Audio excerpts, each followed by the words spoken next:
you'll notice that, excuse me, thousands of similarities because they have the same author. If you look at all the books in the world that are written in English, you will notice all of them use the same 26 letters. Wow. What does that prove? That the books wrote themselves, or that that's the code?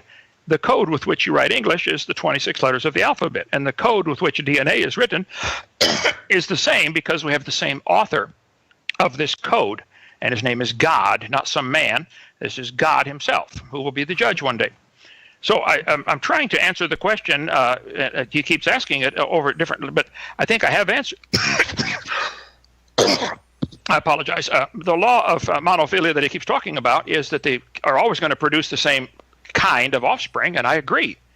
But yet he thinks a pine tree and an elephant have an ancestor. Therefore, somewhere along the line, that law didn't work. I'm not sure. Why would that law have not worked? Yeah, I'm Why not do you sure imagine how that's kind of involved in that there, Kent. Yeah, I mean, because you've said everything wrong here. I have never once, not one time, mixed kind with species, though you repeatedly have, and I have cautioned you against that. You ramble on about irrelevant ideas you don't understand, but you obviously have not answered my question once. Now, I will paraphrase that for you in a moment. But I first want to know the answer to the question I just asked. Where did that law not work? I mean, so we have according to one possibility that we actually know is a possibility, and the other one is not a possibility. We have an evolutionary possibility, and we have a common ancestor that is.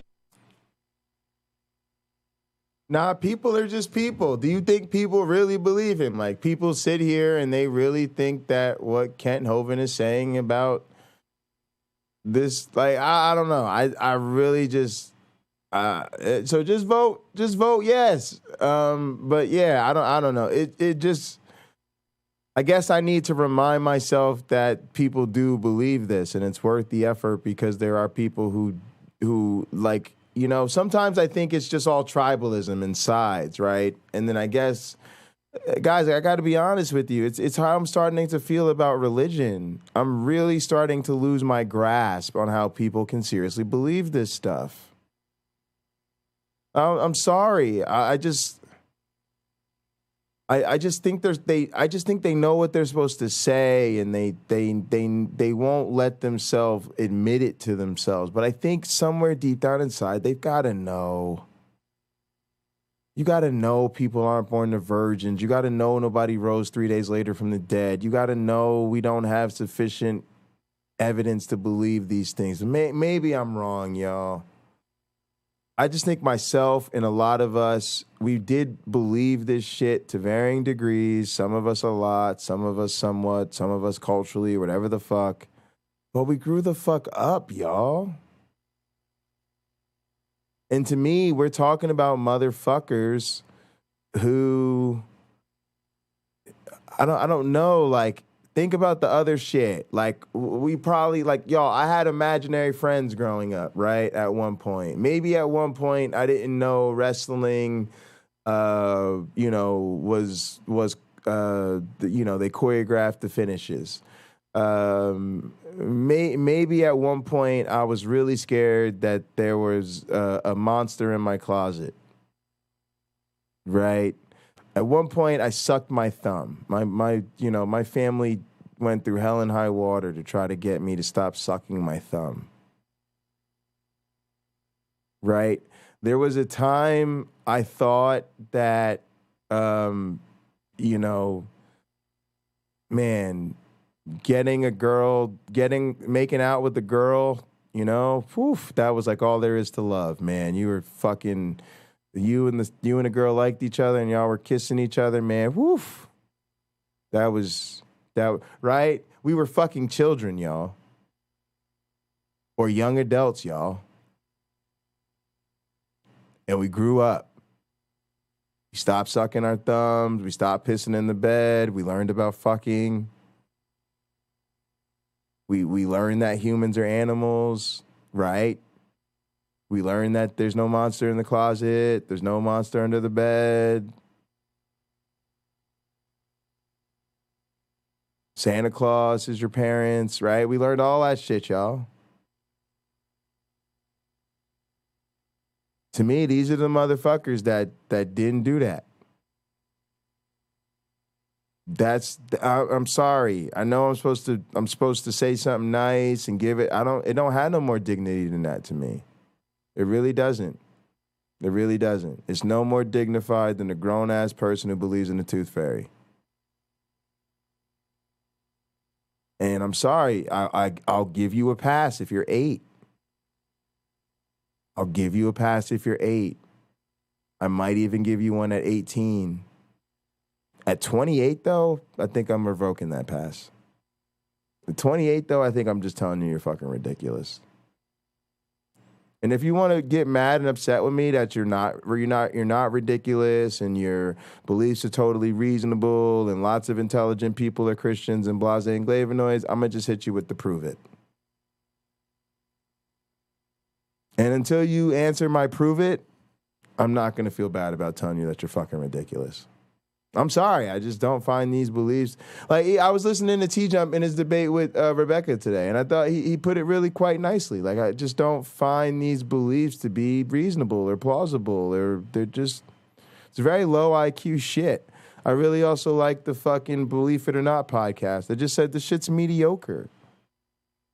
It's just it's like a mediocre fairy tale that on its best day wouldn't explain shit. It's not even that good. And I told Otangelo to his face, right? Like, yo, we're not impressed. This whole idea of living forever, oh my God, snooze fest. Oh my God, is all infinite, all powerful, oh my God, what a childish concept. Y'all, none of us even wants to watch these movies. I'm telling y'all. Does any of y'all want to watch a fucking movie where the bad guy has infinite power or the hero conquers the entire planet? Like, come on, y'all. It's not interesting because it's not compelling, because it's not a good story. Real good guys and bad guys have limits, and them trying to exploit and overcome their limits while exploiting their adversaries' limits is the whole fucking point. You want to play a video game where you can win and you can lose. The game is boring as shit if it's never game over. The game is boring as shit if you never fucking lose. If you never lose resources, you never lose a life, you never, another person never wins and they have 1 point and you have 0. If that's not possible, the game sucks. At the same time, if the game is unbeatable, the game sucks. If we watch professionals who do nothing but play the game for fucking 4 to 8 hours a day, every day, and have unlocked every fucking secret and shit, and they can't have any success at the game, nobody's playing that shit. Religion is boring. It's mediocre. It sucks. It's uninteresting. It's stupid. And I'm starting to get pissed off that people are pretending otherwise. Is a single-celled eukaryote. Now, the first plants were also single-celled. The definition of mammal is when those cells combine into multicellular, and we've actually seen that occur directly in the lab, too. So even that level of macroevolution has been directly observed. So at what point did that rule of monophyly or law of monophyly break down? Seriously. You said 3 different things here. You said you have seen single-celled animals produce, or single-celled, I think you said animals, produce. Am I saying that growing up gets in the way of wage increases? I mean, maybe if it interferes with your ability to be in the religious circle. But yeah, I mean, that's what they do, guys. That's their whole shit. It interferes with your ability to fucking get paid. It interferes with your ability to fucking have a child. It interferes with your ability to, like, everything, right? They want non-believers to be second-class citizens, outcast at work, all right, with kids who are outcast at school, right? I mean, come on. How many of y'all are really not comfortable with the people you work with really knowing your beliefs? Because at some level, there's some circle jerk of Christian power in your workplace. that makes it risky to not be part of that club. And come on, just because they're sitting on some bullshit? How many of you feel like your kids telling their peers at their school that they're an atheist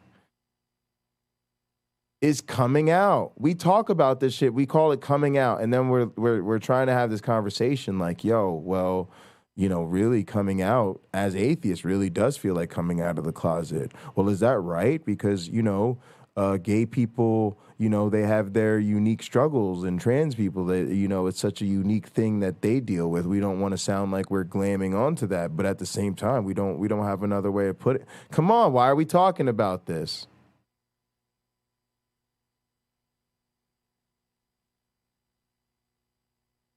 So the same type of violence that they demonstrate against motherfuckers who would rather, you know, have sex with the same sex, same violence they show against people who were born the wrong skin color,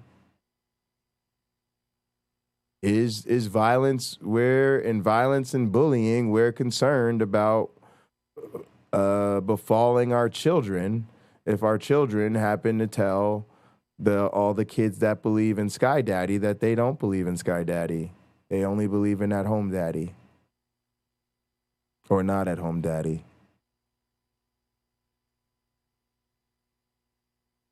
I mean, if that's cool with y'all, cool. But it ain't really cool with me, if we're being honest.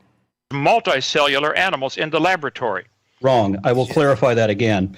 Okay. By definition, animals are multicellular. There are no such thing as singular cell animals. Right? You can't have a single-celled animal. By definition, when you have multicellular eukaryotes form together and then also form an internal digestive tract, then you can classify it as an animal. Exactly. So you're talking about a colony of cells that has a digestive tract, and this is... Flying Wayne, that's part of the reason that I tried. I didn't think this was going to work. I thought Donnie would avoid it or just say no. But that's the reason I took a shot in the dark at this whole thing, was Donnie. I was just listening to Donnie's stream one day. I think Cameron maybe sent me through there or somebody. But I was just sitting there, and, you know, Donnie's stream irritates me. Donnie... I got to be honest with you. Listening to Donnie's stream will have me triggered in like under a minute. Usually, I wanted to say 30 seconds, but sometimes I'm in a good mood and I can keep my shit together for about a minute. But then at the end, I heard him going off about what a big deal it was, that he was going to have his 300th debate and it was going to be against Ken Hovind. And I was like, you know, maybe if I send him a super chat, he'll actually read this. You know, and then he read it, and then he responded to it all favorably. I was like, all right, well, then I'm going to send him the shit and see what he does. So I think, to make a long story short, the only reason I took a shot at Dark like that is because I think it being on Donnie's channel, being the 300th debate, being that's something that Donnie's going to promote so heavily as he already is ahead of time, it's going to be harder for Kent to get it taken down. Although I wouldn't put it past him to try. And I wouldn't put it past Donnie to come up with some bullshit-ass reason for doing it. But we'll see what happens. I just think it's less likely, right, is the point. Less likely. I'll put it that way. Are you saying this is evidence? If it has an internal digestive tract, then yes. If we're talking about a colony of eukaryotes with an internal digestive tract, that would meet the criteria for the character-based criteria for what we call an animal. However, in phylogeny, it's based on your ancestry. I'm a big Aaron Ra fan. I know a lot of people aren't. Same thing with Dillahunty. And I think his conversations go a lot of places because he's done a lot for me. So I don't know. Maybe I'm just being selfish. But I also just take a lot of encouragement in seeing these people dealt with appropriately. I think a lot of this shit with y'all can miss me with the kid gloves, because I could point to all the debaters that people like that are nice and friendly, and I will be honest with you, to me those debates go nowhere, because all the theist does is take advantage of your graciousness, and it's a waste of fucking time. And I hate those debates because then everybody's just being all nice to each other. They're all saying shit they don't mean. And then on top of that, they're all just fucking circle jerking each other. Oh, we're so thankful that you're willing to have the conversation. Oh, you're such a wonderful person for even speaking to someone who doesn't agree with you. Just like whatever. It's just boring. I literally got bored of that shit. I just got bored. I'm just being honest with you. I'm not saying it's not appropriate or polite or respectful, but I find it boring. I find a lot of the fucking decorum. That's why I don't listen to a lot of people's advice. A lot of people tell me to do things that would make me hate my own content and not want to watch it. So I just don't do it. It's not even that I think they're wrong. I just think it's not me, and it bores me. And if I'm bored, then I'm not going to want to do this. And if I'm not going to want to do it, then I'm not going to keep doing it. So sometimes I got to say, hey, this might not be the most effective way, but it's the way I can do it without falling asleep and thinking I'm better off just going in my bed, smoking weed, and watching porn. So I have to entertain myself. Not necessarily your characters. For example, whales and snakes are still classified as tetrapods, even though neither of them have 4 legs anymore, and many of them are not even adapted for life on land anymore because evolutionary ancestry. Likewise, a human would be defined as having a brain of a... Man, I don't know what Ken Hovind says about race. But y'all, I'm closing this poll because it makes it irritating to look at the chat. I appreciate y'all, though. There's 14 votes. We're ending the poll. 86% say that people definitely believe Ken Hovind's nonsense. So, I mean, that's what it is right there. And believe it or not, that's kind of good news for me, right? Because that means that, you know, we gotta keep going at this. You know, we got to keep getting at these people. We got to remember that a lot of the believers of this stuff are victims of indoctrination, and yeah, we got to keep our foot on the gas. But I appreciate everybody voting. It was 14 people. I'm going with 15 million, just because I appreciate everybody. And what the hell is an extra million? Thank y'all so much for participating in the poll. A certain capacity, and having 2 arms, 2 legs. Also, my groceries will be here soon. When my groceries get here, I'll do what I normally do. I'll put the talk on full screen. I'll go away for a little while, take care of the COVID ritual, take care of all the wiping down and all that, all the safety protocols, and then I'll be right back with you. Legs and so forth, but people are born without any number of these criteria. We would not say they were not human anymore, because we base the classification on their ancestry, so they are still human even if they're born without. Standing for Truth channel is the same as Fenton Mully. I appreciate you. Yeah, we're going in there against the other side, the other debater, against the moderator, and probably against most of the chat. So it is what it is. We're going into hostile territory. But we're just doing this, 1, to promote ourselves, and 2, for the experience. Folks, we just want to get better at this. We're a heel stable, all right? We don't want them cheering for us. So it's just a good opportunity to get used to it. We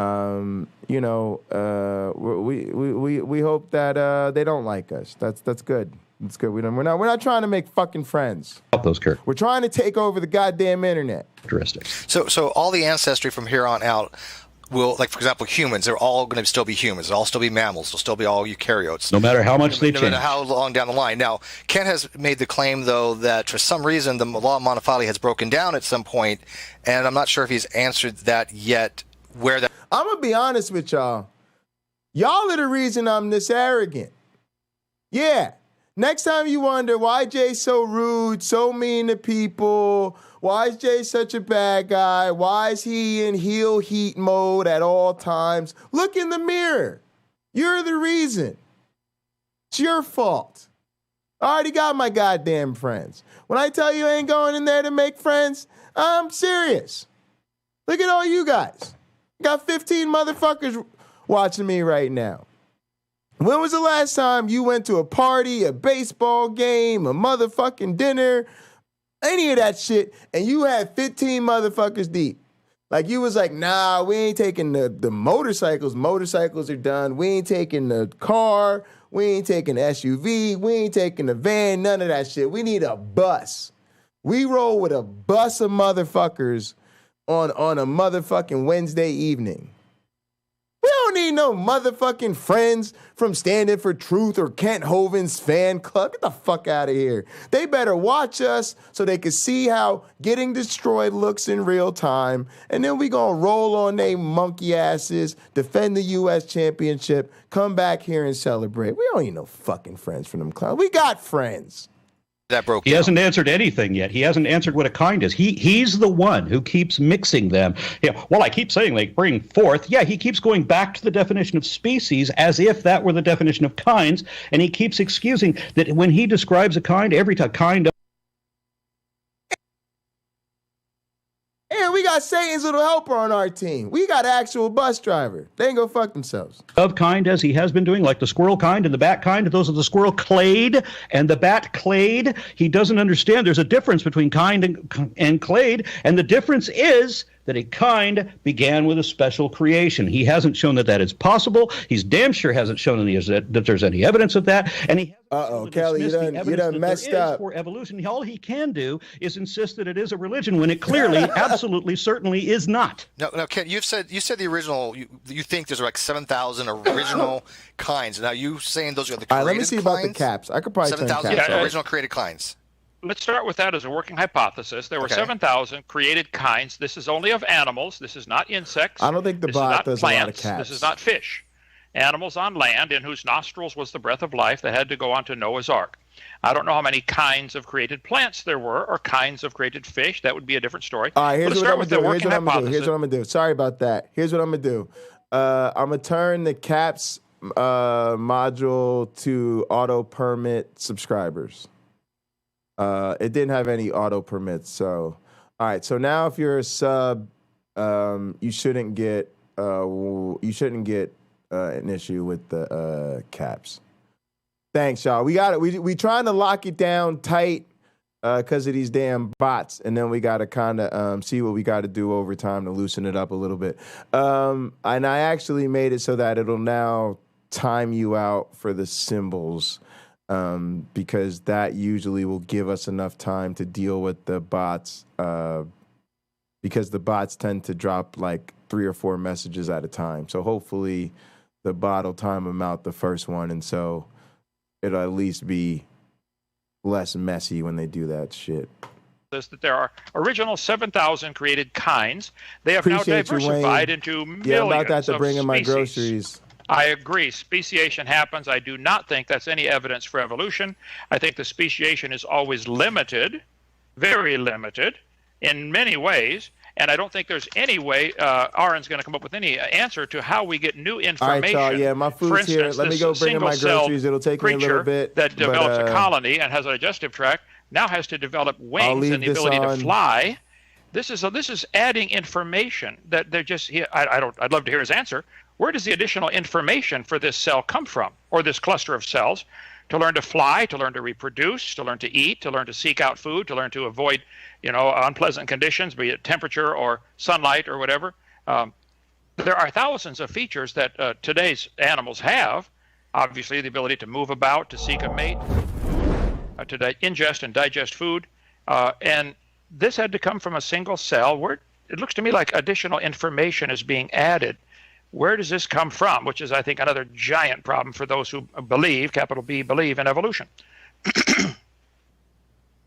I'm guessing by the space that I'm allowed to speak again. Oh, sure. Yeah, please do. Yes. Okay. So you said that what you proposed just now, which again is you've just expressed how you don't understand what you're talking about, but everybody listening to this has gathered that much by now. Oh, okay. You said that this would be what you propose is a working hypothesis. In what actually makes it either working or a hypothesis? What experiment could we use to vindicate this idea if it were true, or falsify it if it is not? Okay, let's see if we can cross an elephant and a pine tree. Let's get the sperm or egg of an elephant and the pollen from a pine tree and see if we can get them to produce something. Or let's look at let's see, can they, the Bible says they will bring forth after their kind. If we start with 7,000 kinds of animals, can we get them to interbreed?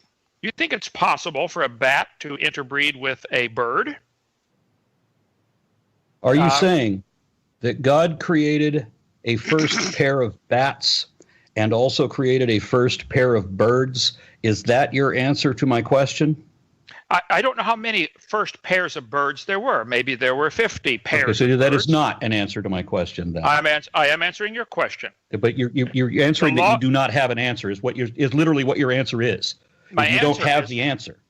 My answer is there are probably many original created kinds of birds. I don't think you can put all birds. Okay. You put birds in the same kind as pine trees. Okay, yeah, they're both eukaryotes. So your experiment by taking the egg of an animal, a mammal, and combining that with a pine tree, having no recollection to the fact that we're talking about animals on one side and plants on the other, you think that this verification of evolutionary law somehow refutes evolutionary law and instead supports the magic imaginary friend theory? Well, let's avoid the pine tree then, if that's your stumbling block. Let's take an elephant and a whale. I'm not the one with the stumbling block here. Let me help you with this. I can clarify this question a little bit better. We'll just do it as a short series of yes or no. Are mallards related to paukards, wood ducks, and muscovies? I don't know. You don't know. I don't know how many kinds. God could have created separate kinds for paukards. Paukards could be a kind unto themselves, even though they're all ducks. As I said, so I don't he didn't know create a duck kind, and ducks and chickens are in the galliform kind, and galliforms are also with the neonace and paleonace in the bird kind, along with Euornates and Ichthyornis and Enantiornis and a number of others, and Archaeopteryx, I guess, as well. At what point do we have a created kind? Where is the evidence to indicate the possibility of a creator? Well, where is your evidence that a duck kind and a whale kind are related? Well, the fact that you can't define what a kind is probably the first problem. But the fact that they are both within the same parent categories, they are both animals, for example. That proves we're related. And plus don't forget, it proves they're still the same kind, doesn't it? Well, unless we go with what the actual definition of a kind is, which is where the clade begins with a special creation. So are you saying that God created a certain group of ducks and then created another certain group of ducks, that he created a kind of mallards and a kind of paukards, that he created every different species individually? Is that what a kind is? Or is it something larger? Is it a larger category than that? You just used the word kind and species in the same sentence, and yet you said you don't do that. Go back. And I distinguished them. I did, because I don't mix them the way you keep accusing. You do. You're the one that keeps saying if they bring forth, which is the definition of species, not kind. I keep correcting you on this, but you do not correct yourself. That's why after 20 years, you still repeat the idea that I'm supposed to believe that we came from a rock, even though I've seen a dozen people correct you on this very point, and you've never fixed it. It doesn't need fixed. Evolution does teach. Yeah, nobody believes. No evolutionary biologist, nobody promoting evolutionists believes we came from a rock. Nobody. That is a lie on your part, which you have never corrected. I can say, and if I can interject, if you don't mind, I've actually brought the same thing up to you a couple of years ago. But I have never seen any evolutionary biologist or anybody advocate that evolution teaches that we came from a rock. I have only heard that from creationist source. So can I ask you, do you have any citation that we can look at from a some kind of evidentialism from a evolutionary textbook that says evolution claims we came from a rock? I think I showed very clearly from dozens of textbooks. You tell me you didn't answer the question at all. You showed not one textbook that supports that argument ever in your life. Not just tonight, never. Aaron, this original cell that you say became the ancestor of the whales and the pine trees, what did that come from? We have to assume that it's the ancestor because we have other lines of evidence that draw that. Right now, we're only going to the right now. We're only talking about the facts and the possibilities as we see them. Yeah, which textbook has that in there? Because I've asked that question before, actually, and I still haven't got an answer. And I'm curious. I'm trying to be as unbiased as possible here. I really would like an answer to that question because it's been brought up before, and I've had other creationists say, there are textbooks that say, according to evolutionary theory, we evolved from a rock. And I have yet to find a single textbook that says that. If you have one, I honestly would like to look for that, and I will read that. There's not a textbook that even allows for that.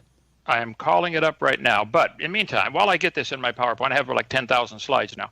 Do you believe this original cell came from a primordial soup, which came from the in the oceans or a nice warm pond or something like Darwin. Where did this original cell come from? Where did the first living cell come from? I did a video on this also simply titled Abiogenesis, which is set as an instructional material for middle school students, in which I explain that I don't necessarily subscribe to just the primordial soup. That's a possibility, I suppose. There are a number of overlapping ones. There are more than a dozen different processes that are distinctly different from each other, and none of them qualify as the evolutionary processes, but which also lend, any number of them could be true at the same time. Almost all of them could be true at the same time. Okay, so I'll ask the question once again. Where did the first cell come from? What do you think? What does Aaron think is the answer to where did the first living cell come from? As was explained in the video when I answered this the first time, giving it again, let's see, how can I paraphrase this? I believe in I think the RNA first example is probably the best supported. I think everybody universally agrees with that. Either the RNA world hypothesis or some kind of yeah, the primordial soup was it was a good one for its time. That's back in the 70s. Yeah, but RNA first appears to be it. Yeah. And then, of course, with the cell, because that's what he's asking about, is he wants to go to he wants to skip a whole bunch of different stages and go just to the first cell.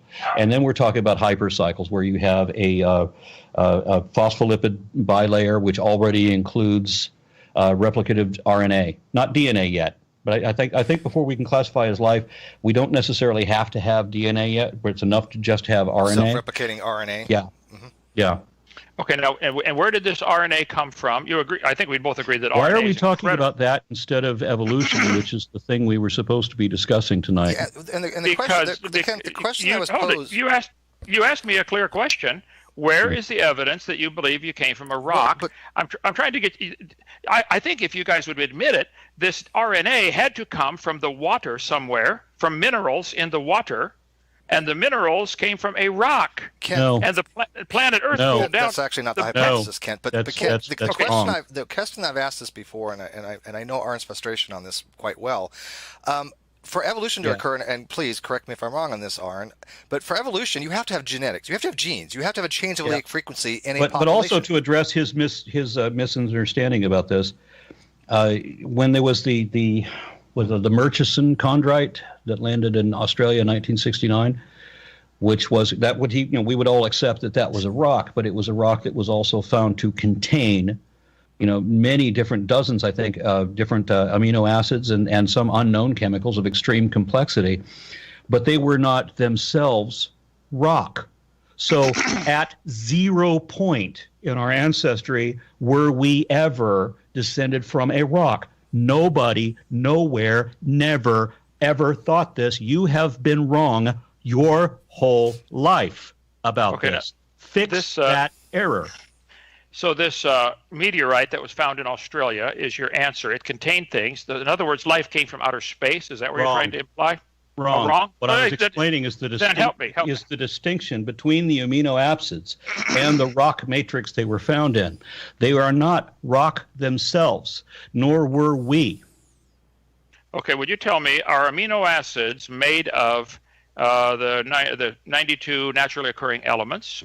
Being a part of a natural occurring element does not in any sense make you a rock.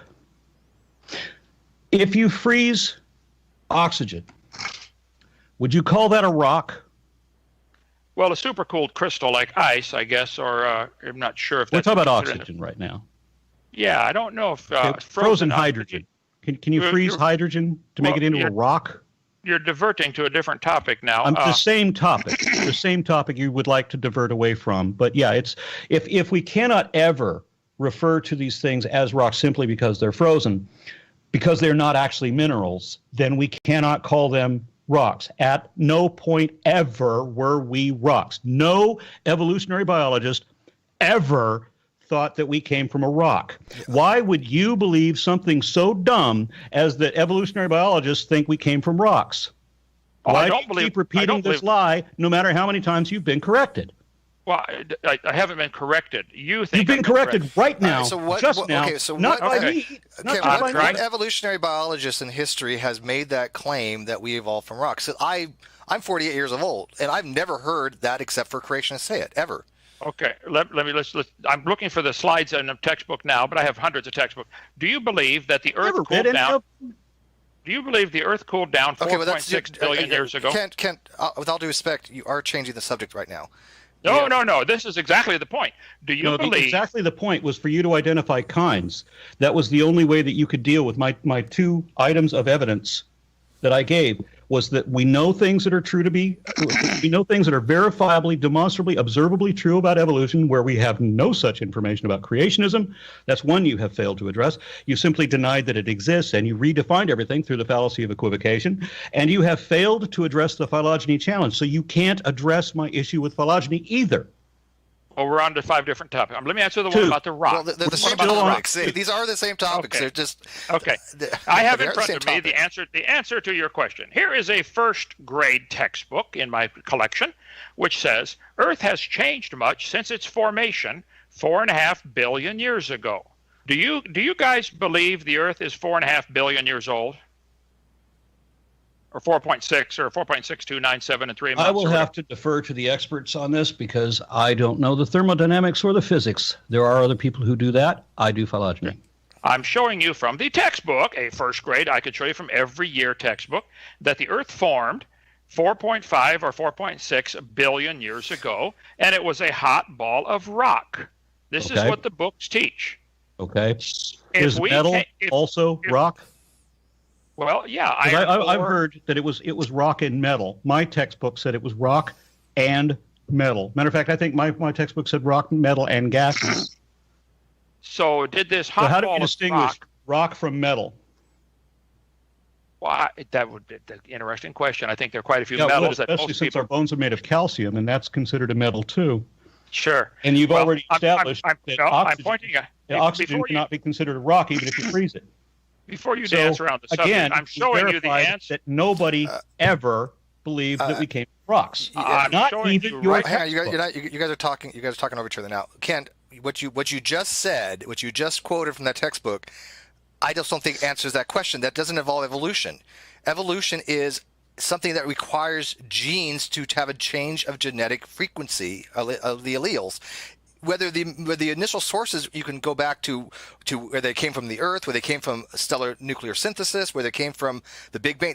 You can always go back where the elements came from, but we're not asking where the elements came from. We're asking you. You're saying that evolutionary theory states that we evolved from rocks. I have yet to ever see that, and what you quoted has nothing to do with evolution. Well, that's where in the last 20 years, it's maybe because of my seminar. I'll take credit for that. I'm almost 50. I've never heard it ever before in my life, except for what you've said in the past and other creationists. Well, so I'm still not seeing anywhere it has said that we have evolved from a rock. Well, then God sent me here to help you then, because the textbooks clearly teach the Earth cooled down 4.5 billion years ago, and it was a hot ball of rock. But that's planetary formation. That's not evolution. Right. When do we start with evolution? You're not at the evolutionary part yet. You're at planetary formation. Yeah. We're not talking about concretion here. We're talking about evolution. You can go back to the nebula hypothesis, but that doesn't get you to evolution yet. And even if we were to misdefine it the way he is here, where he wants to take descent with inherent genetic modification and somehow extrapolate that to planetary concretion, still we didn't come from rocks. Yeah, because this is obviously not a planet just of rock. It's also rock and metal and gas and other things that don't qualify as either of these things, like amino acids and so forth. Just being made of chemical, he's already admitted, does not mean rock. If you can freeze oxygen and you still wouldn't call it a rock, just like you wouldn't call ice a rock, then it's not rock because it's not a mineral. So we're done. You're wrong, Kent. Correct your error. We're not done, and you are wrong, and I have nothing to correct. Now, the textbooks teach 4.6 billion years ago, the Earth cooled down. It was a hot ball of rock. From that rock, the gases escaped and made an atmosphere of oxygen. From that rock. So you're saying oxygen is a rock? No, it came from the rock. Okay, but oxygen doesn't come from rock. Oxygen. Many of the rocks contain oxygen. Oxygen is an element. I agree. What mineral does oxygen come from? I don't know, but I can show you where the text It doesn't come from a mineral, Kent. The textbooks teach the Earth began as a hot ball of rock, and everything came from there. Does hydrogen come from rock? Apparently so. How would that be apparent? Well, you get a chemistry book and see how many rocks or minerals contain hydrogen in part of their chemical equation. Well, many will contain the simplest of all elements, but that doesn't mean it comes from rock. You don't need rocks to create hydrogen. As a matter of fact, you need hydrogen to create rocks. Wow. You asked me to point out where the textbooks teach this, and I show this clearly on my video. And you failed utterly. Face plant. The sad thing is you don't know that you face planted. That's the disturbing thing. No, or maybe that you do, but you realize that donors won't see it if you can gloss over it somehow. But hydrogen does not come from rocks. You can combine two hydrogens to make lithium, for example, and you can combine, or it should be helium, and then combine a third one to make lithium, and so on. And you can get up to rocks, but you can't get hydrogen from rocks because rocks may contain hydrogen, but rocks don't produce hydrogen. So according to the theory in the textbooks, the Earth was a hot ball of rock 4.6 billion years ago, and the gases came out of those rocks. I didn't write it. Which means that the rocks did not produce the hydrogen. The hydrogen pre-existed them, and still no evolutionary biologist ever believed we came from a rock. Now, if we can get past that, which I know you're never going to concede this error, because when have you ever conceded any error, no matter how obvious? We're still getting to the 2 points of evidence that I brought up, which you failed to address, either one of them.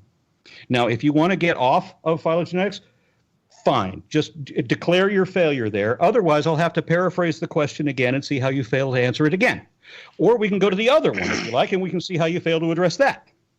Okay, let's take the phylogenetics one. What you have, Aaron, as evidence is lines on a piece of paper. Except that we've already proved that it's not that at all. Can you draw lines on a piece of paper to a cat from a dog? So you can include your family of dogs. Are they a family of dogs only because we drew lines? Or is there some other way that people have decided whether there's a family of dogs? And whether the Borophagians or the wolves or the Lycaena pictus, whether the painted African wild dog, are they part of dogs? Is it because somebody drew a line on a piece of paper? Or is there some other thing that is the reason they drew the line?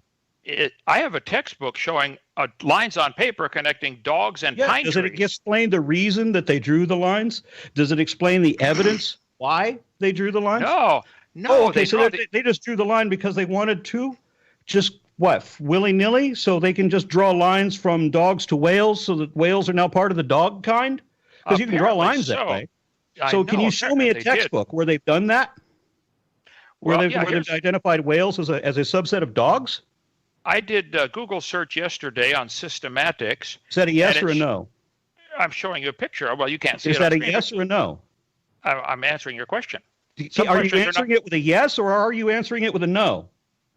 Aaron, can you answer either one? There are many other ways to answer questions. Give me your questions. Explanations after you tell me if it's yes or no. Okay. 2 plus 2 equals 4. It would be a yes or no question. You can't answer but yes if I or no. said what? Don't answer yes or no. Okay. You're interrupting again. Many questions cannot be answered with a yes or no, like what color is the sky? That's not a yes or no question. Hello. I'm showing you on the screen, which you can see when you watch my PowerPoint. Lines on paper. Your camera hasn't worked since this podcast began. It will be up on my YouTube channel, Kent Hovind Official. Your YouTube subscribers can see what you're not showing me, but at least admit that you're not showing it to me. I'm telling you where I found it, and you can watch my YouTube anytime you'd like. Oh, I do not want to subject myself to that. I don't like fiction. That's why I don't. Aaron, that's why I don't watch yours either. But that's okay. Google search systematics, just the word systematics. It shows a picture of a lizard, a snake, a crocodile, and a bird, and they have lines drawn connecting them to a common ancestor. Lizard, snake, crocodile, bird. Bird. Yep, it's a cardinal. So you have 2 lepidosaurs and 2 archosaurs, all 3 of which are diapsid, or excuse me, all 4 of which are diapsid. Okay, I follow you so far. Go ahead.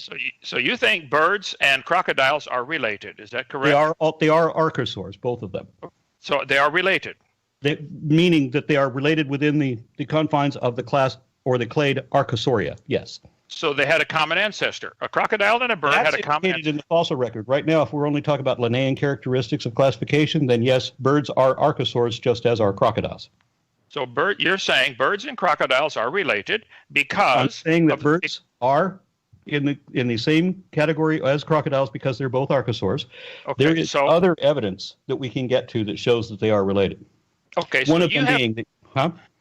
You have a group of evidence, and by the way, evidence is a word. You can Google search it, but you have a group quantifiable. You don't count evidences. It is a word. Okay, it is in the dictionary. A word, but it's not countable, so it's grammatically incorrect to say evidences. Yeah, I'm glad you think it is. Okay, but it is in the dictionary. Now, this shows a line between a crocodile and a bird to a common ancestor. Mm-hmm. You say there are evidences that indicate this is true because somebody decided to call them the same and put them in the same category. Wrong. Not because somebody decided to call them the same thing. As I said, Carolus Linnaeus obviously wasn't happy with realizing that humans were apes or the apes were humans, and he couldn't reconcile that. He obviously had huge dilemmas with that. And his dilemma was with the religious community because he knew that he would be under the ban of all ecclesiastics if he were to admit this. And you think that's why he did it? Okay. Well, this is called in the text. What's why he did what? You think he really did believe in evolution, but didn't dare say it because of the because first of all, it's not a belief. It's something that's indicated by the facts. Secondly, he didn't even know about evolution, didn't even think it was a possibility, so never considered it. And so this is why it was such a dilemma for him. When Darwin came up with natural selection and found that it was actually possible to derive new species from other species, then he realized how this tree of life that Linnaeus had discovered, he found out the answer that explained the problem that Linnaeus couldn't answer himself. So Darwin counted 14 species of finches on the islands, and that proves finches and crocodiles are related. If you have any idea what you're talking about and extrapolate it, yes. There's an awful lot that you refuse to look at that indicates that. Yes. I'll look at anything. I think this. You haven't looked at anything I've shown you so far. And I would genuinely love to help you with this, but you are really having a problem. I could try to summarize it in another way, because we brought up cats before. I mean, would you say that Bengal tigers are related to Burmese tigers and all other tiger species? Probably so. Yes, sir. Probably. So we're not even talking about. There's not even a probability that God created individual tiger species. So they all had a common ancestor that was a tiger. No, there is a probability that there were several original kinds of tigers. I don't know. I've said that many times. Several original kinds. So God created the Burmese tiger and the Bengal tiger and all the other original tiger species, so they don't have a common ancestor at all. I didn't say that. You're the one saying that. I said, and I'll say it again. Maybe you'll get it this time. Okay, I said, I don't know how many original kinds of tigers there were. There might have only been 2 tigers. There might have been 8 tigers.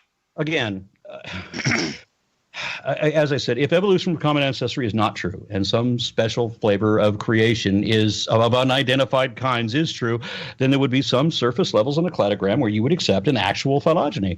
But then there must also be subsequent levels in that twin-nested hierarchy where things are not biologically related anymore. And at that time, it would be magically created separate kinds. You haven't shown me even the possibility of kinds yet. I'm looking at a phylogenetic systematics drawing taken from the internet yesterday when I thought we were going to have this discussion, but because of technical problems, we did not. It shows a whale and a horse and a camel all having a common ancestor. This is what they show the kids. I'm looking at another drawing taken off the internet yesterday, and you can watch Kent Hovind Official, and I'll even buy you a Pepsi to drink. I'm not going to buy you beer, but I'll buy you Pepsi to drink while you watch it, showing the panther and the dog and the otter and the skunk related, as I mentioned before. And this is how they classify them. Darwin saw 14 varieties of finches. He then jumped to the wild conclusion, and he said so on page 170 of his book. He said, it's a truly wonderful fact that all animals and all plants throughout all time and space should be related to each other. This is a non sequitur. This conclusion does not logically follow from the argument. The argument is there does. Okay, in your mind, it does. I know. I know in your Not mind, not in my mind, but in the actual reality that we can demonstrate, since all these different finches, there are different species of finches, and he was coming out of a belief system, or where people had previously believed that species were immutable, and he came to the realization that species are not immutable, and that there are features, that there is this mechanism that could derive these other different species of birds from one common ancestor, i.e. a clade, not a kind. A clade. Once again, for the nth time, the difference between a clade, which you keep calling kinds, but it's actually clades, the difference between a clade and a kind is that a kind begins with an event of special creation. You haven't shown any two items that are different kinds, but within what science would consider to be the same clade. You failed utterly to do that, despite every repetition of that question. Can you now address that question, or should we go to the other thing you're going to inevitably fail at? Your definition of kind is if they're eukaryotes, they're the same kind. That is crazy. My definition of kind is, as I just explained and repeatedly has repeated to you, that it is a clade that begins with a special creation. That's my definition of kind. Now, a clade will be a category of animals that includes all its descendants, and eukaryote is one of these. Trees are in it, elephants are in it, you are in it. By admission, all these things are eukaryotes. So it's not my definition that's doing it. By your agreement, they are all eukaryotes. So the dictionary definition I got yesterday, cladistics, a method of classification of animals and plants according to the proportion of measurable characteristics that they have in common. It is assumed, and as I already explained, the problem that your layman's dictionary approaches is that it doesn't include the monophyletic classification that it must include all of its ancestors, or excuse me, all of its descendants, because that's what a clade is. That's the simplest definition of a clade, and your layman dictionary didn't get that right. That's the problem with using a layman dictionary for scientific description. It's difficult to get a layman dictionary to even properly define what an animal is, because animal, they often describe single-celled animals, and there is no such thing. So the whole world's been waiting for Aaron to come along and write the dictionary to tell us the truth about what these words mean. Okay, well, write your dictionary. That'll be great. Post it on YouTube or on wherever you want to put it, Wikipedia or something. I'm just saying the Bible word kind is very clear that if they can bring forth. You think a pine tree and a whale are the same kind of creature, or an elephant. Hang on. Once again, I do not think that there is anything that is the same kind as anything else. There is no such thing as a kind, and I'm getting you to demonstrate that yourself by failing repeatedly, consistently, to show that there are kinds. Show me two kinds. Elephant and pine tree are a different kind of life form. God came down and created elephants.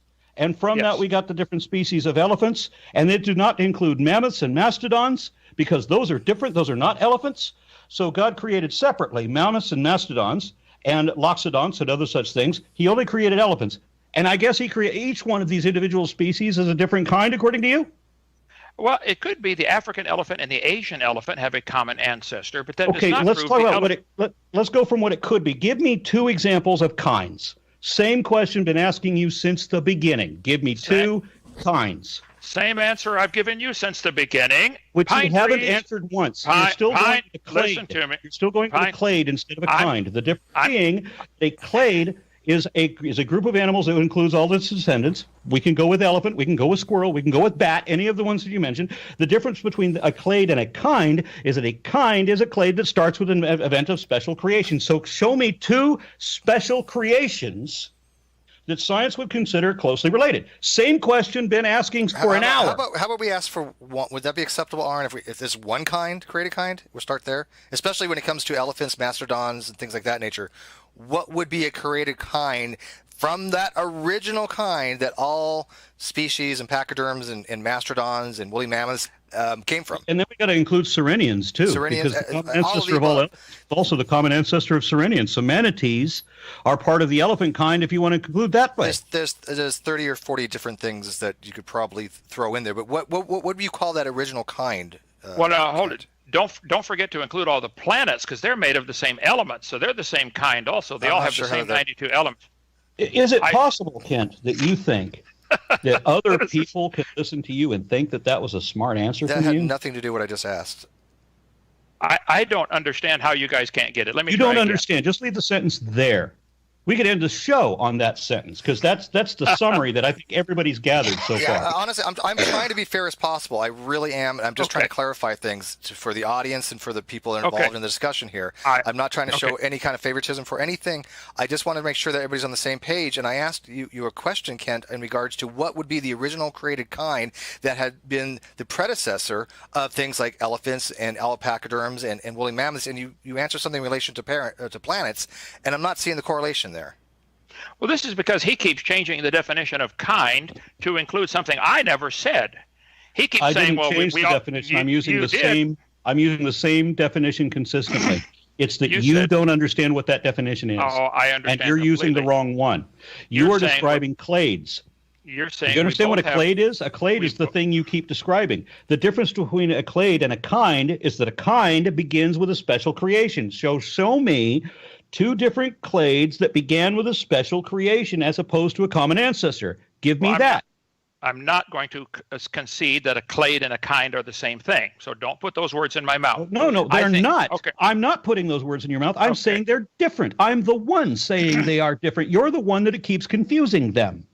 Oh, I'm not confused at all. Listen carefully. A whale, keep describing a clade and calling it a kind without making any reference at all to their original creation, which is the key thing that makes a clade a kind, is whether it has been specially created. So show me the special creations, those two things that were specially created that science would consider to be in the same clade. Well, I don't know what science would consider to be in the same clade, but I showed you. Then just admit that you can't answer the question, and we'll move to the next one.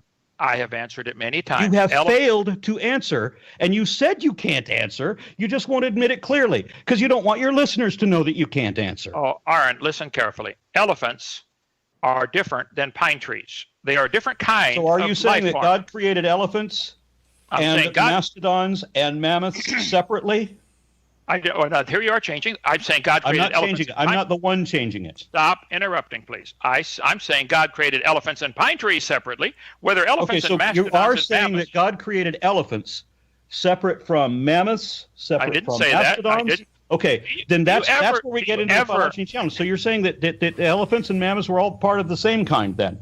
I don't know. Elephants and mammoths may be the same kind, but elephants and pine trees are not. So you don't know. If you can't show me an example, right? All right, so you think elephants and pine trees are the same kind. It comes down to a yes or no question. Can you show me two created kinds that science would consider to be in the same clade? Can you? It's just yes or no. Yeah, can you do it? I think elephants, let's assume elephants and mammoths. So it's not a yes and it's not a no. Can we take that as a no? What color is the sky? Yes or no? Come on, you moron. Calling me a moron will not hide your own willful ignorance of this subject. I am the one who knows this. You are the one who knows dick about Jack. And everybody can watch this and see that. So you cannot answer the phylogeny challenge, nor will you even attempt to. You won't even hear out the question properly. Nor understand it. I'm giving you a clear answer, and I do understand it. You can't give me an answer. Did God specially create elephants separate from, so the African elephant and the Indian elephant are together in one kind, but the mammoth is a different kind? A different special creation? I don't know. You don't know. Thank you. That's the answer. You don't know. So you can't answer the challenge. Do you think? We can move to the next one. No. You think elephants and pine trees are the same kind? Yes, they're both eukaryotes. Okay, if you think an elephant and a pine tree are the same kind of life form, we're talking about clades now because this is the one you keep confusing. I do not believe in a special creation, so it's not a kind. It's a clade. It's a clade because it includes all of its descendants, right? So it includes elephants and it includes pine trees and it includes you and it includes raccoons and it includes grass and it includes fungus. That's proof for all. Plus, everything. Don't forget the most important. But there's a difference between a clade and a kind. Don't forget the most important thing. You can draw lines between them. That's proof right there. You can draw lines too, but they would be meaningless if you don't put reasons behind them as I can. You can put a line. You can put a reason behind drawing a line between a pine tree and an elephant. Yes, they're both eukaryotes. That's the reason. That's proof we're related. I don't know why I never thought of that before. Gee, they are both related in the system of classification that puts us both in the same category of eukaryote. Correct? We are both in that same category, right? We are both. How about let's classify those that contain oxygen? How would that be a clade? Creatures that contain oxygen. Would that include Venus? Everything that's alive. Everything that's alive. Well, Yeah, if we're going to make a different definition, you decided if it has a nucleus in the cell, therefore it must be related. I didn't decide that. Okay, well, what if it contains oxygen? I bet Venus has oxygen on it. That's got to be in the same clade then. You're avoiding the subject now. Clades have to do with derived characteristics. Agree that Kent Hovind failed to address the phylogeny challenge, and then we move on to the second one. I don't know how. Guys, hold it. When we started, question. Okay, hang on. You guys are talking past each other. Hang on. Kent, go ahead, please. But real quickly, clades have to do with derived characteristics, and I don't think oxygen falls into a derived heritable characteristic. But go ahead. We agreed to go an hour and a half to 2 hours. It has been 2 hours. I have 20 people or 15 people out here waiting for me to haul them home. We usually have our Bible study this time at night for 30 minutes. Now, let's do another one. I am not the least bit afraid of this. And I'll listen to the tape, to this YouTube that we're going to put up. And you can see my pictures that I put up. Kent Hovind Official. And you can call me anytime, 855-BIG-DINO, extension 3, and I'll answer the phone and talk to you. But I think I have answered the question dozens of times that a kind is able to bring forth. Oh, I know you don't think I have, but I think the listening audience Nobody thinks you have. We all know you haven't answered the question. You haven't produced two kinds yet that meet that classification. Okay. Well, actually, do you want to do a survey, Kent? I mean, we can arrange for something. We have we have well over 700 people watching at this moment. I don't even know half the people watching, and that's unusual. I know a lot of the names, but we can arrange for something where we can get maybe a random sampling to see what people have thought about this. And I'm curious myself. Sure. I like to see what the general consensus is. I'm just reading the live feed, and just by going to the live feed, and I'm not trying to be should be biased here, but just going by the live feed, I think right now everybody has said that you haven't answered the questions that have been posed to you, pretty much. Well, let the audience decide, and we'll put that on Twitter and the. Let's do that on Twitter or something, and we will make a survey on that. Is that cool, Arnd? Are you okay with that? Yeah, I'm all for that. Okay. If we're going to do this again, since we haven't addressed the second item of evidence at all. Okay, what is your second evidence? That we actually know things and can show things to be true of evolution where we can't show dick about jack to be true about creationism. So we actually know things about evolution. That's the thing. So we go over the facts of evolution where you can fail to list the facts for creationism, for example. Okay. Well, yeah, let's have another one of these. I think it's, of course, how you phrase the question determines every survey. Did I answer the question that an elephant and a pine tree are different kinds? And he right away changed it to say elephant and mammoth. I tell you what. I said elephant and pine tree. He changed it. Can we put down definitions too? Because this is going to be key. I've given my definition again and again and again, and he keeps saying, well, if it brings forth, which is not a definition of species. Kent, what do you think would be a fair way to phrase, just so it doesn't look like there's any bias, what do you think a fair way to phrase the question would be? And I'll put it on right now as we speak. Well, let me think about that before I just off the cuff, and I'll text you one. You can get back to it. I can do it so much easier. I already did the video on this, the phylogeny challenge, and so anybody that wants to can go watch the video, the phylogeny challenge. Did Kent Hovind meet that challenge? And you know what? And that should be the simple question. Honestly, I mean, the challenge should be: did Kent answer the question or meet the phylogeny challenge? Now we are familiar with the phylogeny challenge. I've seen the video. I think most people have. I think it's a fair question to ask, as is. Did Kent answer the phylogeny challenge? Well, good question. Let's ask a few more questions. Did Aaron demonstrate that a pine tree and a whale or elephant are related? Did Aaron demonstrate that any classification of eukaryotes? Yes, I did. See what the listeners think. Did you demonstrate that evolution actually qualifies as science? That will have to be the second one because we haven't even addressed that. Sure. That was not even addressed in this particular topic. Well, let's do another one. Set it up with Rhonda, 855-BIG-DINO, extension 2. She keeps the schedule. And I think 1.5 to 2 hours is plenty for people to sit and listen to. But I would like to remind you guys, you're going to die one day, and you're going to be dead for a long time. I hope you can you take what you believe now to the grave? You happy with it? Yep. Okay, we'll see you then. Thank you, guys. All right, thank you, Ken, for joining us. We appreciate it. All right. And thank you. We're going to kind of wrap this up. Obviously, it has been a little bit over 2 hours. There is going to be an after show. I got to tell you, this was a bucket of chuckles. I didn't expect to have I didn't expect to have as much fun with this as I did. I'm glad. You know what? And I enjoyed it thoroughly as well. I had a good time too. I had a good time. I'm going to give Aaron the SpongeBob Award. He's got a vivid imagination. Could you be a favor? Thanks, Steve and Nick and Rhonda, all the above, for helping out with this. I've been in communication with them all day, and they really did go out of their way to make sure that this happened. Okay. He says I have a vivid imagination. What did I imagine? I'll add that to the test that apparently we're going to be making on. Okay. Very good. Yeah, the Twitter page is located in the video description. It is non sequitur on Twitter. So we'll get all that out there. Trust me. And let me go ahead and make a few announcements before we close. Before we close out the show, just real quick. Number one, thank you guys for listening. Today we hit our 1,000th subscriber. So in the 6 weeks that we've been doing this, that's amazing, and we want to thank you guys for that. Thank you to you Aaron. got 1,000 subscribers in just 6 weeks. Yeah. Thank you.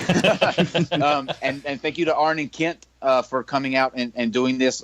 We would love to do another one. I think this was a great, contentious, entertaining, informative discussion. So we will definitely do that again.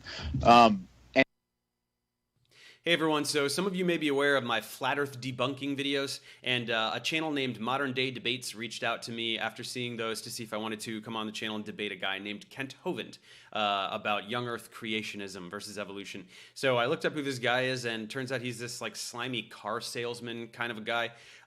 Introduces himself as Dr. Kent Hovind and claims to have multiple doctorates, has no degrees of any kind, not even a bachelor's degree, claims to have taught high school science for 15 years, never taught in any school, basically homeschooled some kids in a church, actually went to jail for tax evasion for 10 years. So this guy is like a major scumbag. So naturally I wanted to kind of take a bite out of this guy. So I looked up a lot of his debates, and it turns out he just has the exact same ridiculous talking points. They're all either flat out lies or at the very least just total misrepresentations of science. He both does not understand science and misrepresents it deliberately. This is how he makes a living. He lies and he brings in donations that way. So I decided I wanted to do it. I want to make it clear that I don't attack religious people this way normally. I saw from the debates how much he dodges direct questions and how he just changes the subject when he knows that he does not have the ability to discuss the science at that moment. So I knew I was going to have to bully him around a bit. And again, I do not do this to religious people normally, okay? This guy is a con man that lies to people for money. I would never go and attack someone's religion this way normally. So I just wanted to offer that up front. I definitely was very aggressive in this. I didn't do quite as well as I'd hoped. I'll chalk it up to lack of experience. He definitely, every time I would demolish one of his points, he's like a greased pig. You pin him and then he just squeals and like squirms out of the corner. He evades direct questions. I mean, he's got a script he's been running for about 30 years, and this is what this guy does, and this is how he earns a living. And he apparently 10 years in jail he didn't learn his lesson, and he's still doing the same crap.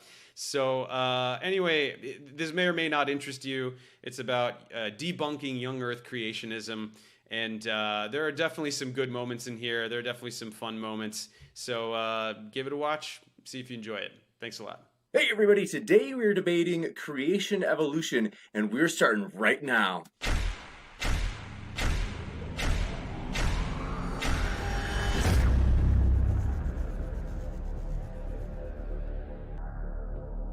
We're going to get rocking and rolling. Thanks so much, gentlemen, for being here. As mentioned, we will have these 8-minute openings. So, Professor Dave, it's a pleasure to have you here as well. And I've got the timer set. The floor is all yours. Okay, here we go. Let's begin by stating that evolution by natural selection is an observable fact. Expose some bacteria to antibiotics, chance mutations lead to resistant ones, the rest die, and soon they're all descended from the resistant ones. That's evolution by natural selection. Speciation, or the production of new biological species, is also an observable fact. We have observed the emergence of new species of microorganisms, plants, and animals. We know so much about it that we have terminology to describe the different kinds of speciation that can occur. If you understand biochemistry, none of this is surprising at all. DNA undergoes mutation. New genes means the expression of new proteins with the potential for novel functionality and eventually completely different organisms. This happens faster than one might think. Even a single point mutation can produce legs where antennae should be, additional sets of wings, and other remarkable changes. Kent will respond by saying that these are never different kinds of organisms. Well, what is a kind?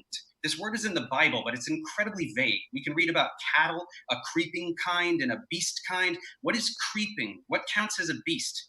Who knows? Science is not vague like this. A species is a group of organisms capable of interbreeding. So if organisms can produce viable fertile offspring, they're of the same species. So is a kind a species? Well, then the argument is false. Speciation occurs. There are new kinds. Is a kind some other taxonomic category, like a phylum or something else? Then that's no problem, because new species always belong to the same clade. When eukaryotes first evolved, every descendant thereafter was a eukaryote, no matter what else they became. Animals always produce animals, mammals always produce mammals, and so forth. So if a kind is anything other than a species, this will not contradict evolution in any way whatsoever. Instead of defining the term, Kent will perpetuate the ambiguity of the Bible because he needs to blur its meaning to suit his argument. Now, if speciation happens today, it's logical to extrapolate that it has produced all the species that are already here. If this is the case, there should be some evidence. For example, shouldn't there have been any intermediary species? Well, fortunately, fossils exist. And after we found enough of them, we were able to identify more transitional species than you can shake a stick at. We have fossils that bridge from fish to tetrapods, from land mammals to ocean mammals, from dinosaurs to birds, and every other transition you can think of. We also see that fossils deeper in the ground, which are older, are less and less similar to currently existing life, which supports slow change over time. This is such strong evidence for evolution that Kent will have to resort to claiming that the geologic column does not exist, but this is a baseless lie. Furthermore, we can figure out how old these things are with radiometric dating, another technique that Kent will desperately accuse of being invalid without any basis whatsoever. Isotopic decay rates are constant, and measuring their levels reveals their age. We can corroborate these ages by using multiple nuclides, and when we get the same age using uranium dating as with potassium-argon dating, the notion that these coincidentally offer the same result, not once but thousands of times, is a statistical absurdity. We can also compare with unrelated methods like tree ring dating or referencing documented historical events. Radiometric dating works, period. Then with biogeography, we predict the locations of fossils based on the configuration of prehistoric land masses. And guess what? We do indeed find them there. You can't get more empirical than, I bet I'll find this thing here, and then you look and you do. Now, Kent will say that none of this is proof of anything. Well, proof is exclusively for mathematics and logic, so anyone who asks for proof in science has no idea how science works. In science, we only say that something's consistent beyond reasonable doubt. For example, a very old Earth is consistent beyond reasonable doubt, as is agreed upon by literally all geologists, the people who study the Earth for a living. So when someone uneducated like Kent says anything to the contrary, it is totally baseless and can only be traced back to one piece of supposed evidence. Some book says a thing. Similarly, all biologists agree that evolution by natural selection is consistent beyond reasonable doubt. But Kent will say, some book says a thing. Kent also strangely proposes that many unrelated fields are somehow part of evolution. Most people would refuse to discuss these subjects in a debate on evolution. However, I'm very interested in demonstrating that Kent has no idea what he is talking about in virtually any academic field. So I'm going to permit the discussion of these topics, and I hope very much that he wishes to discuss them. In fact, let's introduce them now. Kent wants to know about what he calls cosmic evolution, which he thinks is the origin of time, space, and matter in a huge explosion. The Big Bang was actually the origin of space-time and energy, not matter, and it wasn't an explosion. Uneducated people like Kent imagine the Big Bang as fully formed planets and galaxies tumbling out of a kablooey graphic. This would indeed be quite absurd. In actuality, the model describes the universe arising from an initial singularity and then progressing through a series of epochs that require a lot of knowledge in particle physics to understand. Atoms took 380,000 years to form, and stars and galaxies took 150 million. There's overwhelming evidence to support all of this. 1, the recession velocities of galaxies and the expansion of the universe. 2, the cosmic microwave background radiation, a remnant of the recombination event predicted by the model and confirmed observation. 3, the ratio of hydrogen to helium that is predicted by the model and confirmed by observation. 4, hypothetical particles from early epochs that are confirmed in particle accelerators. Astronomers unanimously agree that this model is consistent beyond reasonable doubt. So when Kent begs to differ, once again, he can only respond with, some book says a thing. Next, Kent wants to know about what he and no one else calls chemical evolution. He wants to know where all the elements come from. They're made in stars, Kent. This is immaculately well understood. The process is called stellar nucleosynthesis. It's really hot in those stars, so all those nuclei are whizzing around, and sometimes they fuse. 2 protons gives us helium, 4 is beryllium, 6 is carbon, 8 is oxygen, and so forth. This goes all the way up to iron inside a star. Heavier than iron requires high energy events like supernovae, and the very heaviest are synthetic, produced only in particle accelerators. There is all the elements, no problem. Next, Kent wants to know about the evolution of stars and planets. Again, no mystery here. Hydrogen collected by gravity to form stars. Stars fuse all the elements. Eventually, they explode. All that matter collects to form another star. And now, with all those other elements, there will be a protoplanetary disk from which planets can form. This is exceptionally well understood, and we can see nebulae and protostars all over the galaxy. There is zero controversy about any of this in the astrophysics community. So if Kent has an objection, it would no doubt be based on the fact that some book says a thing. Lastly, Kent wants to know about how life came about on Earth. This is called abiogenesis, and plenty of work has been done here. In the 50s, it was shown that amino acids form spontaneously in early Earth conditions, and the same has been shown for nucleotides. Ribonucleotides polymerize on hot clay to produce RNA, and we've observed ribozymes which have catalytic function and thus offer an early mode of self-replication. Amino acids must also polymerize to form proteins, and there are several viable hypotheses as to how this happened. If Kent is interested in discussing organometallic catalysis, I would be happy to elucidate further. Finally, amphiphilic molecules spontaneously self-assemble into ordered structures like micelles and bilayers, making boundary formation the least mysterious aspect of abiogenesis. Only with knowledge in biochemistry has abiogenesis become quite sensible. So it's not surprising that Kent rejects it, because he has zero knowledge of biochemistry. The only evidence Kent can ever cite is some book, which is allegedly written by an omniscient deity, but doesn't bother mentioning anything scientific anywhere. Why doesn't it reference bacteria or DNA or the laws of physics? That would be quite something, and also trivial for the God that created the universe. And yet nothing intelligent is in this book at all. That's because in actuality, the book was written by ancient, ignorant, immoral men, and it's not evidence of anything whatsoever. I look forward to demonstrating this repeatedly throughout the debate. You bet. Thank you very much from Professor Dave. That was his opening statement if you're just tuning in. And we will now kick it over to Kent Hovind, who will be giving his opening statement. And that will also be 8 minutes. We're just going to switch the boxes. The old switcheroo happened. 1 sec. So, Kent, I have the timer set for you, and glad to have you here as well. The floor is all yours. Well, thank you for having me again. Dave, I want to say I have just heard of you today, and I did get to watch a few minutes of one of your videos you did, and I very much appreciate your style of trying to keep things simple. That is commendable. Your goal, your visuals are excellent. You sound very angry at some book that you don't like. I think I suspect I know why. According to 2 Peter chapter 3, I think we should put your name in there. But anyway, I'm shocked that you would give some of the so-called evidences that you gave that have been proven wrong some well over a century ago that you're still clinging to. You said in the video that I saw that there is a mountain of evidence for evolution. I would like to see that. You said there's evidence from homology, similar structures. Do you not comprehend that this is evidence of a common designer? There's a lot of commonality between Chevy pickups and Chevy cars. I mean, the lug nuts will interchange. It doesn't prove they're all coming from an explosion or a skateboard. And I really was saddened to see that you are still teaching there's evidence for evolution from homology about the vertebrate embryos looking the same. Dave, this was proven wrong in 1874. If you're destroying children's faith using something proven wrong 140 years ago, so you might be a child abuser. This is certainly wrong to teach this. The embryos do not look similar. They are vastly different. Those are not gill slits. I'm disappointed that someone with your knowledge level would still be using something proven wrong 140 years, 145 years ago, okay? You need to stop using that. This is criminal behavior, in my opinion, to teach children something that is just a lie that's going to turn them away from their faith and the obvious that there was a creator. You're still saying there are vestigial structures. What on earth would a vestigial structure, how could there be any evidence for evolution? That's an example of losing something, not gaining something. You lose everything and that's how you get it all? I don't understand. I'd like you to elucidate on that, as you mentioned, okay? Then you said that snakes have pelvic bones. You've got to be kidding. I'll cover all these if you'd like in great detail, and I may have to add you to my list. I just heard of you today.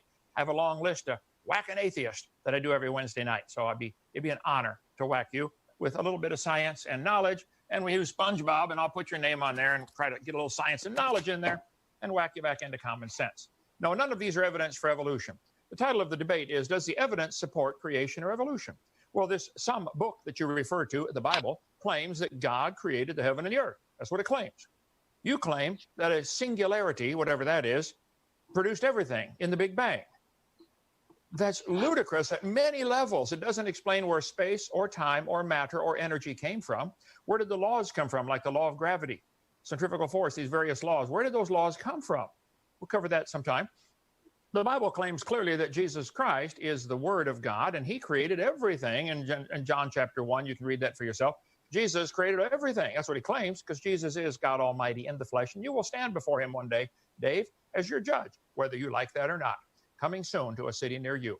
Jesus claimed that the creation of Adam was the beginning when he made Adam and Eve, Matthew 19:4 and Mark 10:6. And the Bible clearly claims in the Ten Commandments, in 6 days, the Lord made heaven and earth. Well, that would really very simply explain all the symbiotic relationships that we see. Plants give off oxygen, take in CO2. Animals take in oxygen, give off CO2. They reciprocate the gases. It's a symbiotic relationship. There are millions of symbiotic relationships in nature. Certain plants require certain animals. I think that defies an evolutionary explanation. But God said he simply did it all in 6 days. Now, you can choose to deny that, as I'm sure you've chosen to believe that it didn't happen that way, but you cannot possibly know that it didn't happen that way. So Jesus said the creation was when God made Adam and Eve, and the Bible says clearly that man brought death into the world. Romans chapter 5, 1 Corinthians 15. Man introduced, the reason the world has problems today and death and suffering at all levels is because of man's sin. Yet your religion of evolution teaches that death brought man into the world. Billions and trillions of things had to die for man to get here. Exact opposite of what the Bible teaches. Just so you understand, you're welcome to have that religion, but it is indeed a religion, and it is indeed completely contrary to the Bible. Did man bring death to the world, or did death bring man? So Jesus said the creation of Adam was the beginning. Of course, you're calling him a liar at this point. The Bible says nothing died until man sinned, and you're calling the Bible a liar. And the Bible says Adam was the first man. That's what it says. And Eve was the mother of all living. The Bible says we all came from Adam and Eve. I think you could trace that back scientifically to mitochondrial Eve and Y chromosome Adam, if you'd like. But the dates in the Bible add up to about, it says Adam was 130 and Seth was 105 and Enos was 90. If you add up the dates in the Bible, you're going to get what everybody else gets. The earth was created about 4,000 BC or 6,000 years ago. That is the clear teaching of Scripture. And obviously you don't believe that because you need billions of years for your frog to turn to a prince. You see, Dave, when a frog turns to a prince by kissing it, that's called a fairy tale. But replacing the kiss with billions of years is still not going to turn the frog to a prince. It is still a fairy tale, Dave, that you are teaching and believing and teaching to others. The Bible dates out up to 6,000. Now, all the evidence that we see, and the purpose of the debate is, what does the evidence show? The evidence shows that one single cell, is more complicated than a space shuttle. Darwin thought a cell was a glob of jelly, not much to it. Now we know it's one cell, more complicated than the most complex machine ever built by man. All the evidence shows that design demands a designer at every level. At every level, design demands a designer. Evidence shows that information does not arise by random chance. It just doesn't happen. So let's see, 1402. I won't have time to cover all this, so I'll add this when I do the Whack an Atheist here. Let's see, Alt-DV, 1402. What's happening here, Steve? It's not working. Steven. I've got it on this one. Oh, there it goes. Okay. 1 second. Dave, I was also going to mention, I think that your camera might have stopped, just so in case you didn't know. Not a big deal. If it was, did it? Okay. Are we on? There it is. Are you pausing the time here, John or James? Yeah, I can do that. Okay. In the movie with Tom Hanks, The Green Mile, it was a fact. There was evidence that 2 girls are missing. No question. The girls are gone. A massive manhunt was organized. It is a fact, in the movie at least, John Coffey is found holding the 2 dead girls. That's a fact. The evidence showed clearly they're missing. When they're found, he's holding the 2 dead girls. It's a fact he was arrested and executed for the crime, in the movie at least. So that's a fact. That's the evidence showed that he did it. It was also a fact that he didn't do it. It's a fact that this guy did it in the movie.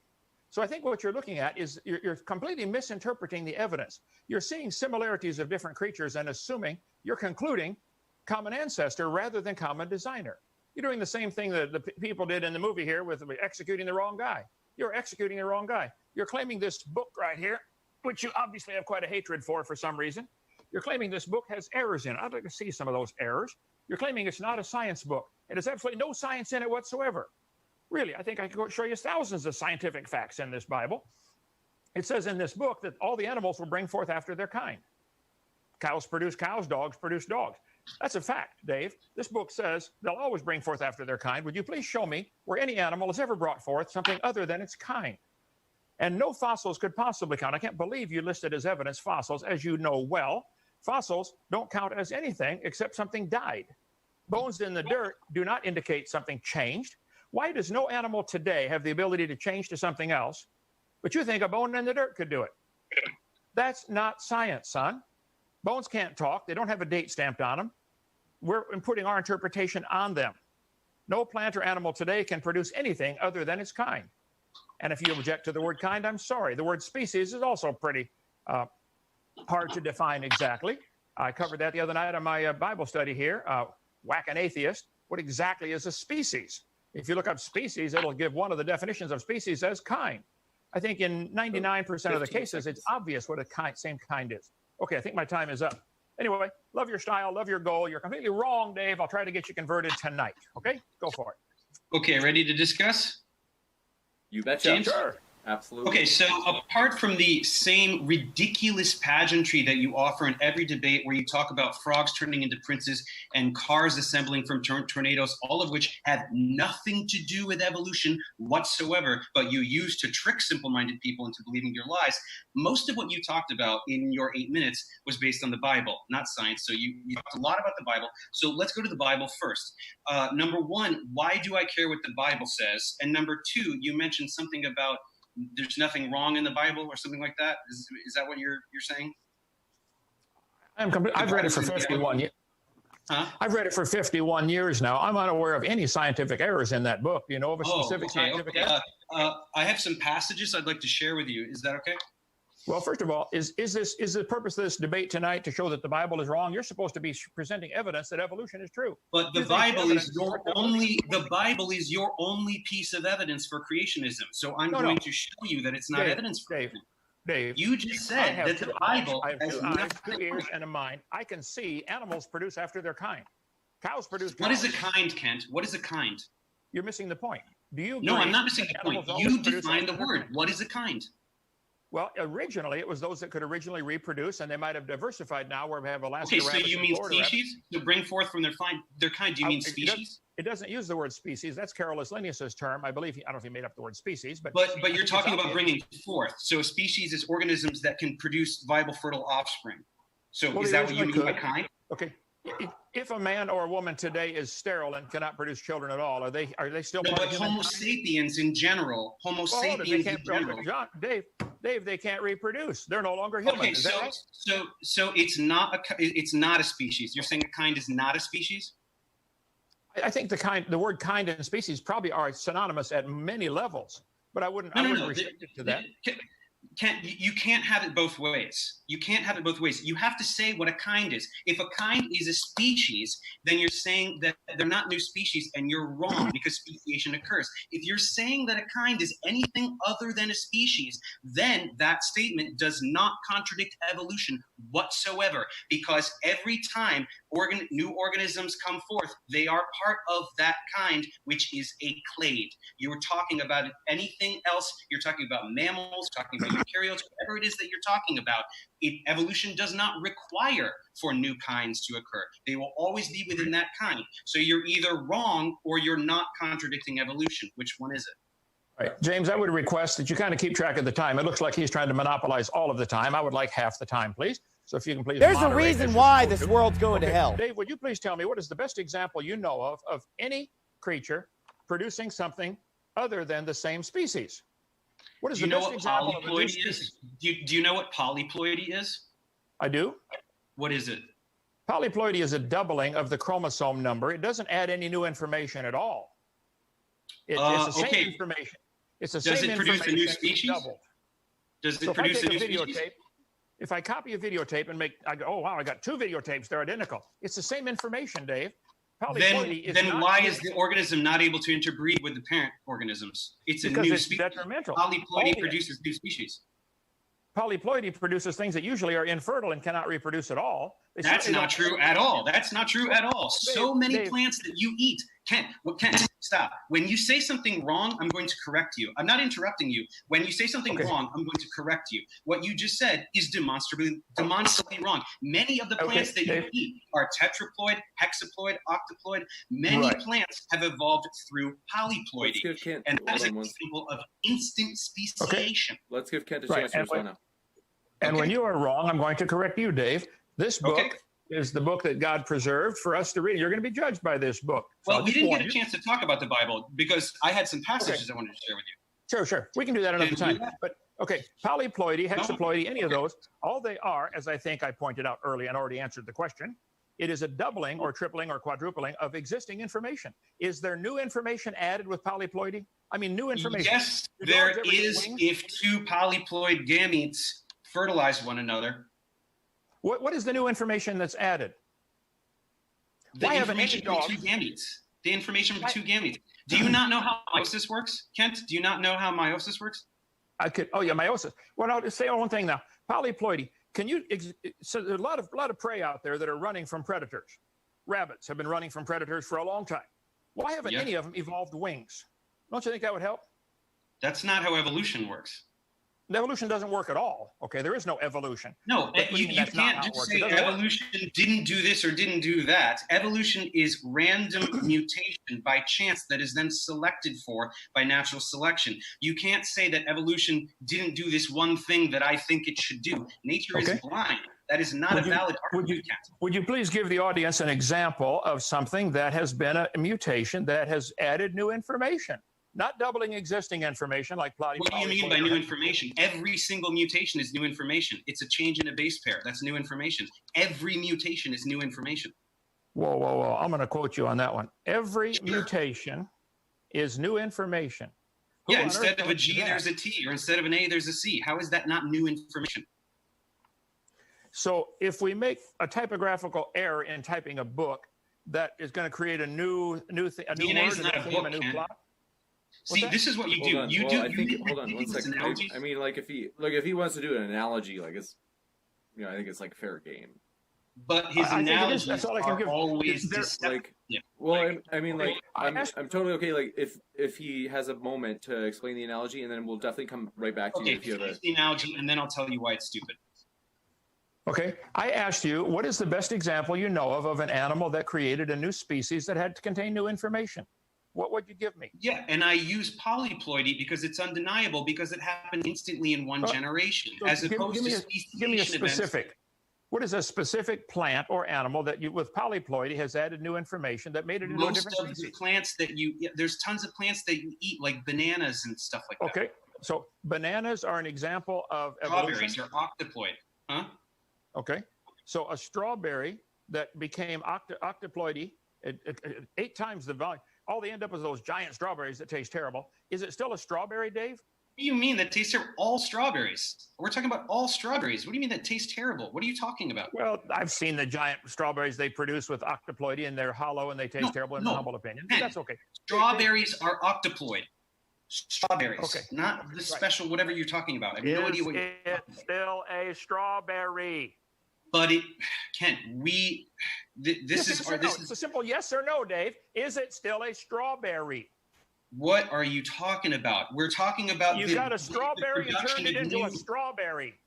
What are you talking these about? Are different species. Okay, So I'm the using strawberry because are now it's different species. species. We can talk about speciation. Did you not see that list I provided? No, I want a simple answer. Your answer was strawberries are a great example of octoploidy. There's no new information. It's still a strawberry. How is it not new information? How do you not understand? How?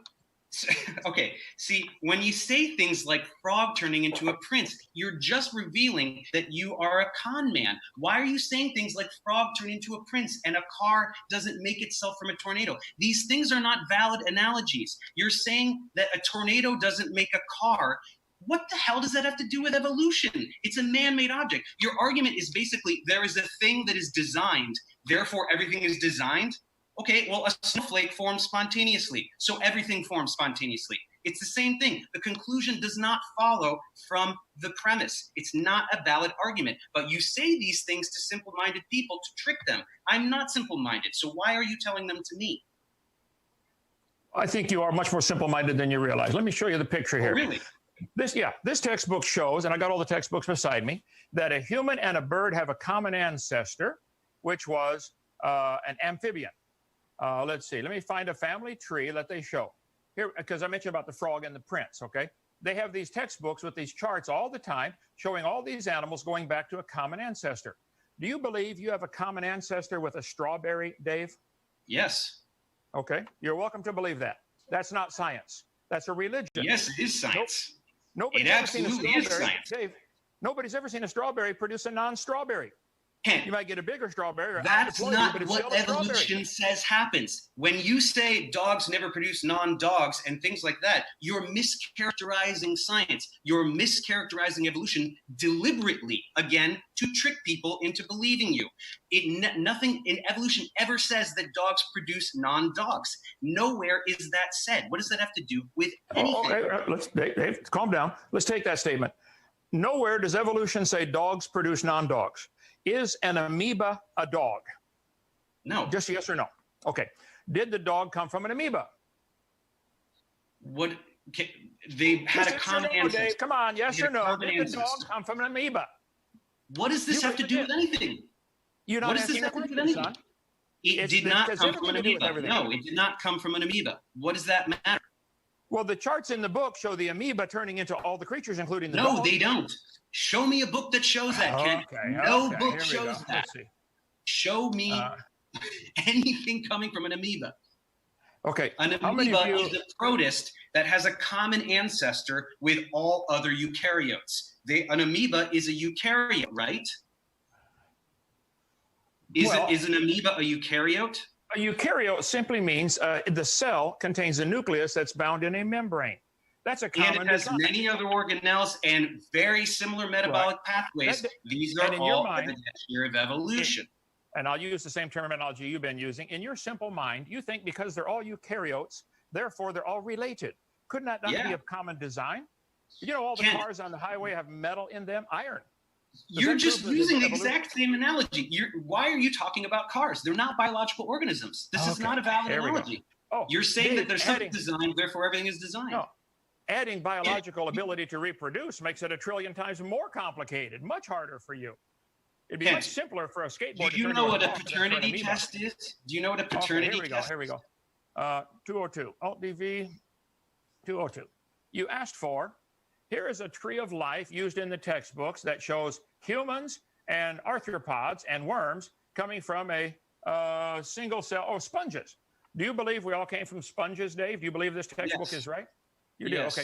How about this one? Humans and trees and reptiles all came from a protist. So if it wasn't an amoeba, did we all come from a protist? Do you believe that? Is this textbook right? I believe it may have been some kind of protist, yeah. Okay. How about this one? Humans and birds and mosquitoes all came from, look at this, and worms and snakes and sharks all came from, let's see, an amoeba. There it is. Do you believe an amoeba turned to a dog? That's my original question. The amoeba is not at the root of the tree, and no, it's not saying that amoeba turned into a dog. Okay. You are mischaracterizing science, and it's the argument really. All you're saying is, I don't understand it, so it can't be true.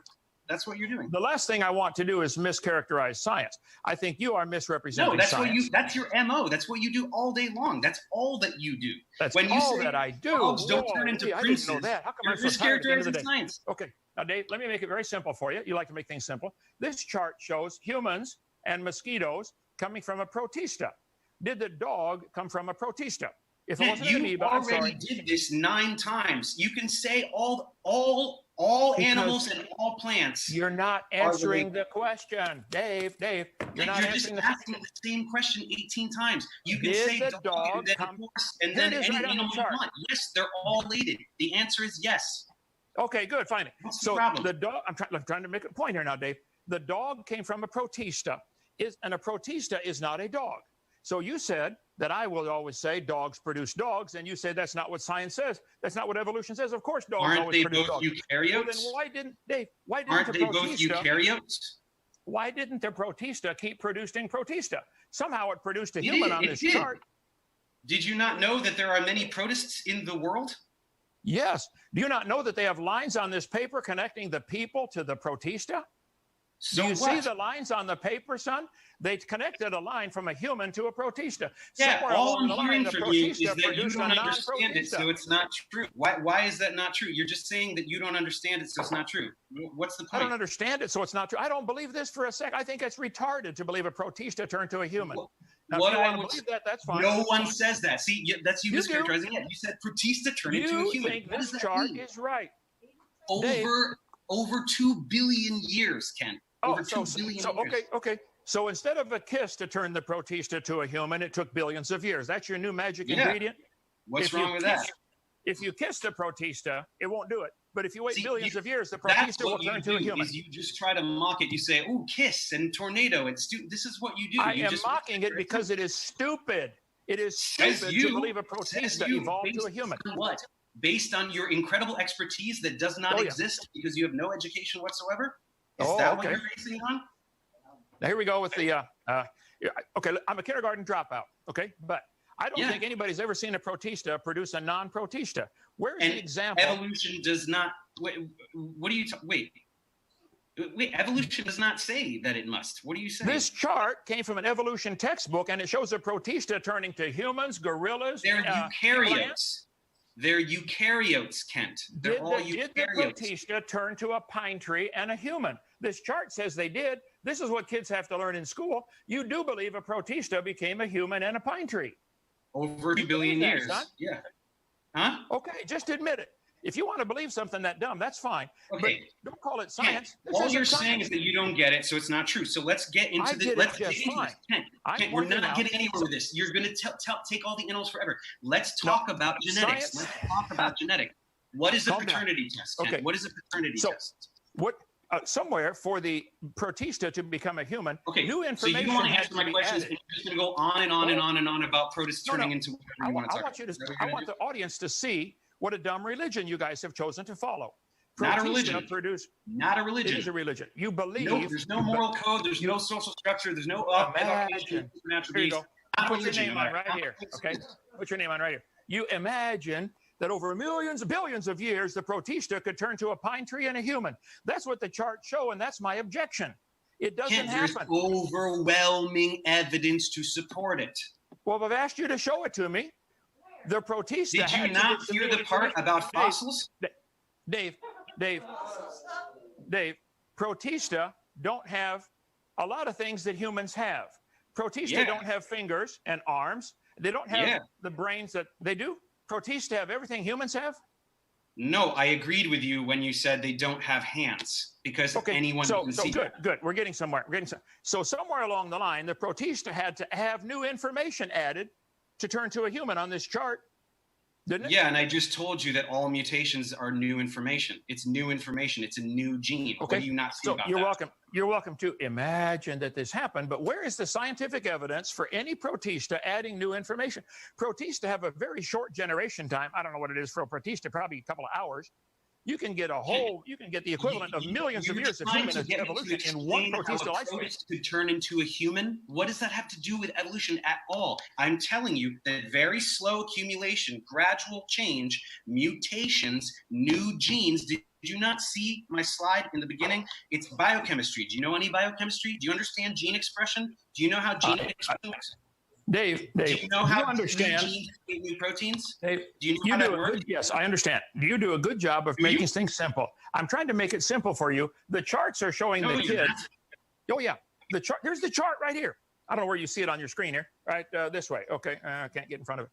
This chart shows the protista becoming slowly over billions of years through gradual mutations, through random chance mutations. The protista turned into a pine tree, a human, a horse, a gorilla, a dinosaur, a shark, and a starfish. And you believe this stuff, don't you? You believe that, don't you? Okay. Yeah. Listen, Dave, you are welcome to believe that, but this is a religious belief. This is not science. No, it's not religious. You have a religion and don't even know that. Why did you refuse to address any of the things that I said in my opening statement? Why are you not addressing fossils and geological data? I know that you have a lot of Dave, let's take one of my requirements when I debate someone is we talk about one topic at a time. If you'd like to talk about fossils, I would be glad to. Let's stick on that one. Let me point it out. Let me explain it to you. Dave, hang on. Science. Pay attention. Fossils, you cannot prove any fossils had any children at all. I've got fossils all over our museum here. Here's a petrified clam. Could we prove this clam? May I respond to the dumb thing that you just said? May I respond to the dumb thing that you just said? Or do you just want to keep steamrolling and say dumb thing after another? No, you're not listening anyway. But did this clam? No, I heard what you said. And I know this talking point of yours. You say that a fossil, there's no proof that it reproduced or anything like this. That's your true, point, right? Isn't it? Why does that matter? Kent, if a human being dies, Kent, let me say what I'm going to say because I'm demonstrating to you that you have no idea what you're talking about. If a human being dies without having reproduced, does the entire human species go extinct? No. So what are you talking about? That organism, it doesn't have to have reproduced. It is a member of some species, a population. That one died and we found it. So what? Okay, wonderful. That's great. We have fossils all over our museum. Dave, a simple question. Could you prove... a talking point of yours? Yeah, because you don't get it. Could you prove this fossil? Do you understand what I just said? Dave, you said fossils are evidence for evolution. I'm pointing out you can't prove that fossil had any children. You couldn't prove it had children that were different. Did you hear what I just said? That fossilized organism does not have to have population. I've heard it till I want to puke on it. Okay? You want to puke on it because it demonstrates that you have no idea what you're talking about. I have every idea what I'm talking. You're the one that doesn't know. No, you don't, or you wouldn't say that dumb thing that you just said. No, what I said was true. You don't get it. Fossils would in an honest court of law, no fossils would count. They would all be thrown out because where the judge is a developmental biologist. What do you mean a court of law? Who cares, Dave? We don't see any animal today. This chart shows a protista producing a human. We don't see protista produce anything other than protista today. But you think a fossil protista could do it? What do you mean other than protista? No, evolution does not say that. See, this is why you need to define kind. Because if you are saying that kind is species, then you're wrong. Speciation occurs. Do you agree that speciation occurs? That's a slippery term, but yes, I'll give a qualified yes. I agree. It's really not a slippery term, though, because species is not a slippery term like kind. Species is a population of organisms that can produce viable fertile offspring. It's actually a very rigid definition. Okay, good. Now, there is a whole population of protista on this planet, like trillions of them. They are having babies all the time. Do they ever produce anything other than a protista? Today. Can we watch them today? Doesn't say that they will. Everything says that they did.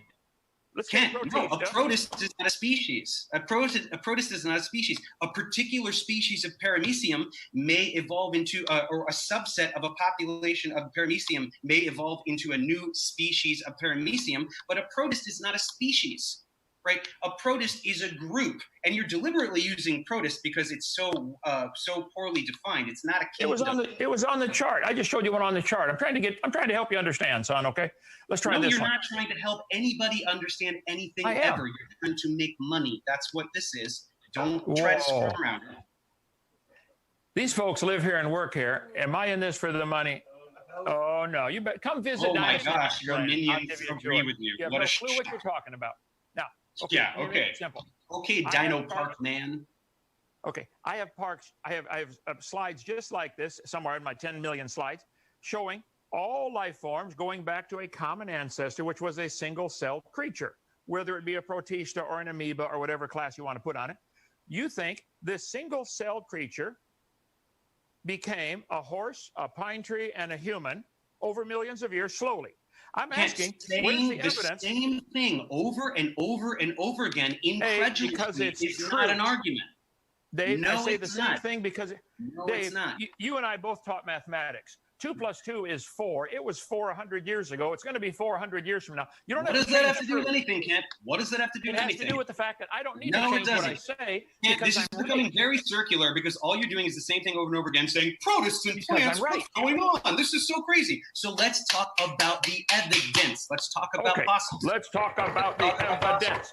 Have you ever seen a protista or an amoeba or any bacteria produce something that was... He just said fossils, and you're going off in the exact same talking point that you just fossils. Okay. Have they found any fossil protista or bacteria or amoeba, any single-celled fossils? A lot of them have been found. I mean, lots of whole rock formations are made of trillions of fossil single-celled creatures.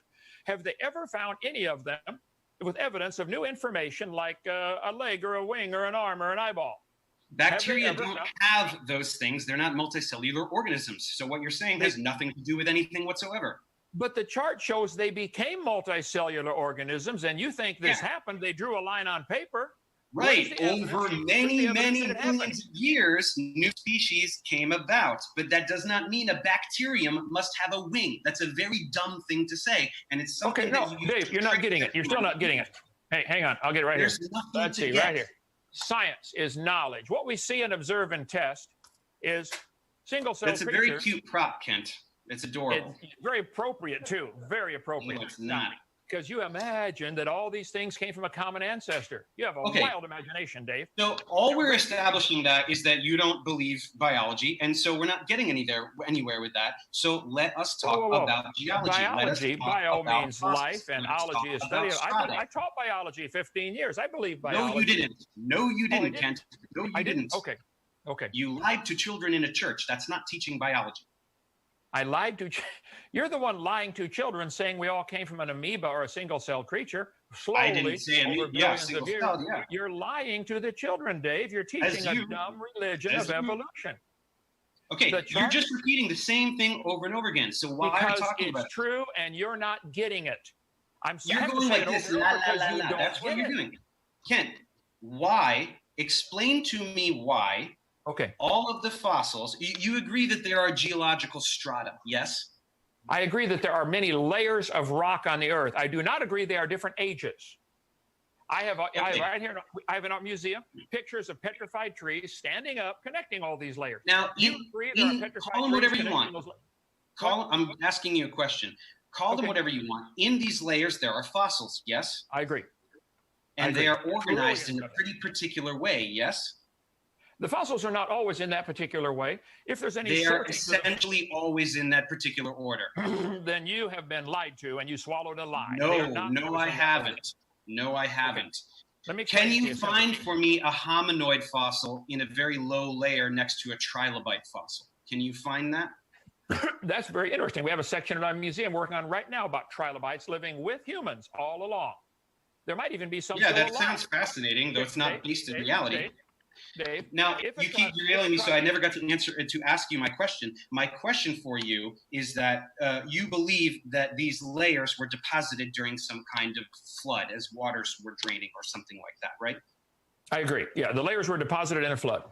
Okay, so then what I want to know is number one. Most of them, nearly all of them. There's still layers today being deposited, but I'd say 95% of what we see was deposited during Noah's flood. Yeah.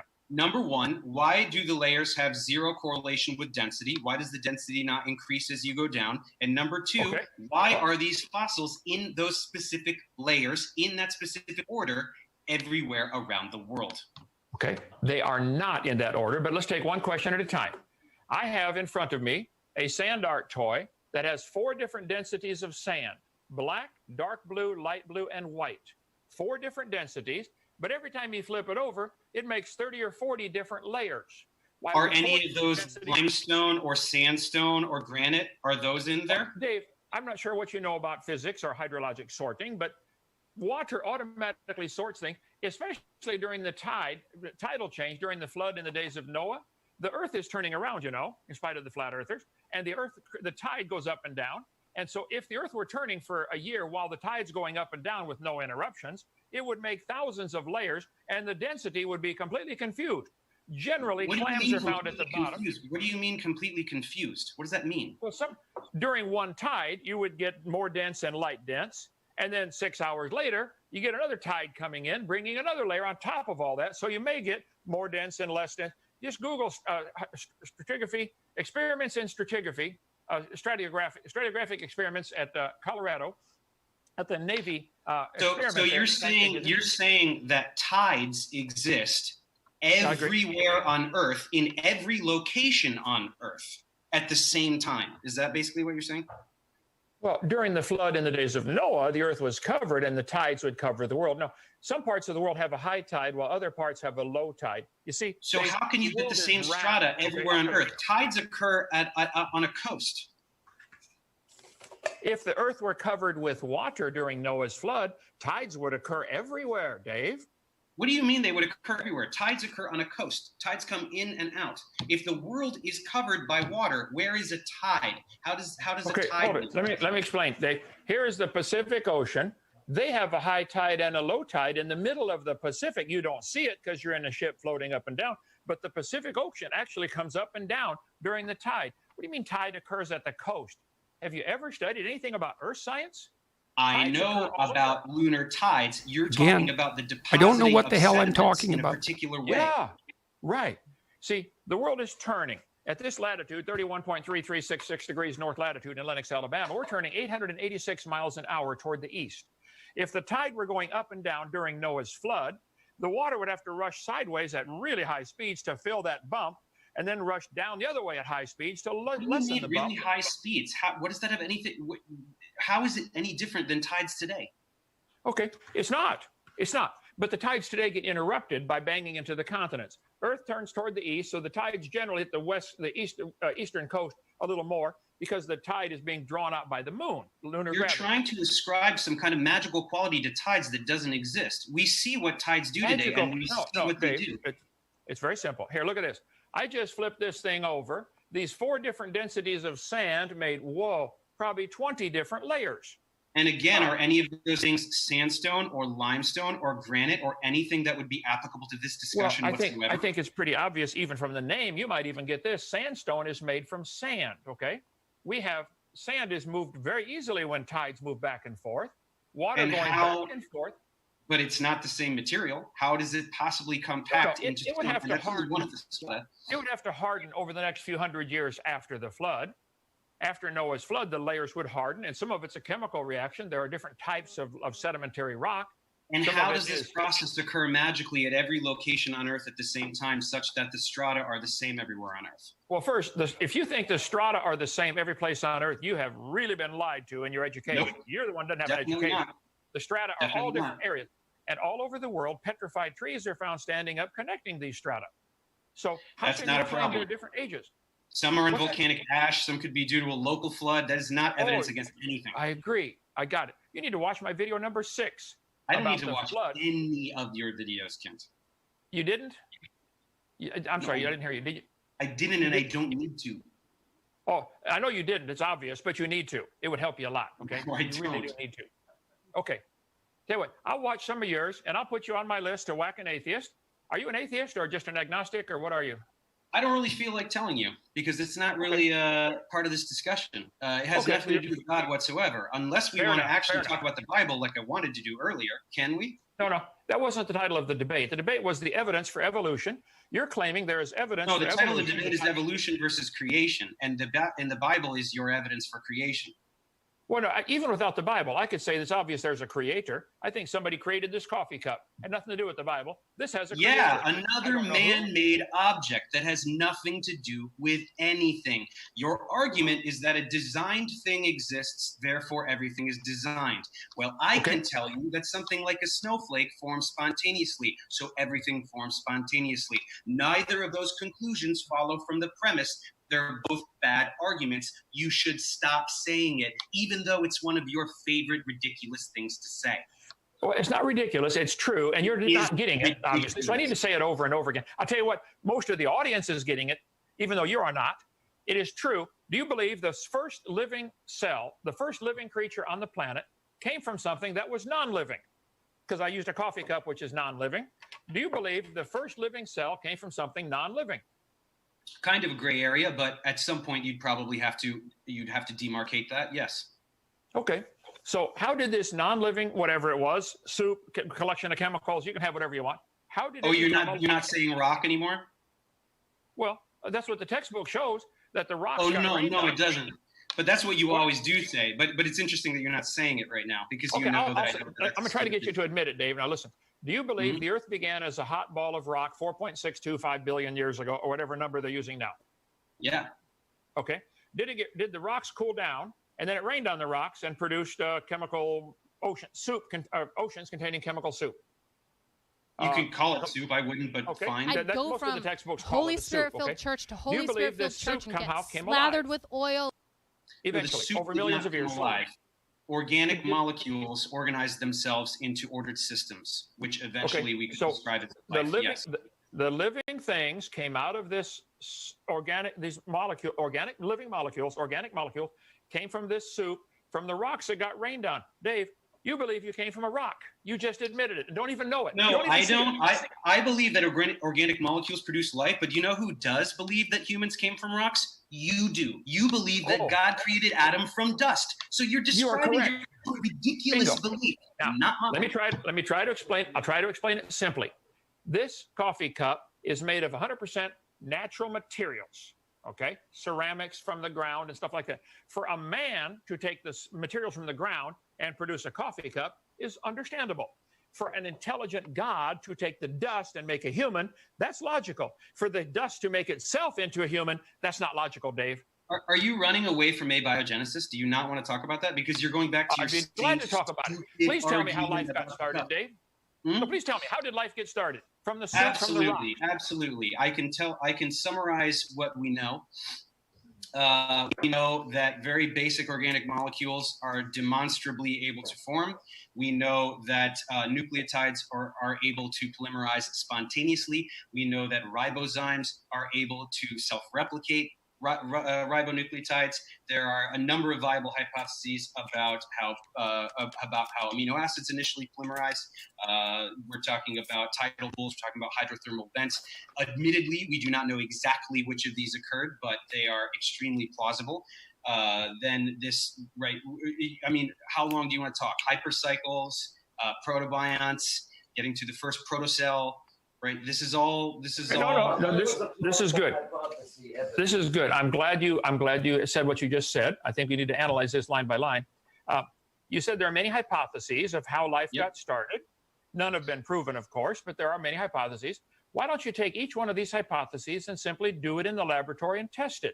There's a whole lot of laboratories out there. Why don't they take some soup and make it come alive today? Has anybody in any laboratory ever seen or produced, even with all the chemical brains and chemical chemists in the world, have they ever been able to make life today? Or did it only happen long ago and far away in the imagination? Where do we see it today? Craig Venter did create synthetic life. He did. Craig Venter, I'm going to write this down now, created synthetic life. Okay. Yeah. Mm-hmm. And where is this? Where can I look at this up? Is this Venter, V-E-N-T-O-R? Yes, Google's name. Okay, I will certainly do that. So listen carefully. Is Craig Venter a pretty intelligent scientist? Seems like it to me.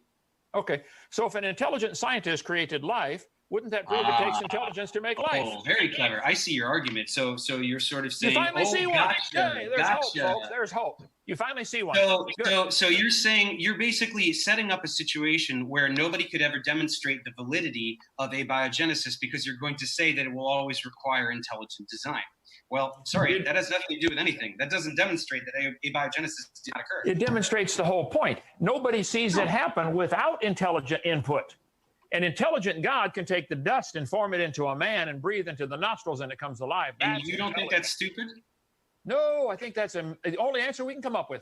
You're looking at cladistics and evolutionary biology and very well understood things that slowly create organization over time, and you think that's stupid, and you think a God going on dust is not stupid? Hold on, you said this is well understood, but you admitted they don't know how life got started. There's a bunch of hypotheses. We don't know which hypothesis occurred. We don't know which of these hypothetical processes occurred. Go test them. They're all very plausible. They're all plausible. Well, then make life 20 different ways then. Why don't you do it in the soup and do it in the ocean and do it in the warm little pond? Yeah, do it in the ocean where all of the living organisms are that consume organic materials. How's that going to work, Kent? You mean because there's already living things there, life can't get started again because they would eat it. Is that what you're trying to say? Yeah. Okay. Well, tell you what, let's get rid of all the living organisms. Let's get you a pot of hot soup, just chemicals, no living organism, and make some life. You said but then you're going to do the whole see, intelligent creator. That's what you're going to do. That's why you're setting this up this way. You're finally getting it, Dave. Nobody has a clue how duplicitous you are. That's what I'm getting. No, nobody has a clue how life got started. They can't make it happen in the laboratory. I don't believe you at all about this Venter guy making synthetic life. What is he defining life as anyway? The same way everybody else defines it. He made a synthetic genome, and it's an organism. Did this synthetic life that he created, was it able to move, breathe, respirate, reproduce, give off waste, the things normal life things do? Yeah, it's a unicellular organism. It's a bacterium. So he created a unicellular organism. He created the genome. What? He synthesized the genome for it. Yeah. Let's see. It's up on the screen here. The first synthetic cells made in 2010. Inventor's team at the C. Craig Venter Institute in California, out by you, copied an existing bacterial genome and transplanted it into another cell. Now hold it. He copied an existing one and put it in another cell. You think he made life? Well, it counts. It's a new organism. He invented a new organism. The question is abiogenesis. Did he create life or copy a living organism's brain? He did not create it from constituent parts, but that's not the question you asked me in that moment. He created a new species. Oh, okay. So who's being evasive and duplicitous here? I just answered the question that you asked me, Kent. Okay. Have any scientists been able to create life from totally non-living material? Taking the existing gene code of a bacteria and transplanting it is not creating life. Try again. Who else besides Venter did do it? I mean, technically it is. He created a new living organism. He did not create life. He created You're missing the point. He created a new bacterial species that is I didn't say make a new species. I said, how do you get life from non-living material? He did. Non-living material. He started with some living material, Dave. Bacteria, the one he started with was already alive. Okay, so it's a different topic of discussion, but it doesn't matter. It's not disproving abiogenesis in the slightest. It matters greatly because that's why I said you guys believe, you imagine that life can get started from non-living material, and it can't happen. It's never been observed. It's not science. I just told you, you don't have to observe something. Can you see atoms, Kent? Can you see atoms? Oh, no, you're going off on a rabbit trail unnecessarily here. No, it's not a rabbit trail. You just said that we don't know that we know it can't happen because we can't see it. I'm asking you if you can see atoms.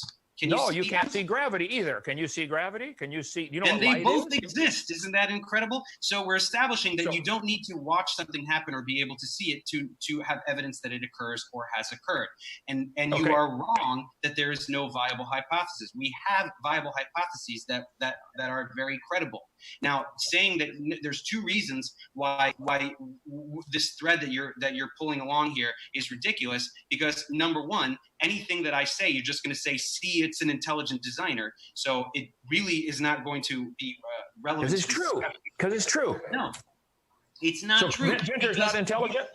An experiment, you're asking for an experiment that is going to replicate conditions from which Got about 1 minute left, and then we have to go of all the discussion. It's 40 minutes. Whoa. Okay, well, that was fun. That was fun. I had fun. We didn't get a chance to talk about the Bible, which is most of what you talked about originally. I still would like to. Well, I'm sure we can do that. No, I believe the Bible. I'm not asking it to be taught in schools, though. You're demanding that your hypotheses of life starting from a soup be taught in schools. You want me to pay for that for the kid? You're brainwashing the kids. You're lying to the children. You're going to pay for that? You're going to pay for that? With what? All of the property tax pays for the schools. Yes, we've taxes. Lots of that. You want to talk about taxes? I pay every tax I owe. You want to get on that rabbit trail? You talk about a straw man. Yes, I'll take that on if you'd like. I just find it ironic that you bring up taxes. Well, and I think everyone wants to know why. Because I'm trying to explain to you, because you seem to be a little thick-headed here.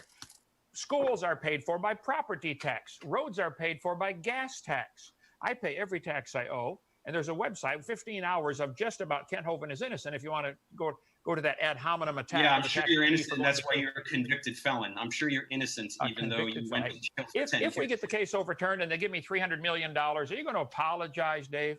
Yes. You won't. You will? Yeah, I will. Yeah, okay. Come on, come visit us. It's going to happen. You watch. Now, if not now, Judgment Day, it'll certainly happen. You've not given any science of how life got started.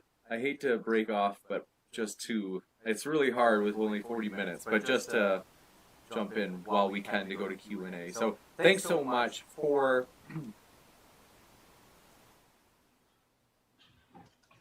your questions, everybody. And next, we will jump right into it. So we're going to try to go as fast as we possibly can. And I don't know if we'll get through everything, but we'll sure try. So Terry James, thanks for your super chat. They said a dog, a bear, and a butterfly. Which is not like the others, and why? Well, it depends what you want to call similarity. I could say they're all attracted by gravity, so therefore they're similar. They all take up space, therefore they're similar. I mean, what exactly does that question mean? A dog, a bear? I think that they were kind of using your common question toward opponents. Namely, they're saying a dog, a bear, and a butterfly. Which is not like the others, and why? I think that, you know what I mean, when sometimes... They're all animals. Well, butterfly, if you want to, insect, if you want to put that in there. But I think they all have some similarities because they have the same designer. A very smart designer designed all the different types of animals. I'm so and butterflies sorry. always make... Did I lose Mike here?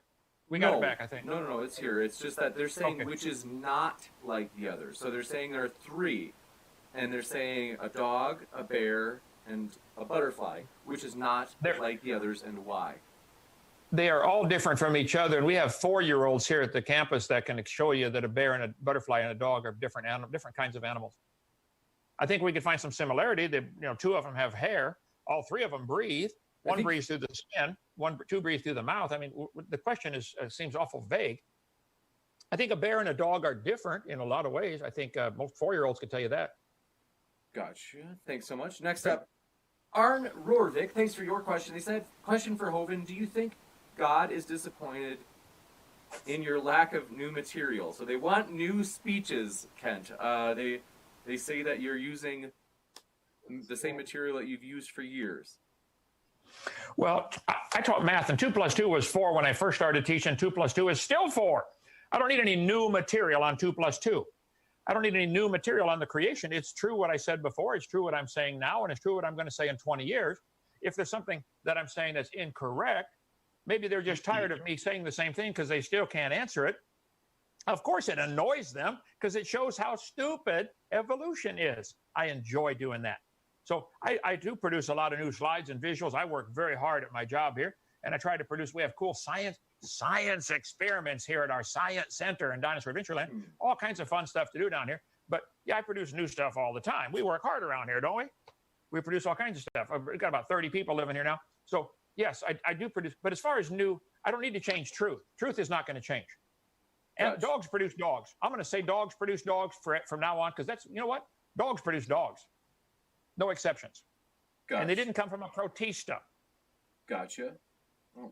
Yet you believe in a more rapid version of evolution than everybody else because the kinds that are on the ark have produced all the variation today in a few thousand years. So you actually do believe in evolution, Kent. No, I believe in rapid variation within the kind. That's nothing like saying dogs came from a rock, Dave. You're the one Variation within the dogs. kind that produces new species that cannot interbreed with one another? Well, that happens. I mean, there are humans today that can't breed, can't make babies. Therefore, they're non-human by your logic. That's not Homo sapiens, the species as a whole. So when you say dog, when you say dog, what do you mean? Do you mean Canis familiaris? Or what do you mean when you say dog? That's not a scientific term. I think that's true. The wolf, the Canis lupus, Canis domesticus, Canis familiaris. I'm not sure exactly where that kind border is, but I think most people would say there's a barrier. You can't get dogs smaller as. So what about coyotes and jackals and foxes? Coyotes and jackals are all part of the dog and kind? foxes might even be in there. I don't know what the original kind was. Okay, so if two dogs, as you call them, were on the earth, how did we get all these other things now? Got to jump into the next question pretty soon here, guys. So sorry to do that to you, but just because we have limited time. John Lloyd, let's see. Terry James, thanks for your super chat. They said, Kent, why do whales have digits but fish don't?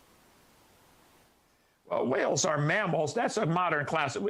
People decided to put whales in the mammal category because they breathe air and produce live young, etc.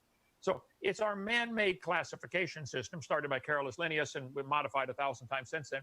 I think in the biblical classification, if it swims in the water, it's in the fish category. So whales would be in the fish category by their classification. It's a matter of who's making the rules. You know, it varies all the time. So I don't think one of many errors in the Bible. One of many errors in the Bible. That's not an error to call a whale a fish. Whales are not fish. Whales are not fish. Today they're not, because somebody decided to put them in the mammal category. So today they're not, but before they were, so they changed? What is that? Dave, do they swim in the water? In the water? Yeah, they're in the water. Dave, do whales climb trees like squirrels? Should we classify I swim in the water too. Am I a fish? I swam for 14 years. Am I a fish? We've classified whales and mammals in the same category, but squirrels climb trees and whales can't. What does that have to do with anything? Whales are not fish. Also, pi is not equal to exactly 3. There are tons of errors in the Bible, whether you want to admit it. That's not an error. By our modern classification system, whales are no longer in the fish category. I don't think God cares what we call them. He said if they swim in the ocean or the water, they're in the fish category. So he put them in with the fish, and that's fine with me. Is it that, or that the people who wrote the Bible had no idea what they were talking about? I think anybody looking at a whale swimming in the water would say, you know, that could be in the fish category. No problem. How does God have so little understanding of his own creation that he thinks that whales are the same as fish? We've got to jump back into the questions here. So sorry, guys. Just got a lot here. Dwayne Berg, thanks for your question. They asked, Professor Dave, how do you know anything to be objectively true when nature is evolving? Hence, your test and answers change until the heat deathly nature. The what? The heat what? I think maybe they mean the heat death in nature, like the end of the end of the universe. Okay, the laws of physics are constant, so I don't know what that means. I don't understand what the question means. I'm not certain either. Are you asking like how we know radiometric dating works because how nuclear decay, the rates of nuclear decay are constant, which we didn't get to because Kent knows that he has no ability to explain that? You're dreaming, son. I can explain all that. Brad, you can show me. You can show me. You can create all your things of anomalous data. Brad Iverson, thanks for your question. They said, Kent, if man walked with dinosaurs, why are there detailed cave paintings of lions, horses, and cave bears and other mammals, but not one painting of a T-Rex, Apatosaurus, or Triceratops? Well, I think you need to watch my video number 3 about dinosaurs living with man. There are lots of paintings, cave paintings, stories. There have been missionaries in Africa talking about in the Congo swamp, which is bigger than the whole state of Arkansas, talking about the Apatosaurus, maybe only 20 feet long now, but still alive. There have been thousands of reported sightings that certainly appear to be dinosaur-type creatures still alive. There have been hundreds of sightings of what appear to be pterodactyls in various spots around the world. Watch my video number 3 on drdino.com. So the person who asked the question is unaware that it has happened. There have been many cave paintings, ancient artwork, Roman pottery shows dinosaurs on them. Egyptian pottery shows dinosaurs on them. So I think the question is invalid.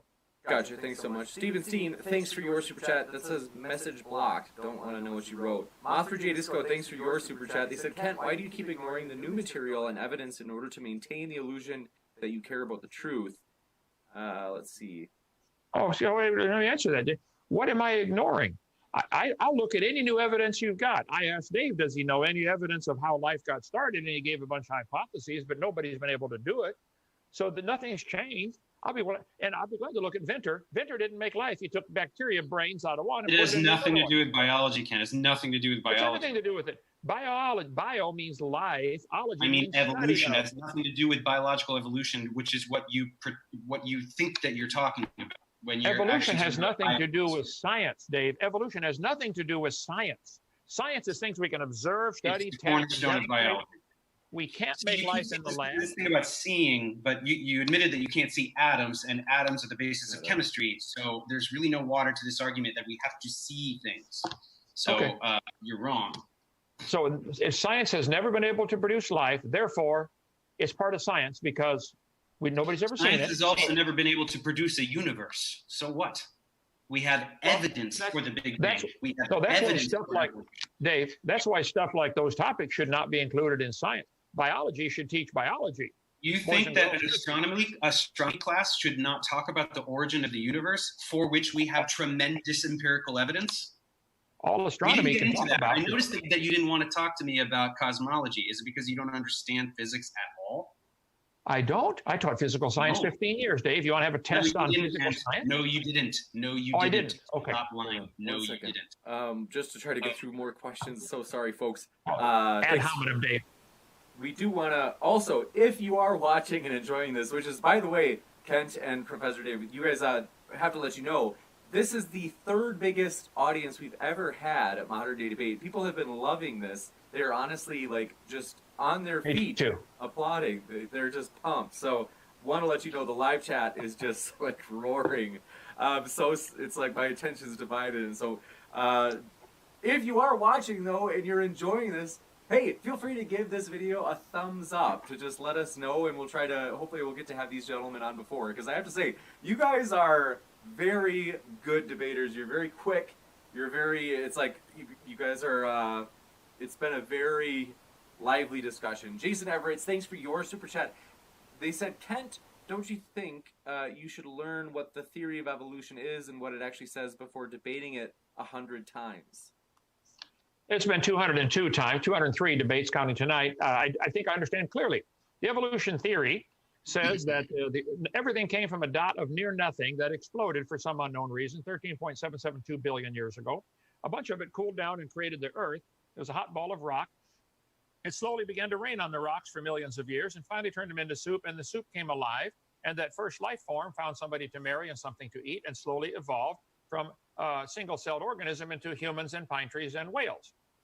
I understand. See, the problem is I do understand what the theory says. No, you don't. That's why you say things like dogs always create dogs, which has nothing to do with anything, Ken. You don't understand anything that you just said. Dave, you summarize 4 fields of science and then just brush it aside as though there aren't thousands of scientists that demonstrate that all of those things are true. Dave. The tech guy. Put my slide back up, would you? I'm trying to get my tech guy attention. Okay. Steve, put my slide back up.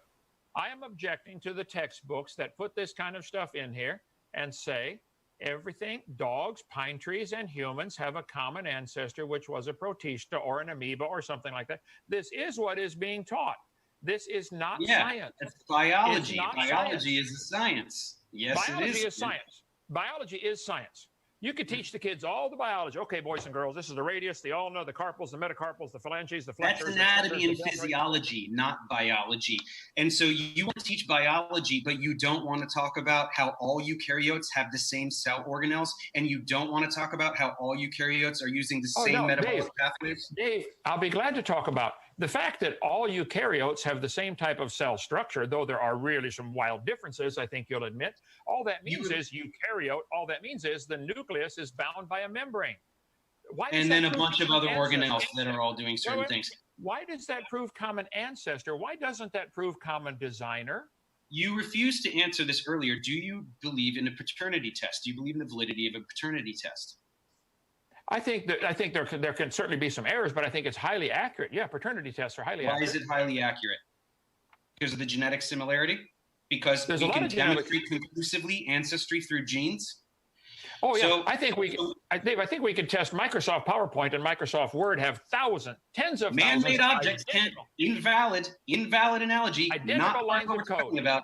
We can prove that your son is your son through genes, right? And we can prove that his son is his son through genes, right? So how many? Tell me how many generations need to elapse before you do not trust genetic data? How many generations need to elapse before you say no, lineage cannot be demonstrated through genetic similarity? Okay. Do you think a paternity test would show that you are related to somebody in China? I mean, yeah. Okay. We probably do have a common. I bet we're all going down to Africa. Right. I bet we all have a common ancestor with the Chinese. I think her name was Eve and his name was Adam. Now, I don't believe. Yeah. So how does that work, though? By the way, Noah has 3 kids, and like one is Asian, one is black, and one is Anglo-Saxon. Is that how that works? How do we know the people? Okay. And all the animals. The paternity test. Hey, what's the gene code of this rock that you came from? No gene code at all. So you do want to do the rock thing that we just you do believe you came from a rock? You admitted it a half hour ago and don't even know it. Molecules, but you believe in the rock thing. No scientist has ever said that life comes from a rock. You've been corrected on this 1,000 times, and you keep saying it's the dumbest thing in the world. Where did the molecules come from? It rained on the rocks for millions of years. Kent, if your mother eats a pizza while you're in the womb, are you made from pizza? Are you made of pizza? Are you a pizza? What a straw man argument. Dave, you believe it's not a straw man argument. You're saying that because chemistry happened near rocks, we came from rocks?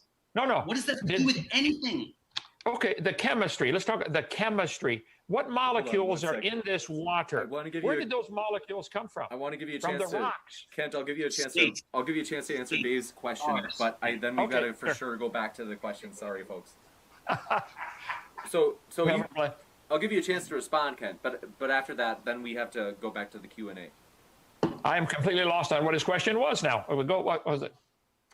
Oh, paternity test. Yeah, I believe paternity tests are fine. I don't think they would show that we all came back from a rock, though. I don't think paternity tests would show that. No rock, because rocks don't have genes, Kent. Again, that is a ridiculous thing. Okay, you're getting it. I'm not getting anything about what you say. Maybe you're right. You're probably right. You're not getting anything. Go ahead. Because you keep saying this dumb thing about the rocks and that cars can't be made from tornadoes and ridiculous things that have nothing to do with biology whatsoever. C. Darwin, thanks for your, let's see. I'm trying to make sure I get ones that ideally address the content in the debate. Some of these are less related. So, Pax Americana, does Kent realize? Well, we'll give Kent a chance to respond, clear this up in case there's disagreement. Pax Americana, thanks for your question. They said, does Kent realize that he's turning people away from the gospel? People think that you have to believe this stuff to be a Christian. So, is that the case? Would you, Kent, say that you have to believe in young Earth creation view in order to be a Christian? No, you don't have to believe in young Earth creation. By the way, 6,000 is not young. 6,000 is a long time. Billions is pure imagination, but 6,000 is not young. But no, you don't have to believe that to be a Christian. Many people love the Lord, believe they've been saved, they're going to heaven, they're a Christian, and they believe the earth is billions of years old. They're wrong. But Jesus simply preached the truth. All you do, preach the truth. And some turn away because of that. In John chapter 6, at the end of chapter 6, almost everybody turned away from Jesus for just simply preaching the truth. It's been the history of all through the Bible. The prophets would preach the truth, and some would get angry, and they'd stone them to death or kill them or do mean things to them. So preaching the truth sometimes angers people. I think Dave's pretty angry tonight. Radiometric dating versus some book says a thing. Thank you for confirming what I said in my opening statement. I believe that. A thing. That's your evidence for everything. I don't care what your book says. It's a book. And some rock came alive. I don't care what your How about Harry Potter? There's a guy named Harry Potter. He does magic and flies around. Did that happen too? Is that true? You're the one with the imagination. You think a protista became a whale in a pine tree.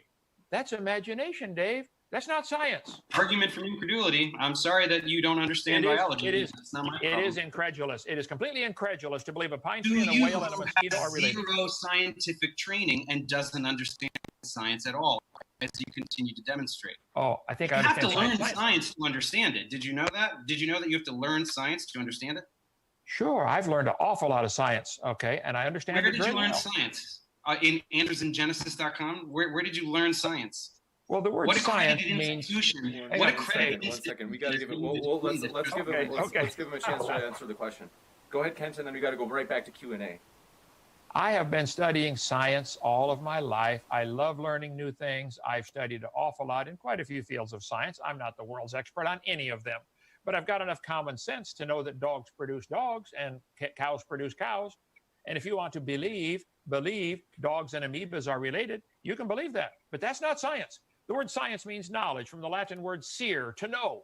We know dogs produce dogs. We do not know dogs came from a protista. You do not know that. You can believe that. You're going to stick with dogs produce dogs. All right. Because it's true. Hey, it's true. Ask any kennel. Go to any kennel, call them up. Do your dogs ever produce anything but a dog? Gee, I wonder why. Do you think it might be because we breed them? Do you think it might be because we make them have sex with each other? Do you understand that there has to be a disruption of gene flow for speciation?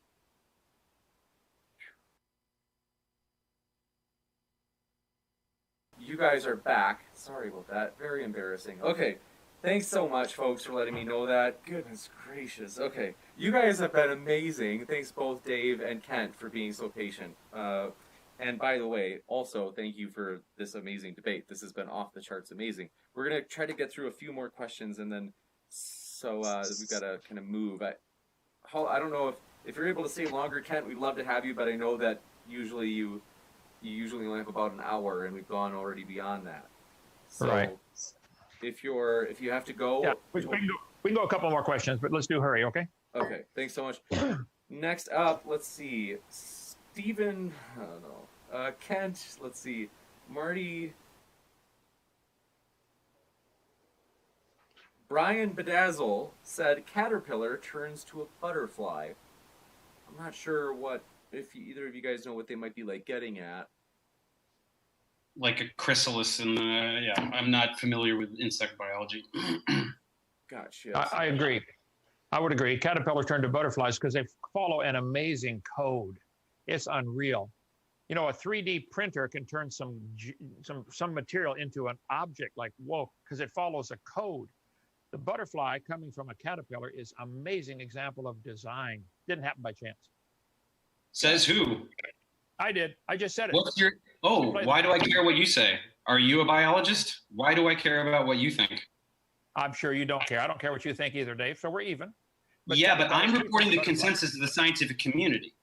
Okay. Right. So you say there's a designer. Where's your evidence? You have produced no evidence for a creator whatsoever, and you refuse to talk with me about the Bible and all of the errors in the Bible. And by the way, all the poor morals in the Bible, like slavery, incest, and rape. And you deliberately will not talk about those things with me because that destroys your one piece of evidence, and you can no longer say some book says things. Dave. The title of the debate is, what does the evidence show, creation or evolution? The evidence shows this was created. The evidence shows the world was created. You don't just say that in every debate. You say it multiple times in the same debate, even though we've already discussed you don't that it's get it. not a valid analogy. I'm trying to help you get it. You don't get it. You can play with the props all you want. It's not a valid analogy. You can say that there is a thing that is designed, therefore everything is designed. And I can say that something forms spontaneously, so everything forms spontaneously. The conclusion does not follow. Okay, we do have to get to more questions, so we do have to try to jump through maybe just a couple more. So let's see. Jay Shy, thanks for your question. They said, Kent, dogs didn't come from amoebas because amoebas are not obozoans or... If I say this wrong, let me know. Opisticons? They share common eukaryotic ancestry, but diverged. So I can read that one more time. Kent, dogs didn't come from amoebas because amoebas are not obozoans or opisticons. They share common eukaryotic ancestry, but diverged. Well, he is welcome to believe they share a common ancestor. I've been asking, why don't they do it again where we can watch it in the laboratory? That's not how evolution works, Kent.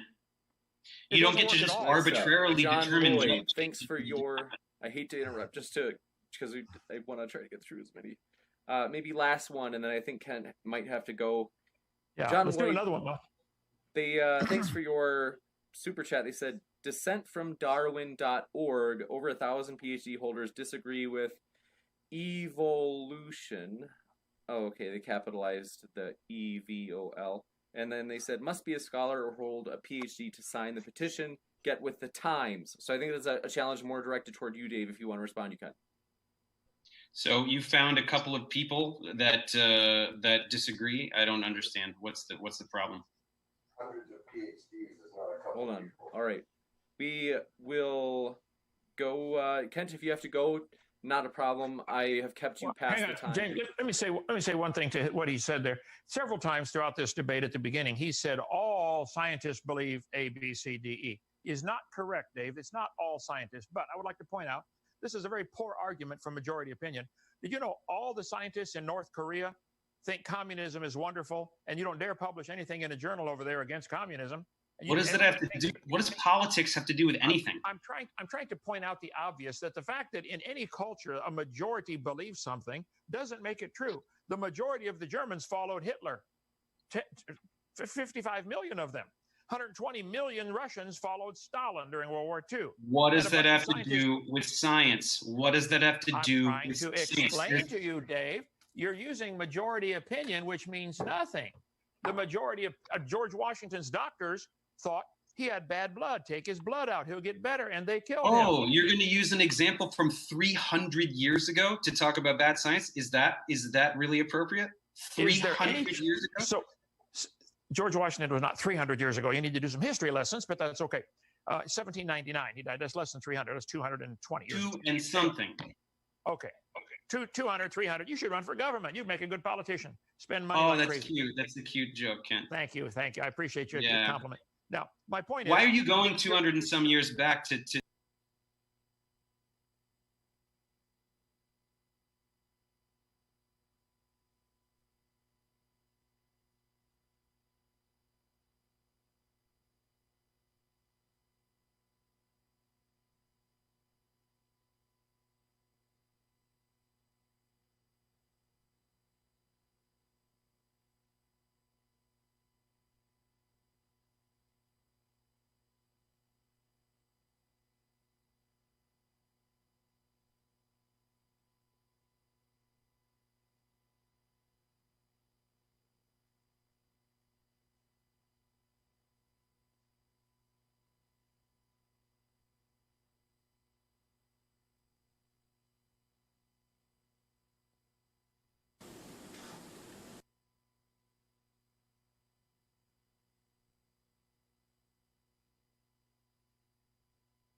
Come on out, you rapist!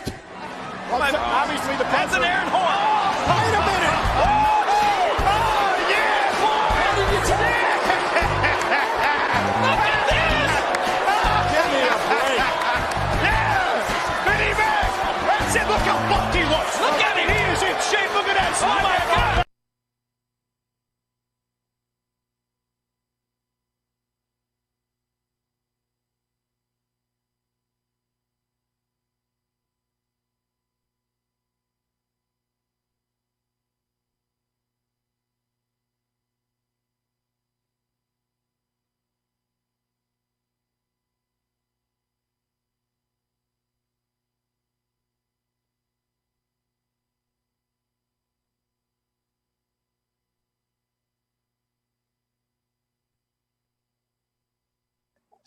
George Washington was not 300 years ago. You need to do some history lessons, but that's okay. 1799. He died. That's less than 300. That's 220 years. Two and something. Okay. 200, 300. You should run for government. You'd make a good politician. Spend money. Oh, that's cute. That's a cute joke, Ken. Thank you. I appreciate your compliment. Now, my point is, why are you going 200 and some years back to find bad science? Is it because that's you don't where think all there's been bad any has there been no bad science in the last 10 years where they prove something wrong? This well, happens all sure, the science time. is changing all the time, but you cannot say that geologists don't unanimously agree that the Earth is 4.6 billion years old. You're putting radiometric dating against someone begat, which is not science. Listen to what you just said. Scientists unanimously agree the universe is the Earth is 4.6 billion years. You are mistaken. They don't unanimously agree to that. Find me a geologist that does not believe in the 4.6 billion year old Earth. Oh, this is very simple, Dave. If I find you a geologist like Kurt Wise, who does not believe the Earth is 4.6 billion years old, has a PhD from Harvard, you will say he doesn't count because he doesn't believe the majority. If I say something, you'll say, Hovind, you don't know any science, so it wouldn't matter. If anybody disagrees with you, you disqualify them at the beginning. But you refuse to discuss the evidence that supports it. You will not discuss this evidence. I've been asking for the evidence. Discuss radiometric dating. Why won't you discuss radiometric dating? We didn't get into that tonight. I'll be glad to, but we're out of time. Let's do that next time. But I asked for the evidence of any animal ever producing a baby that was a different variety, obviously a different kind. And as I told you, speciation occurs, but you refuse to define kind. That's why it's a game that can't be won, because if it's a species, you're wrong. And if it's not a species, it does not violate evolution at all. That's why we have to use examples. You finally understand what I'm saying. Dave.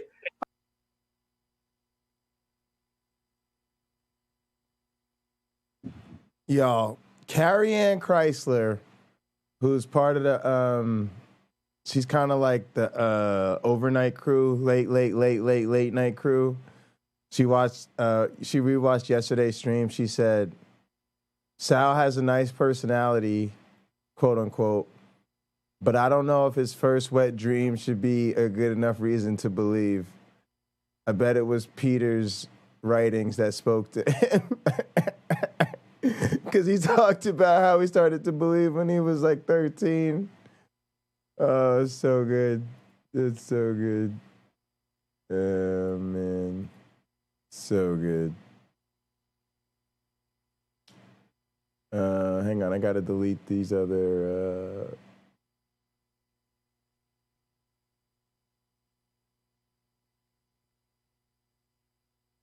peoples. All right, let's finish this up. A strawberry becoming a strawberry is not evidence that a protista became a whale. What do those two things have to do with each other? I'm not a dumb person. They have to do with showing you have a religion. You don't have a science. You have a religious belief. No moral code, no social structure, no evoking a deity, no rituals. It is not a religion. You can call it one, but you're wrong. Okay. You have an imagination, a wild imagination. I didn't imagine anything. I didn't imagine anything. It's empirical. What does strawberries have to do with it? We can. What do you imagine? You imagine that the entire, all the planets, all the stars are in a dot? You imagine everything squeezed into a dot. I just and the evidence supports it. I just want to jump in. So you do imagine that. Just to. Thank you, James. Okay. We can, if you have to go, totally understandable, Kent, as you've already stayed way longer than we agreed on, and so we really appreciate you staying extra time. And if you have to go, no problem. I do want. Yeah, I do. You bet. Yes, I do. No problem. I do want to read the super chats that are asking questions about the debate content. Again, and that's I don't know what the hell I'm talking about. I'm okay. Like if you have to go, Kent, we may stay and just read through those as quick as possible, just because I do want to honor those as we do try to read them. And but if it's like okay if you have to drop out from the Zoom chat. Let's see. This is like it's a good problem to have. We have a lot of questions. So Snake was right. Thanks for your super chat. He said, doesn't common design, quote unquote, mean that only micro differences separate the forms, thus an argument for evolution? If you want to respond, Kent, you can, but if you don't want to, if you're... Did he go? Oh. By the way, Snake was right, has very seldom been right on anything. He's commented quite often on our channel, but he can think he's right, but he's not right. Anyway, his question was common design. What now? Yeah, sorry. Obama. So I was just laughing at that singer. Snake was right. We love you, buddy. Okay, they said, doesn't quote unquote common design mean that only micro differences separate the forms, thus an argument for evolution? No, I think the differences within the form, like a Chihuahua and a Great Dane, they're wildly different, but they're still dog. Why are you talking about dogs? Because we breed them? Why don't you use a different example, like something just to try to get through as many questions? I don't breed dogs. They may do that some parts of the world, but breed dogs. The dogs breed themselves. Okay, they're domestic. They're not under influence of natural selection. It's not a valid example. Just use to something try else. to fly through. Well, Snake was right. I would say the variations that we see within every kind is limited. What's a kind? Why don't they get a dog as big as an elephant? There are animals as big as an elephant, like an elephant. Why don't they get a dog as small as a hamster? Amazing. Let's see. What does it have to do with anything, Ken? Okay, one second. We'll try to fly through a few more. While we've trying to help you understand. That's all. Okay. Mothra J Disco says trans rights are human rights, and we do want to let you know, whether you be gay, straight, trans, no matter where you come from, Christian, atheist, Republican, Democrat, we're glad you're here. We hope you feel welcome. Next, let's see. Area 85 Restorations, thanks for your super chat. They said, quote unquote, for Kent. Like, I don't know, why'd you put that in quotes? Okay, so they said, all the theory of evolution states is that life creates new subcategories. Honest question, do you not understand this simple concept, or are you purposely misrepresenting evolution? The latter. He gave two false dichotomies. Which is 2? 2 plus 3 is 5, or 2 plus 3 is 10, or 2 plus 3 is 20. Neither one is correct. I do completely understand. No, I keep trying to give analogies to help you understand, Dave. I'm really trying to help. There are dumb analogies that don't correlate with reality at all. Okay. Well, I lost the question there. James, what was it again? Got distracted. No problem. They said, for Kent, in quotes, they said, all this theory of evolution states is that life creates new subcategories. Honest question, do you not understand this simple concept, or are you purposely misrepresenting evolution? So is this person saying that the evolution theory does not claim that a pine tree and a whale and a banana are related? I show you the charts. They do claim that. See, I wouldn't object. If evolution only taught new subcategories can be created, and now we have dogs, wolves, coyotes, a new category, I would agree with that. But see, they want to use So you believe in evolution? They want to use that evidence and make everybody believe that proves dogs and mosquitoes are related. That's stupid. That's all you do is you go to distant related species to make it seem bizarre. It's the same concept. Well, they're not related at all. They're related in your imagination. Aren't they eukaryotes? That's the kind. That's your kind that you want. They're eukaryotes. Did you know whales and battleships are both attracted by gravity? That proves they're related. Battleships are not biological organisms. What's this stupid eukaryote argument? The whole eukaryote argument is stupid. That's a design of a cell. It has a nucleus with a membrane. Next question. Area 5 restorations. You're never going to get this, Kent. You're never going to get this. Area 85. James, hold it. I got to go. Let's do another one. Dave, anytime, anywhere, come down to Dinosaur Adventureland. You can sit right here beside me on my channel, and we'll have a debate. Pick one topic. Wow, that sounds like fun. But you'd have a blast at our science center. We'd have a blast. Okay, got to go, James, to do another one, but one topic at a time, and we'll be glad to do that. Thank you so much. Always fun. Take care. Thanks so much. Let me just try to pull in the pictures. When somebody leaves on Zoom, I have to rearrange the pictures really quick. So I can try to find questions specifically for you, Dave. And thanks so much for being here. It's been a pleasure. It's been a wild one, so I appreciate your patience. This has been in a good way. It's been one of the more challenging ones to control. But like I said, people have honestly just been loving this in the chat. People have just been going crazy for you guys. Yeah, it's aggravating, but I'm doing my best here. It's a wild one. But yeah, I can definitely. Have you debated before? Have you been on a debate league or anything? No, actually, I haven't really done any debates at all. I suppose this is my first. I can't really think of any other debate I've done. Gotcha. Quick on your feet. So that absolutely. And then let's see. For those of you, I think 99% of you are friendly, which is in the live chat, which is awesome. Want to ask if you could be kind to the guests. We are thankful to have them. Both of these guys today came on. They just came on because they love to debate. Like, they didn't ask for anything in return, and so I'm kind of like, I want to honor them as much as possible. And let's see. I'm trying to think. Let's see if we do have one for you, Dave. Okay, so we do have here's a feisty one. They said, so this is a Jap Exican 007. Thanks for your super chat. They said, I'd like to see Professor, and they put Professor in quotes. They said, I'd like to see Professor Dave discuss abiogenesis on James's debate tour. I'm sure he'd gladly disagree with his stance and set him straight. Oh no, Dr. James, are you talking about like Dr. James White? I'm confused. But there are one or two biochemists that speak out aggressively against abiogenesis. I've never heard a very convincing argument from any of them. They use really ridiculous arguments about like the probability of a protein forming, but they're misusing probability. They're utilizing the probability of a specific amino acid sequence forming, which of course has nothing to do with amino acid polymerization. If amino acids polymerize, you're going to get a protein. 100% chance you get a protein of some sequence. And then nature will select for sequences that are useful. So I've never really seen any convincing argument against abiogenesis.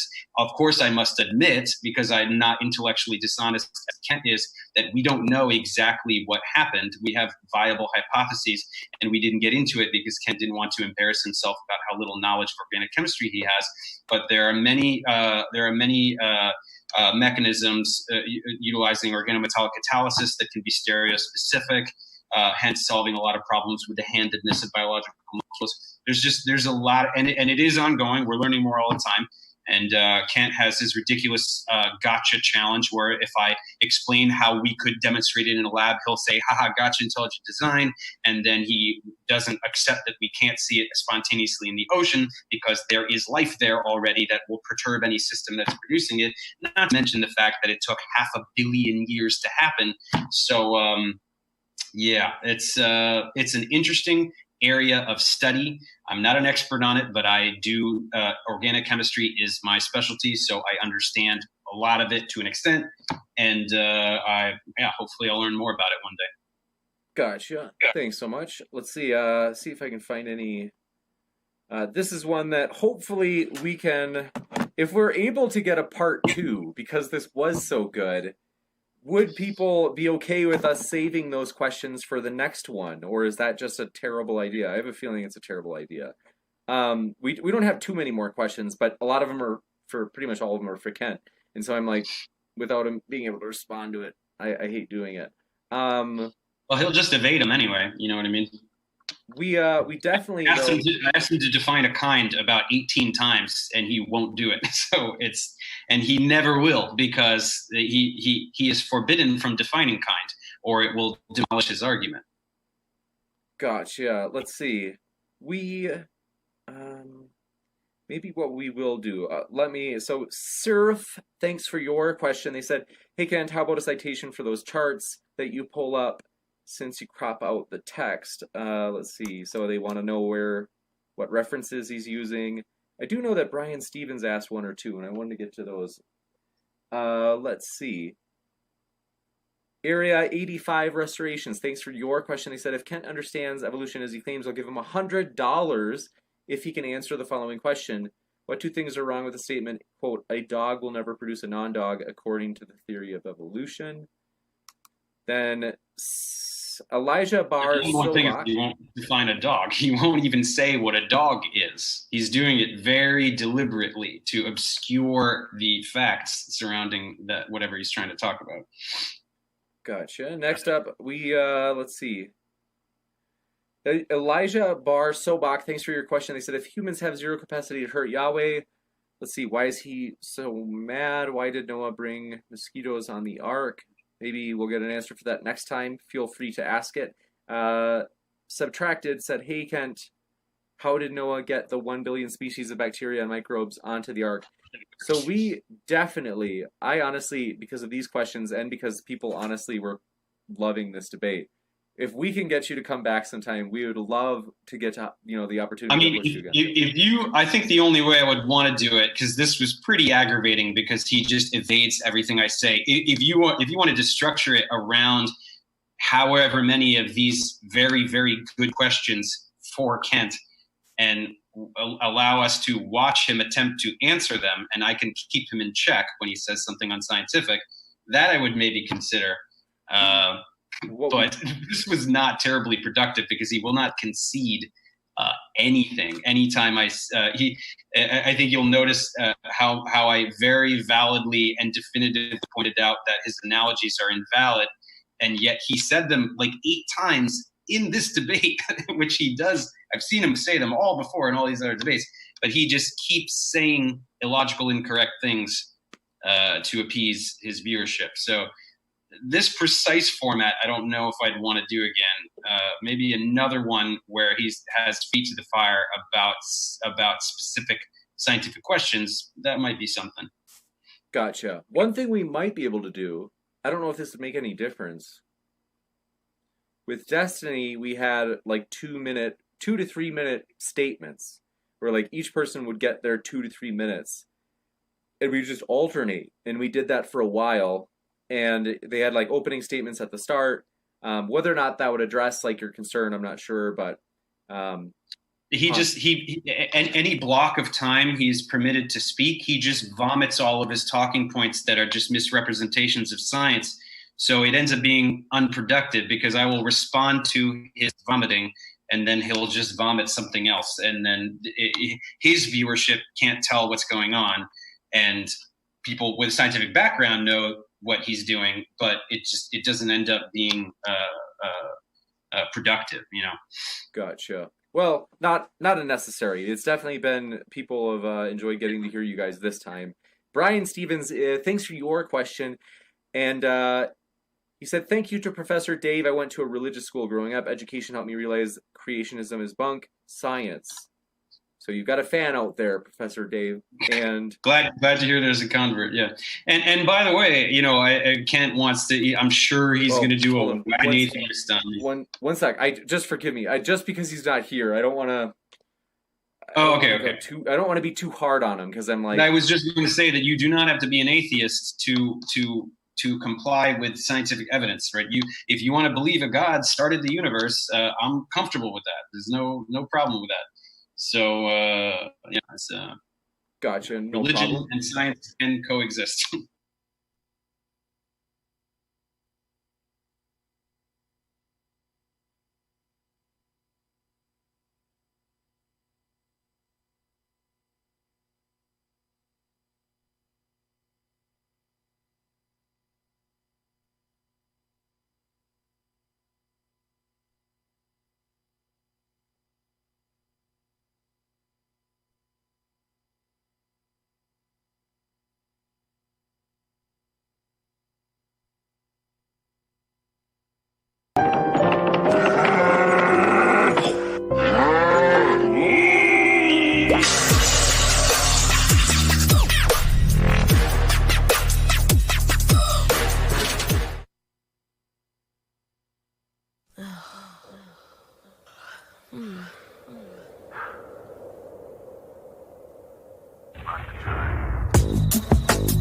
Me, I'm super fly, super duper fly, super duper fly.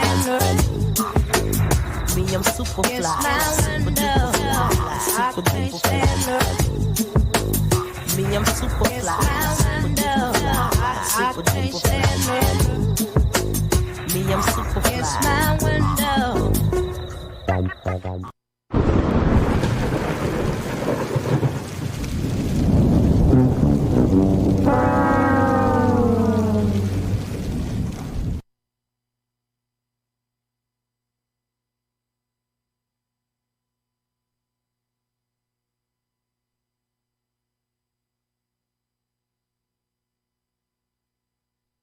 You cannot like and subscribe to the Kingdom of BS unless you first have the sense of humor and maturity of a little child.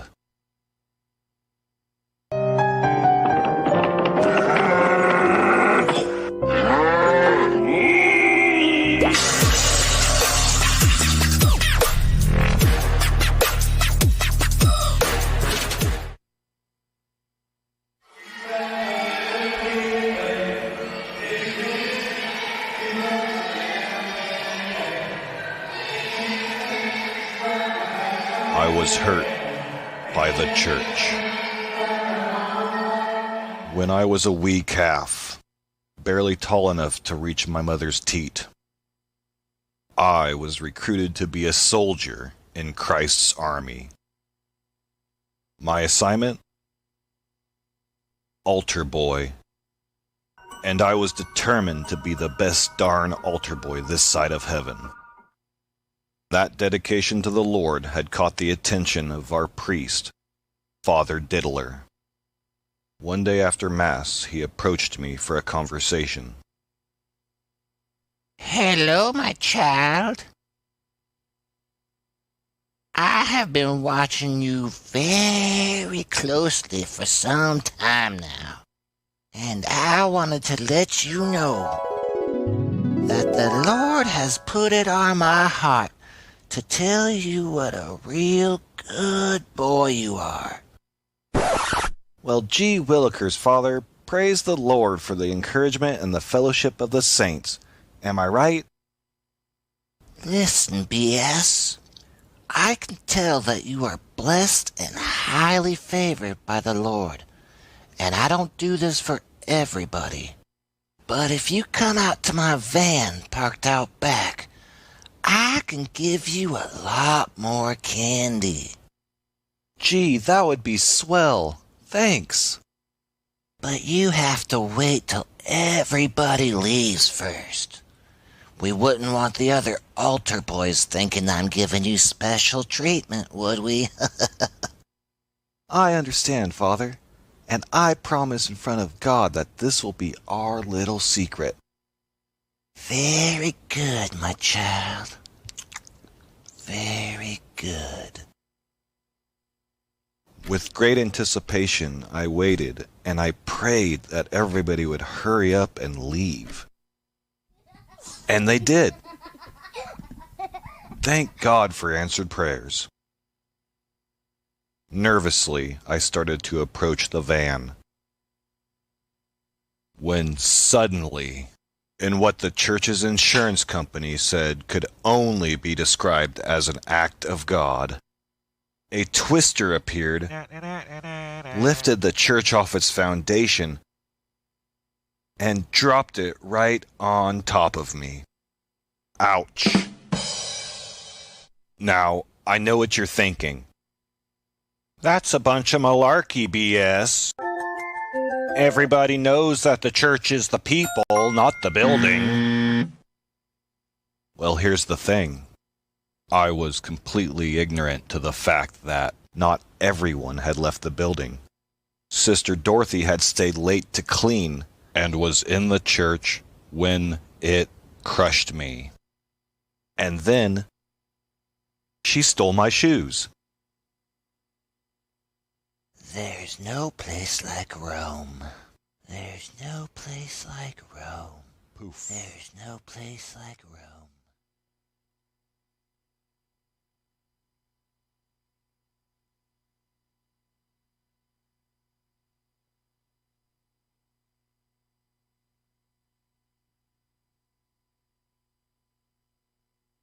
Hey everybody, today we're debating SJW ethics, outrage culture, and more, and we are starting right now.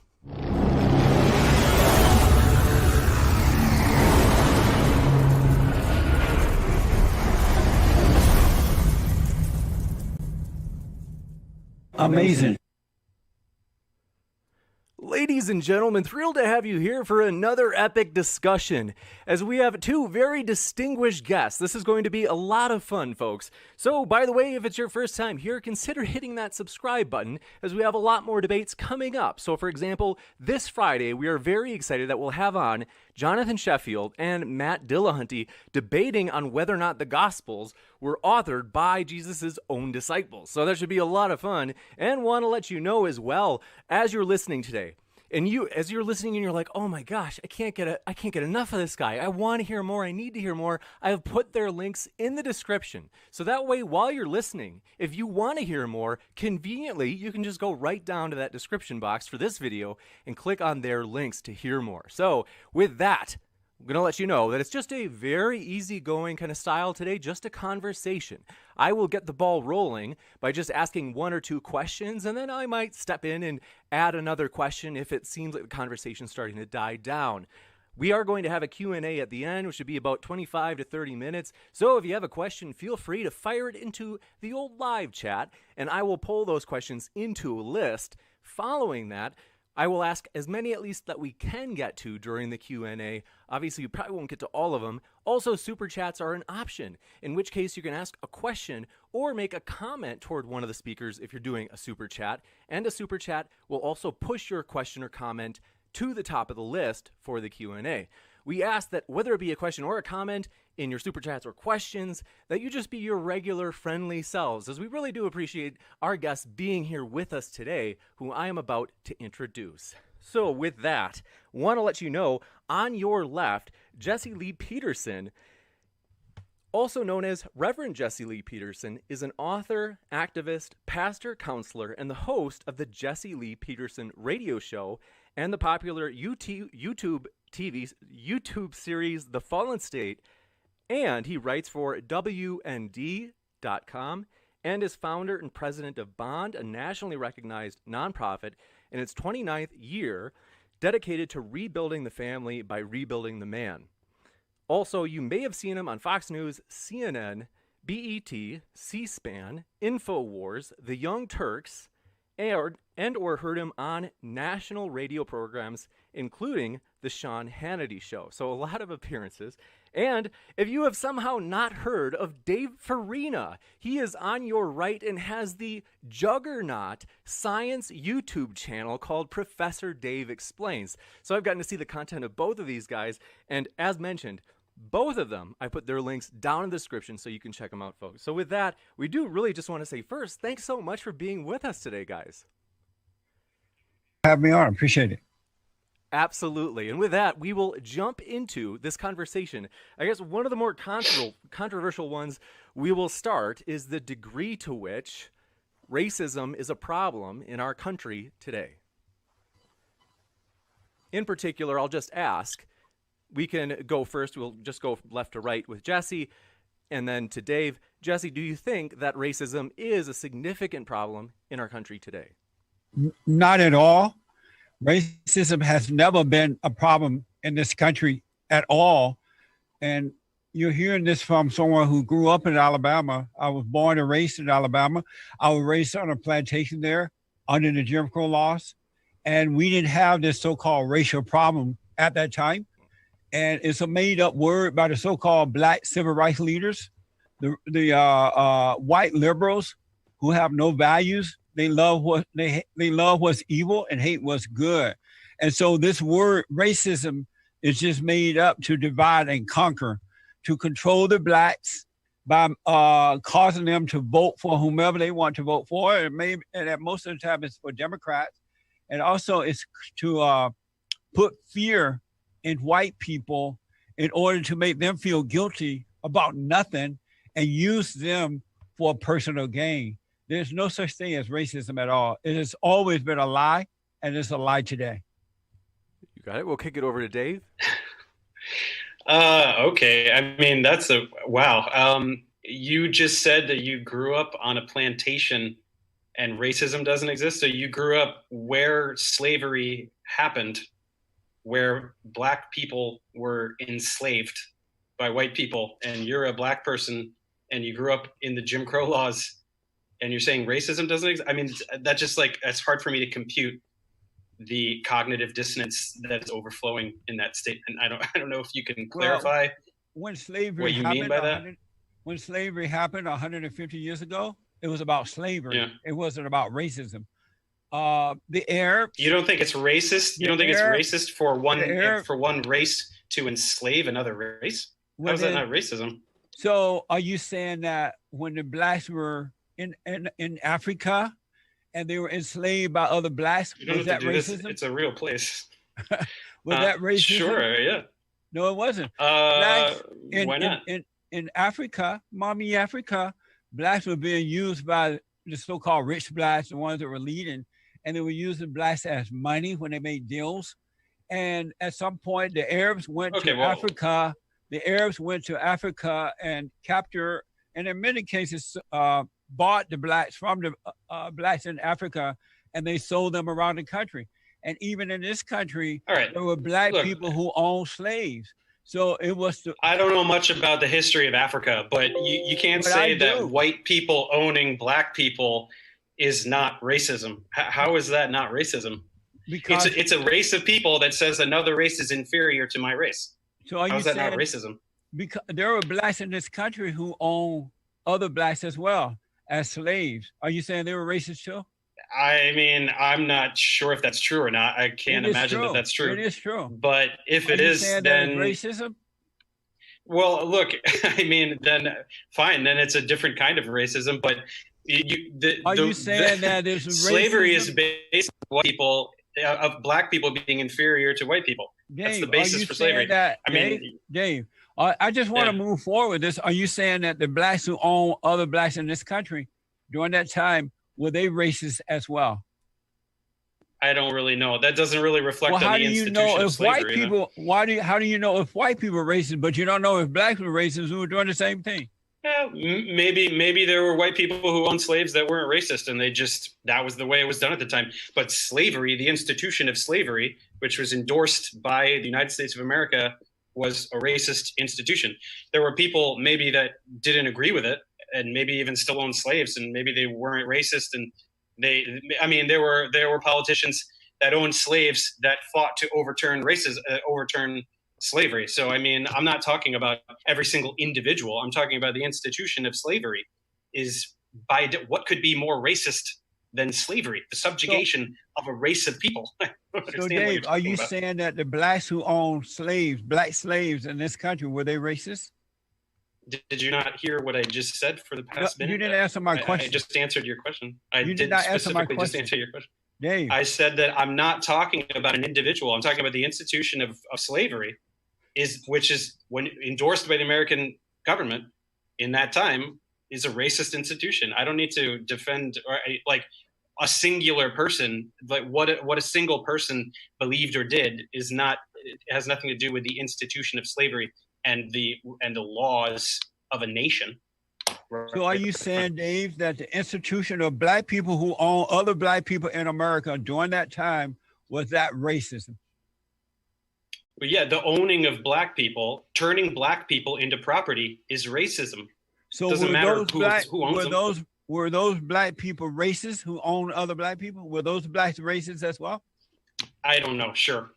What do you mean? I don't know. Sure, you seem mighty sure when you accuse the whites. Look, you can. There were millions of people in America at that time, and you can go through every single person and say, "What did this person think? What did this person think? What did this?" I'm talking in a broader sense. I am There's too. no defense. There's a broader amount of black people who own other black people. Are you saying no? You're trying to use a very tiny subset. This is not the norm. No, I'm not. Right? White people enslaved black people. Dave, so you're trying to take like the one or two people. Dave, are you saying those black people, more than one or two that own black people, were they racist? That's all Jesse, I want to know from you. How is turning a race of people into property not racism? I think that's. You realize you're not answering my question, right, Dave? No, I did though. When I said that I'm talking about slavery as an institution. So you want to fixate. Why is it so easy for you? This is very obvious apologetics. I mean, you are an apologist here. Why is it so easy for you to accuse white people who own slaves as racist, but not the blacks who own blacks as slaves? Well, I mean, racist? It's fine. Okay, then they're racist if that's what you want to hear. Sure. No, that's what I want to hear that from you, Dave. Okay, well, yeah, I said fine. Let's call Why it racist. Why is it so hard to accuse the whites but not the blacks? Why is it so hard to accuse it? Because it's not the norm. If you want to talk about the majority of people, to tell the truth? Don't you think the majority of slave owners were white by an incredible margin? I don't know how many slave owners were black. I don't know about incredible margin, but I know Jesse, look, there were more. You're really obsessed about these black slave owners. So how many were there? Tell me. You seem to have some data that you're looking at there. How many slave owners were black? Dave, I'm not looking at data. You don't have a number? You don't have a number But for I'm that? telling you that it was more white people because this is a white man's country. He founded it. He built the country. Yeah. So it was more white people here than there were blacks. And so and then they went and stole black people and enslaved them. Naturally, How is that not slavery? You're going to have more black people, white people own the slave, but you people who want to accuse white people of being slavery tend to love accusing the whites, but you don't want to accuse anyone else. I don't love accusing anybody of anything. White people owned black slaves. That's just a historical fact. And black it's people a racist black thing. Slaves too. That's a historical fact. How many were there, Jesse? How many? Yes, it does. If you're talking about 1 versus 100,000. Why does it matter the number? Because it's a statistical anomaly. It's not reflective of what the nation was doing. The nation of United States of America enslaved black people, and they made them their property. Let's move forward. But why are you having a problem calling it racist? And we can see that you have a problem with that, Dave. I specifically said it was racist. I conceded that point twice. So you're saying those blacks who own other blacks were racist? Sure. For the sake of moving forward. You're being sarcastic about sure. But you're because you're using a statistical anomaly to challenge the idea that slavery is racist.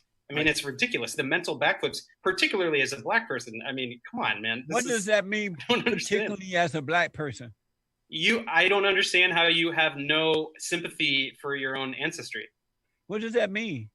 My ancestors were not enslaved. Okay, okay. I don't know your particular lineage, but still. Blah, blah, blah. What's my ancestors were not enslaved, Dave? We might. How do you know? We might go into more so the question of moving from the past to today. Is racism a significant problem today as we kind of live in 2020? Well, it is. I mean, blacks are disproportionately targeted by, police brutality. I don't think there's any denying the statistics there. That's the first example that comes to mind in terms of racism. I think there are other things that are more subtle. And I'm not really an expert. This is, I have more of a science background. I'm not really too much of a politics and sociology guy. But I mean, you can't deny that blacks are disproportionately targeted for, police brutality, and others are disproportionately targeted in other ways as well. That's another made-up lie. It's not true that blacks are targeted because they're black. There's no such thing as police brutality. The reality is that black people today, not all, but most, black people are suffering due to the lack of moral character, due to the lack of family. Because when I was growing up, under the Jim Crow laws, we had family. We had fathers and mothers who were together, grandfathers and grandmothers who were together. They worked, and they showed us the right way to go. They didn't blame the white man. They treated everyone the way that they would like to be treated. But so you're saying that they were treated, in your time, and they were treated in the way that they would like to be treated. And so in your time, black people had family. Hold on, Dave. Let's give them a little bit, and I promise we'll come right back to you, Dave. And so what happened was the civil rights movement came along, the worst mistake that ever happened to black people. And the civil rights leaders, Jesse Jackson, Martin Luther King, and all those guys, they said to black people, we're your leaders. Stop thinking for yourself and let us tell you how to think. And the blacks, most, not all, turned their lives over to the civil rights movement.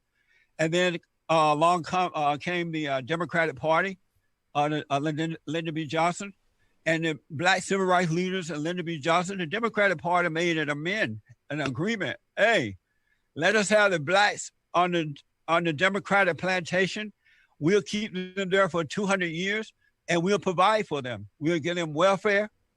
We'll give them free stuff. And then they can't have a father in the home. Just because there's a lot of yes, and they took the fathers out of the home.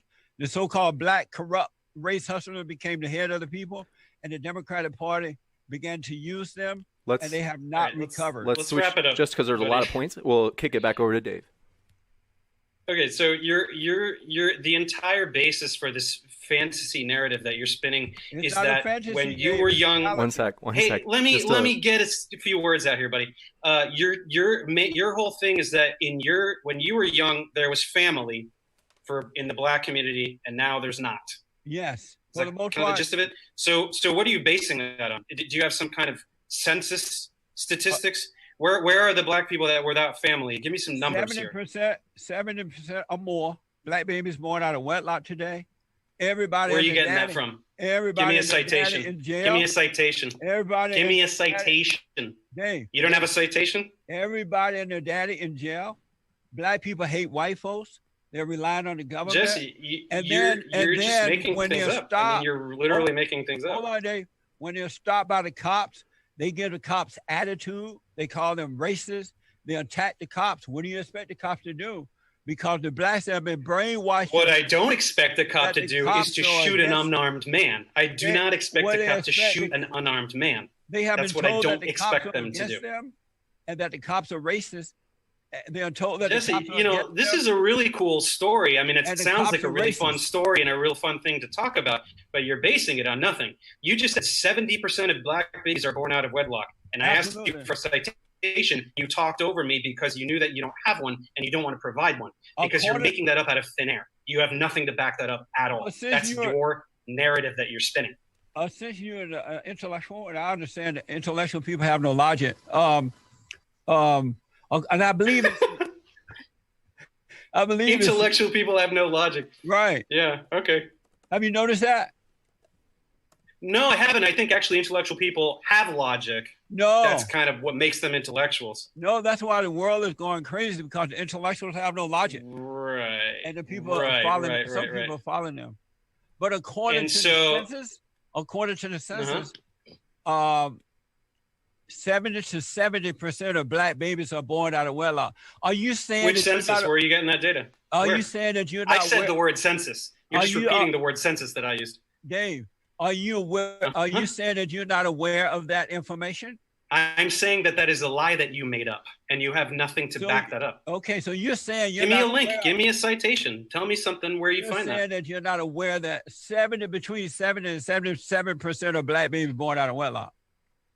I'm telling you that I don't believe that, and that you have nothing. You have no citation to provide me, and I think I know why you don't have any citation. Hey, Dave, I'm not aware of the lie that you're saying right now. I told you intellectuals have no logic. So if you lie to me and I don't believe your lie, I am an intellectual without logic. Do you love black people? Are you a chicken? Dave, do you love black people? Yes, I love all people. So are you happy that they're coming from broken homes? They're relying on the government. They don't think for themselves. They're having babies out of wedlock. They're having abortions like 90 going north. They're whining and begging and blaming and acting like victims. Does that make you happy, Dave? This story that you're telling? No, I don't really like this story because it's a misrepresentation of an entire race of people. Not all, but most.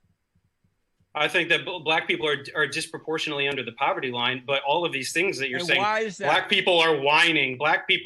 Do you know every black person? I mean, how can you say something like that? Under the poverty level.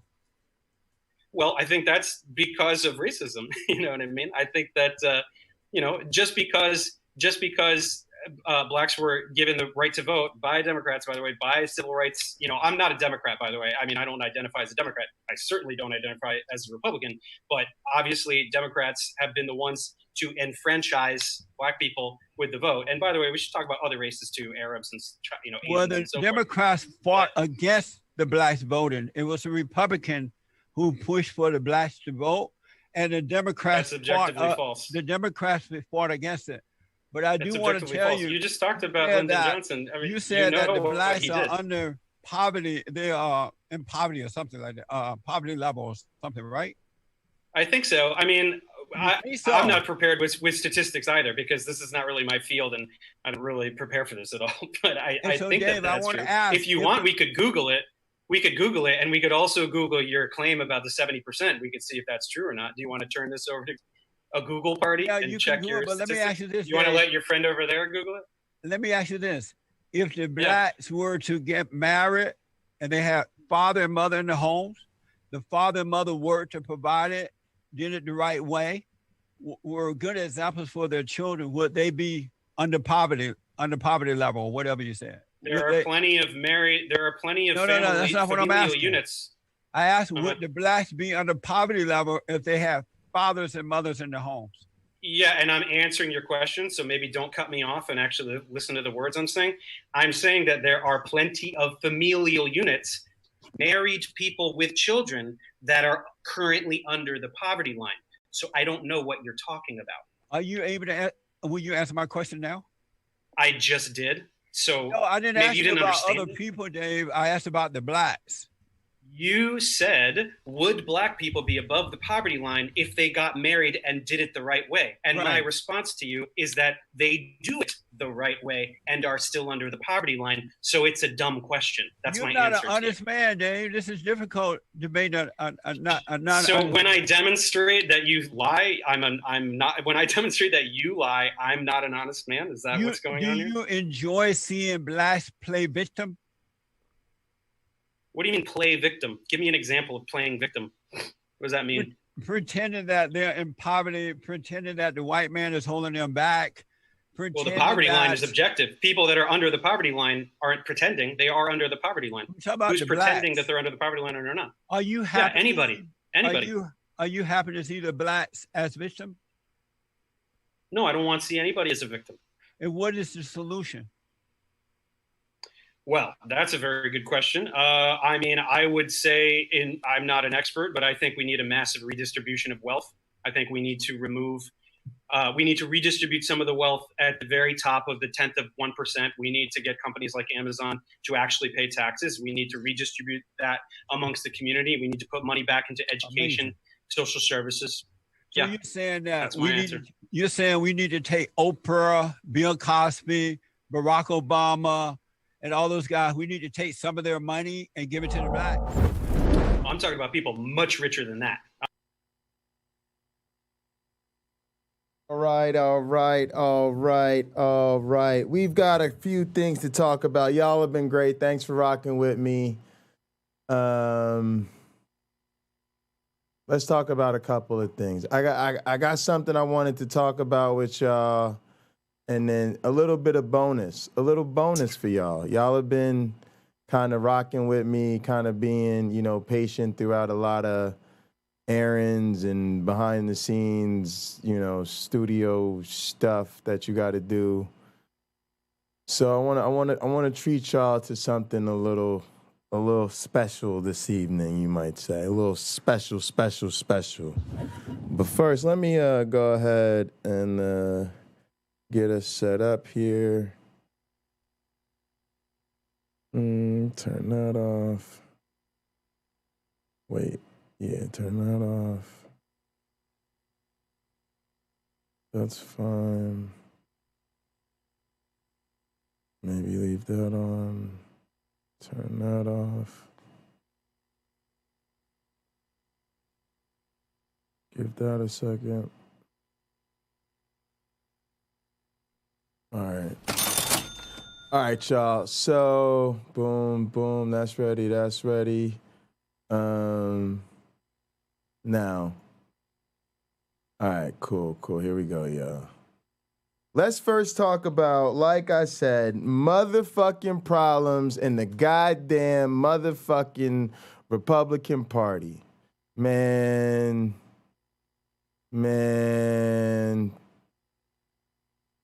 Man, this is sad, man. Like I said, it's problems in the thing is I'm trying to say. Donald Trump and his family are greeting Liz Cheney's crushing defeat with unbridled glee. In our own mind. Don Jr. posted this. But I would say utilitarianism is the closest. Shut up.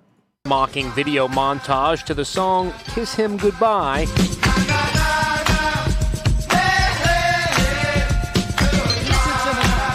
Bye-bye. And also this image showing Cheney serving Trump from the drive-thru window at a McDonald's. Trump himself vented. Now she can finally disappear into the depths of political oblivion. Firebrand Classy far-right guy. Congresswoman Lauren Boebert tweeted, "Girl, bye." But many, many others are coming to Liz Cheney's defense today. Yeah, She certainly has a lot of political I sent Liz Cheney some money, y'all. guts. There's no doubt I did it on stream if you don't believe me. about that. It seems so quaint to say a profile in courage, but she really is. She is someone who stood up on principle. She told the Today Show Savannah Guthrie she may run for president in 2024. I will be doing whatever it takes to keep Donald Trump out of the Oval Office. Oh, shit! Cheney, Cheney, Cheney, Cheney, Cheney. Oh, I'm rooting for all types of destruction in the Republican Party. That's what we need. We need Cheney, Pence, some of these true conservative religiotards going against the Trumpletons. You know, oh, man. Yeah, bring it on. Actually, I do respect Liz Cheney. I don't like that bitch. I agree with her about Donald Trump's a fucking criminal. That's it. That's the whole list of shit that me and Liz Cheney agree about. But I prefer her 115 out of 100 times over these Trumpletons. Are you thinking about it? Are you thinking about running for president? I'm not going to make any announcements here this morning, but it is something that I'm thinking about, and I'll make a decision in the coming months. I'll talk about this until In Atlanta, this was the chaotic scene as Trump's former lawyer, Rudy Giuliani, showed up to testify before the grand jury investigating allegations that he and Trump tried to overturn the 2020 presidential election. Good morning. How you doing, sir? Yeah, Rudy, go ahead. No, hey, Rudy, be a gentleman. Ladies first. Hey, look at Rudy, y'all. Rudy's not concerned about himself. Rudy's concerned about others. Look at Rudy holding the door open. 2020 hey, Rudy, be a presidential gentleman, election. man. You know, I hear the juries, they really take that type of stuff into the consideration. You know, your lawyer might even play this clip for the jury. Hey, jury, look at what a great guy. What a fucking great guy. You know. I suggest that we reduce his sentences, whatever the fuck he gets, based on the fact that he holds the door open for people when he's scared that he's going to jail and there's lots of cameras on him as he's going into the court to be examined for the crimes he committed, for trying to overturn democracy. But a great guy. Really, really held that door open there. That was quite kind of him. I was really impressed by that, guys. Really, really impressed. Republican Congresswoman Liz Cheney has lost her bid for re-election in Wyoming. Trump-backed candidate Harriet Hageman prevailed with more than 66% of the vote in Tuesday's Republican primary. The daughter of former Vice President Dick Cheney has become one of the most vocal Republican critics of Donald Trump. She was one of 10 House Republicans who voted to impeach the former president in 2021. And Cheney currently serves as the vice chair of the House January 6th committee. Robert Costa has more from Jackson, Wyoming. This primary election is over, but now the real work begins. Let's go, Cheney. Moments after conceding in one of this summer's marquee races, Congresswoman Liz Cheney took the stage at dusk with her father, former Vice President Dick Wait, how did Cheney, they not looking get? on. How did this motherfucker not get blocked out of here? There we go. Yeah, please refrain from spamming symbols. Let's see what that spamming symbols will get you. That spamming symbols should be getting you some hard time. Some hard time and timeout. I don't know we got to see what's going on with this bot. This bot's gone soft. Bot, bot, show me what's your symbol protection set to, bot. You let the subscribers go through, you purge the message, no purging the message. You time that motherfucker out for 10 minutes. Sorry, it's got to be strict, guys. 10 minutes, you get timed out if you spam the symbols. Unless you're a subscriber. And if you're not a subscriber, whose fault is that? And again, folks, I didn't ban you. You just have to watch the stream for 10 minutes, think about what you've done, and then you can rejoin the chat. Now, look, some of y'all flip out at me. Some people have been blocked from this channel. You know why? Because they went off on me after getting time out. Now, you should understand that if I time you out, that means you did something I didn't like, or you did something the bot didn't like. Grow the fuck up. Get over it. It's a goddamn YouTube channel. All right? She go off on me, whining and crying about, oh, the bot wants me to talk like an adult. The bot expects me to act like a grown-ass person who has a job and pays bills and knows how to act and treat and speak to other people. Oh, well. I might just ban your ass. All right? I'm a power-hungry heel up in this bitch. Trying to take over the internet. I'm a control freak. I can't have y'all messing up my groove. All right? I stream for a lot of hours. It relies on me being in a certain mental state. All right, so don't fuck with my groove, man. I'm a pocket locker. Drummers, you fuck up a drummer's groove and you're asking for it. Groove fucker-uppers. And outlined her next mission. I will do whatever it takes to ensure Donald Trump is never again anywhere near the Oval Office, and I mean it. Cheney That's quickly right, moved Cheney. to set up a new political action committee explicitly focused on stopping Trump. Oh, whom did she? sees Oh, as a did threat she? to- Y'all think it's a game up in this bitch. Cheney, I'm broke, Liz Cheney. I ain't even got no damn money. Liz Cheney, donate. Come on, Cheney. Come on, Cheney for Congress. No, that's over. That's a wrap. We won't do that no more.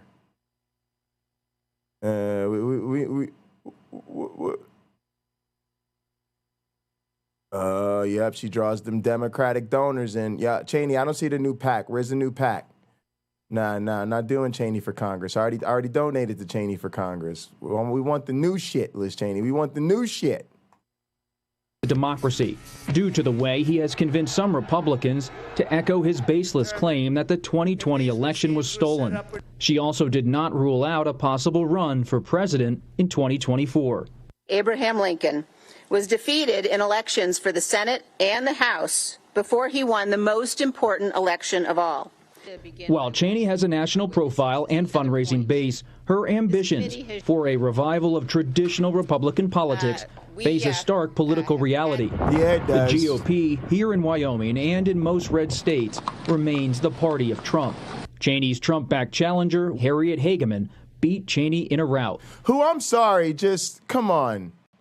Like, y'all got to stop fucking around, man. Y'all got to stop treating this shit like it's a fucking game, man.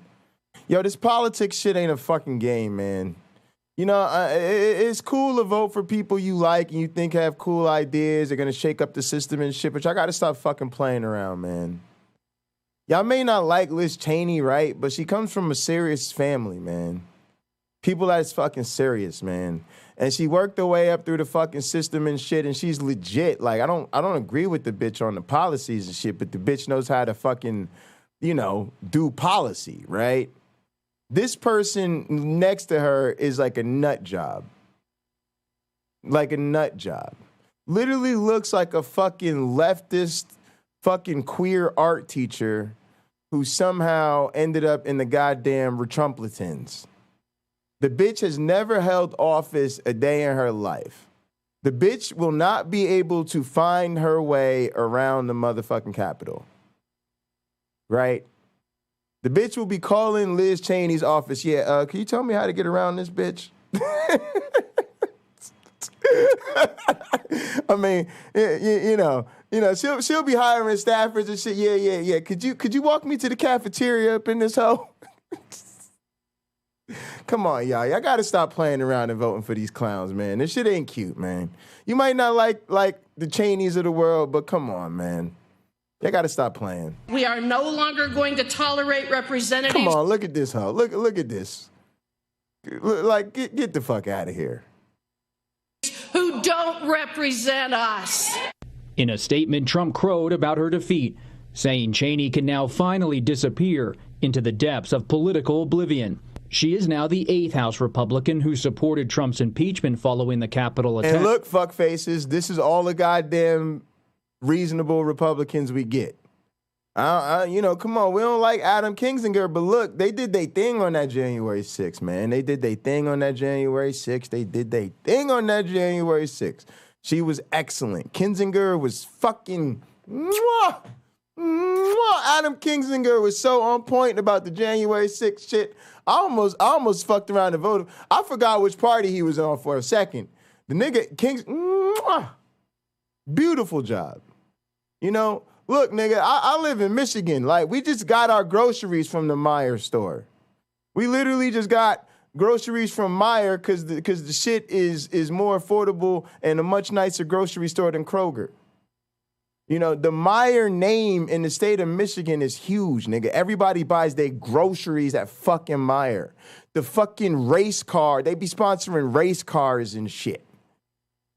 Man, these motherfuckers are so conservative. Like, am I really up here defending fucking Liz Cheney, Adam Kinzinger, and Peter Meijer because Republicans have gone so fucking crazy into the Trumplitan world?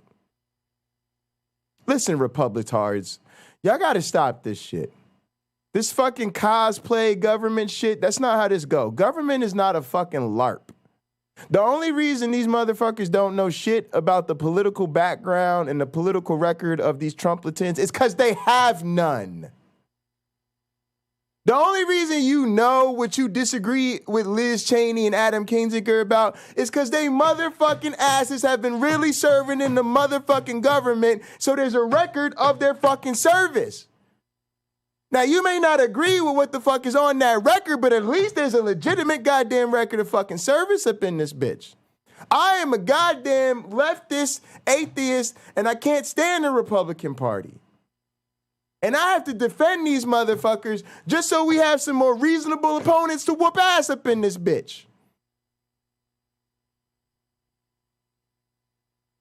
Fucking ridiculous when you gotta demand some better opponents up in this motherfucker. To be heading for the exits after this term. Fuck is wrong and with Robert this joins us now from Jackson, Wyoming. Robert, I have lots of questions. I know you have lots of answers. Something that's really stood out about Liz Cheney is her sizable campaign war chest. She received more than $14 million from out-of-state donors, compared to only about $338,000 You thought Tulsi was cool. I was way wrong. Her home state of Wyoming. I also understand she has $7 million left in her war chest. What's next for Liz? Folks, you got to let these dumbasses tell you who they are. I'm going to tell you how I knew Tulsi Gabbard and Kamala Harris was going to be useful as a motherfucking cardboard box in office. Think about what they brag about. What the fuck did Tulsi Gabbard brag about? Her motherfucking military service and saluting the motherfucking captain and going off to the war to fight for the flag. Bitch, we talking to Democrats. We don't want to hear none of that shit. We don't think none of that shit was cool, smart, honorable, and none of that. Bitch, who the fuck are you talking to? So you knew she was playing for the wrong team right away.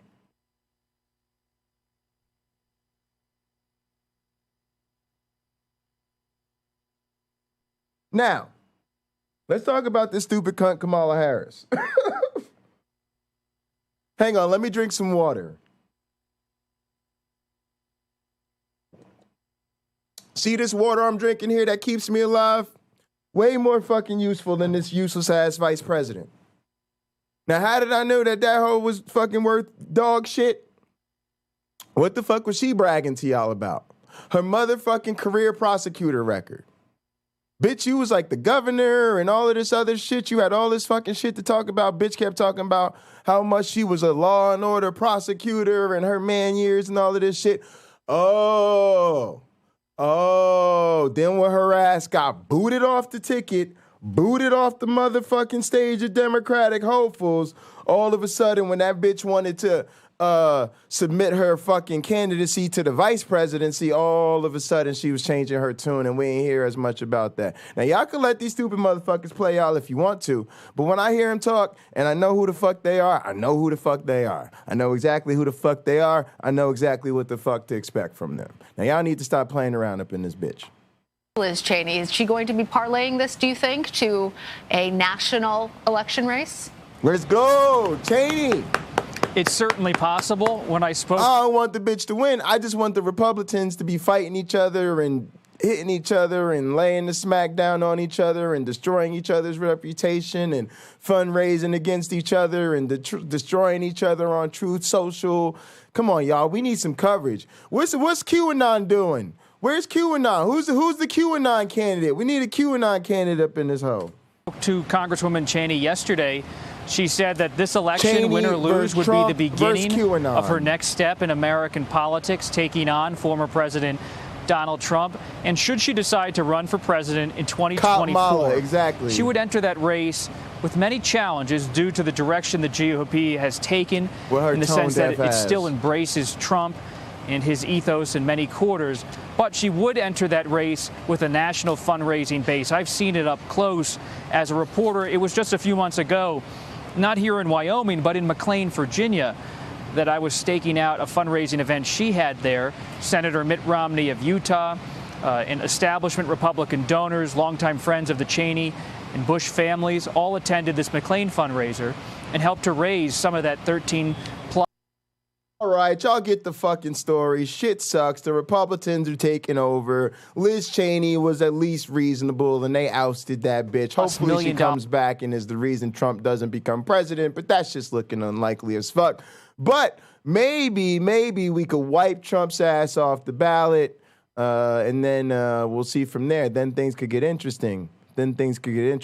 Also, let's see if Liz Cheney really starts to campaign on them conservative values and then see what happens, you know. Could put people in an interesting situation. Plus, you got to remember, they kind of got what they needed from Trump in a sense. They got kind of their little theocracy, kick-started. Why not get a true believer up in there, especially if Trump's going to be disqualified and the rest of these nut jobs are sort of, don't have that same power come the general election. I don't think, as much as DeSantis and Cruz and all them hoes try to act like they're next in line for Trump, Marjorie Taylor Greene, they're still like the C team players. Like I don't really think that the national Trump cult really fucks with them like that yet. So we'll see. There's a lot of interesting shit down the line. All right, like I said, I appreciate y'all rocking with me all day. We've done some shit. Let's go see what these fools is talking about in here. We know these fools ain't talking about nothing serious, man. But people always telling me I should talk to this fool. I talked to this fool once before. I don't really know what the hell I should be talking to him about. I don't really think he got shit interesting to say. But let's go ahead. Let's see what the fuck is up. And I would actually ask you, and I'm not trying to just flip it, can you make a case that it is wrong, logically? Well, yeah, so I would say that there's an objective morality, or there's an objective standard of morality in which the only way for us to know about this standard would be through an objective, necessary reality or fundamental reality. In this case, it would be God. So whatever God would say is morally good is morally good. Whatever is morally bad is morally bad. In this case, incest would be a part of that. But I also want to ask, I think you actually answered something very, uniquely, because I also want to, like this is a follow-up, okay? Uh-huh. Yes, right? So let's say, for instance, there is a chicken, okay? You go out to the store, you buy a chicken, right? And guys, don't laugh, okay? Okay, just bear with me on this one. This is going to sound a bit weird, but... Okay. Hold on, okay? You've already got me laughing just by them. I feel like this is an inside joke I'm not part of. No, it's a known one in these type of discussions. But go ahead. Let's say there's a chicken, right? You go to the store, you pick out a nice chicken or a turkey, whatever you want it. So it's a nice turkey. It's quite fat, etc. And you go back home, right? In this case, I don't even. It feels so rude to say it, or it feels so like impure to say it. Wrong to say. Yeah, it's wrong. But in this case, let's say you you want to say it? I think I can. You want to make sexy time with the chicken, right? That's exactly what I thought you were going. Exactly, and so obviously you want to have sexual intercourse with this chicken, yeah. Right? There's no harmful effect, right? And you get off on it, and you have the most amount of sexual pleasure, and then afterwards, you're done using the chicken. In this case, do you eat it? Because do you cook it up and eat it then? Let's just say in this case, no. Okay, let's just say no. It's not immoral if you do. So you would say, would you? I mean, that in and of itself would just be bestiality and necrophilia. So would you say those two would be Well, okay. I go further based on what Khalil brought up because I think this is what you want. I think you want me to say this, and I have no problem doing it because I believe it's logical. Like, one, there's nothing wrong with doing that. It's like it goes back to the whole American pie type thing with the apple pie. And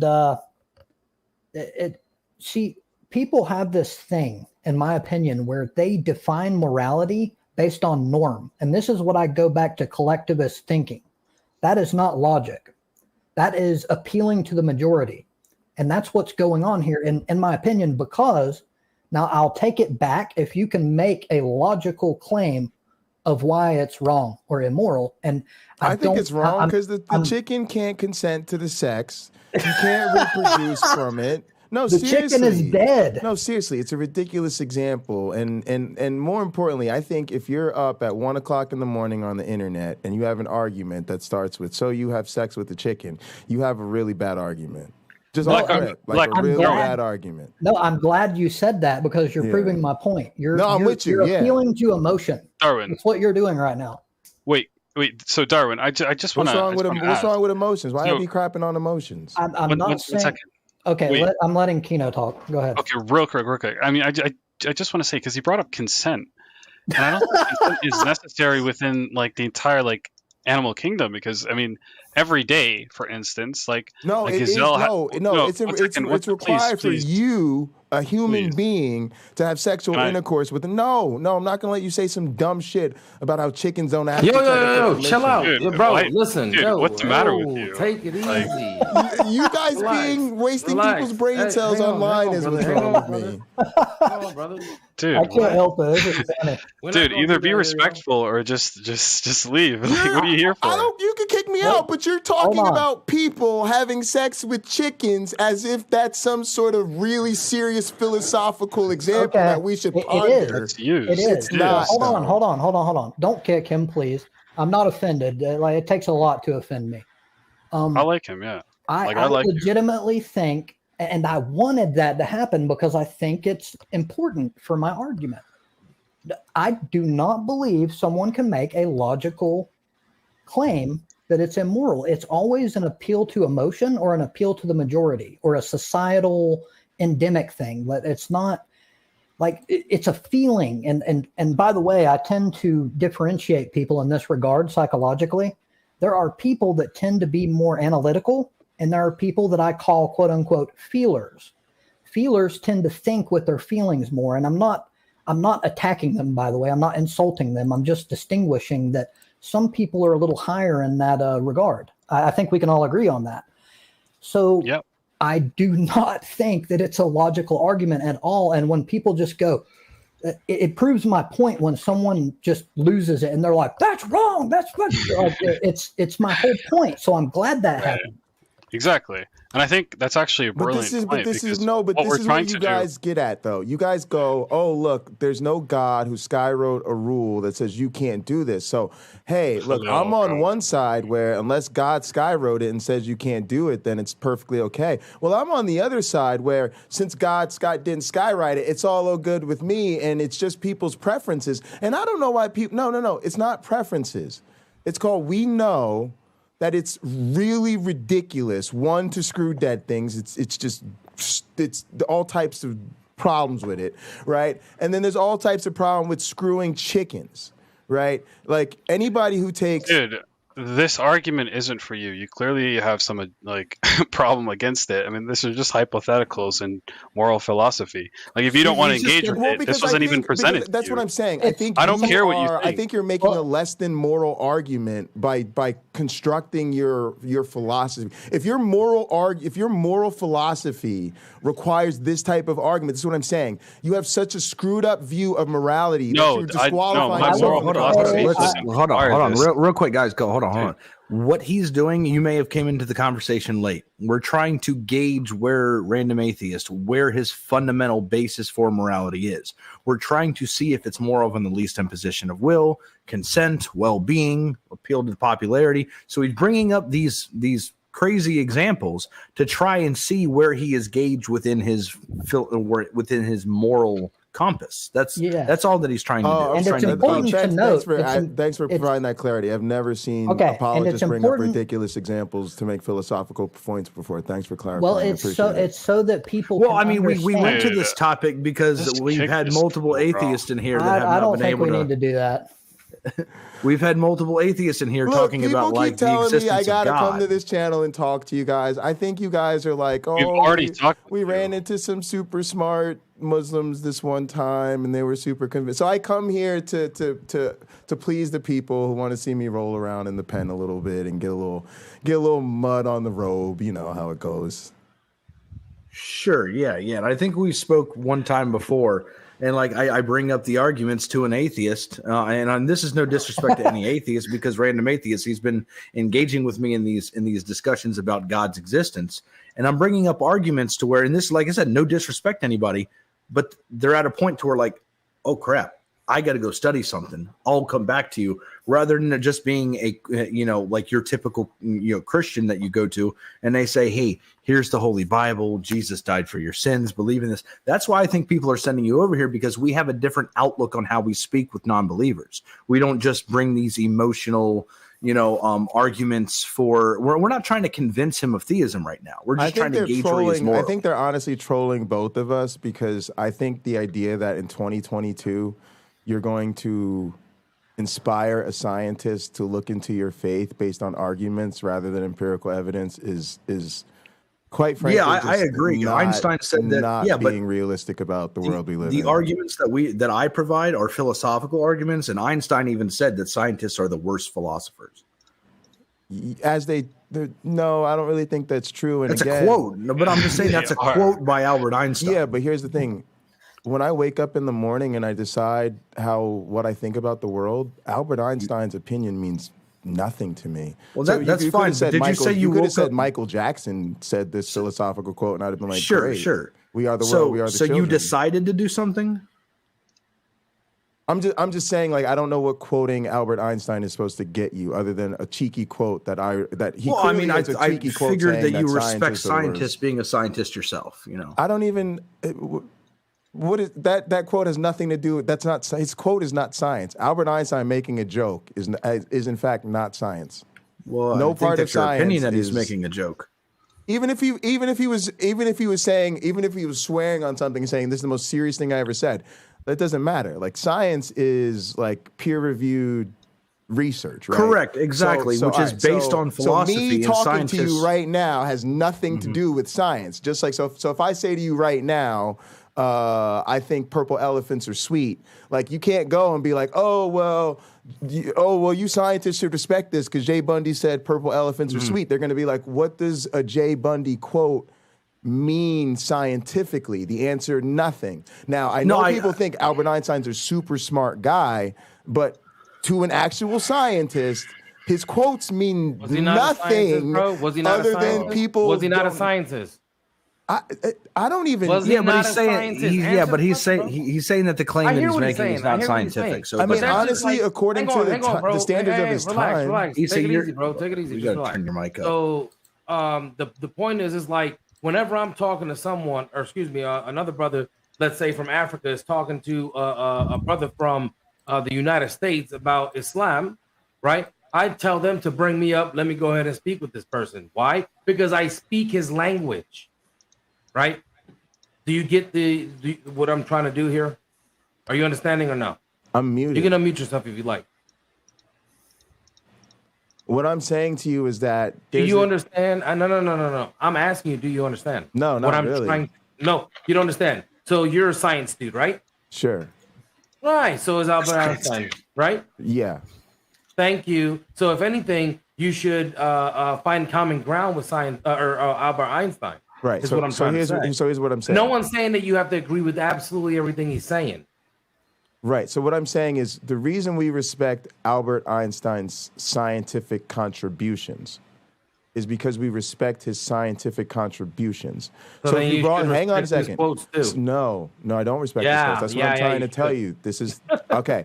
I mean, if he's just saying nonsensical stuff, I get it. Let me ask you a question. Are you a scientist? What's nonsense? No, I'm not. And I don't give a damn. Okay, so you're not a scientist. So how about I, as a scientist, tell you how science works because I'm a scientist. Now you can tell. I don't give a damn. That doesn't mean anything to me, bro. Yeah, and I can turn around.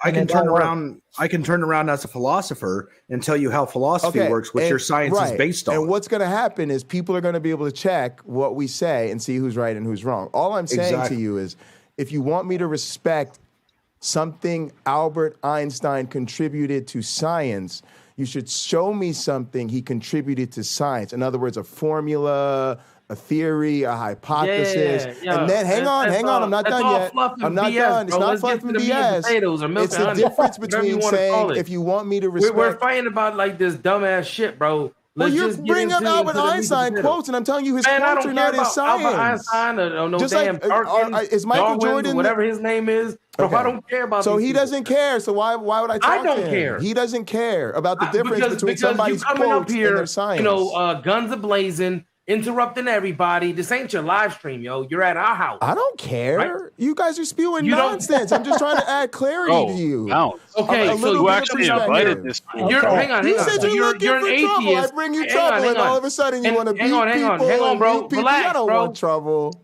Listen. So you're coming up here on the moral high horse. What moral high horse? You guys are spewing nonsense. Bro, I'm just saying, and shit. Like, come on, bro. You have no morality. Excuse me. Okay, you have no objective morality. I have no objective morality. Zero, That's none. Fine. Okay, cool. Bro. Okay, I think the problem. What does this have to do with quotes or not science? Random, bro. You're chill. I tried to make one point, which is quotes are not science. That's it. Just bounce. Like, who actually invited you? I'm kind of getting like Darth Dawkins. Kino, lots of people invited me. We've answered this question before, so shut up. Hang on. Yo, go ahead. What's your PhD in? Relax. Evolutionary biology. Again, shut up. Dawa, go ahead. Guys, dress like a ninja turtle talking about evolutionary they can biology. Boot me if they want to. I already said that. So, Kino, shut up until they boot me. That means they want to have the conversation with Dawa. Go ahead, I'm listening to you. I'm trying to. This is the third time you done told him to shut up. Don't tell him to shut up. Right. Don't tell anybody to shut up. The three up top were main panelists here, so we're all the three main panelists. Yeah. Cool. So I'm asking you, real quick, Lil. The only reason I am because the first time we talked, we actually had a decent conversation.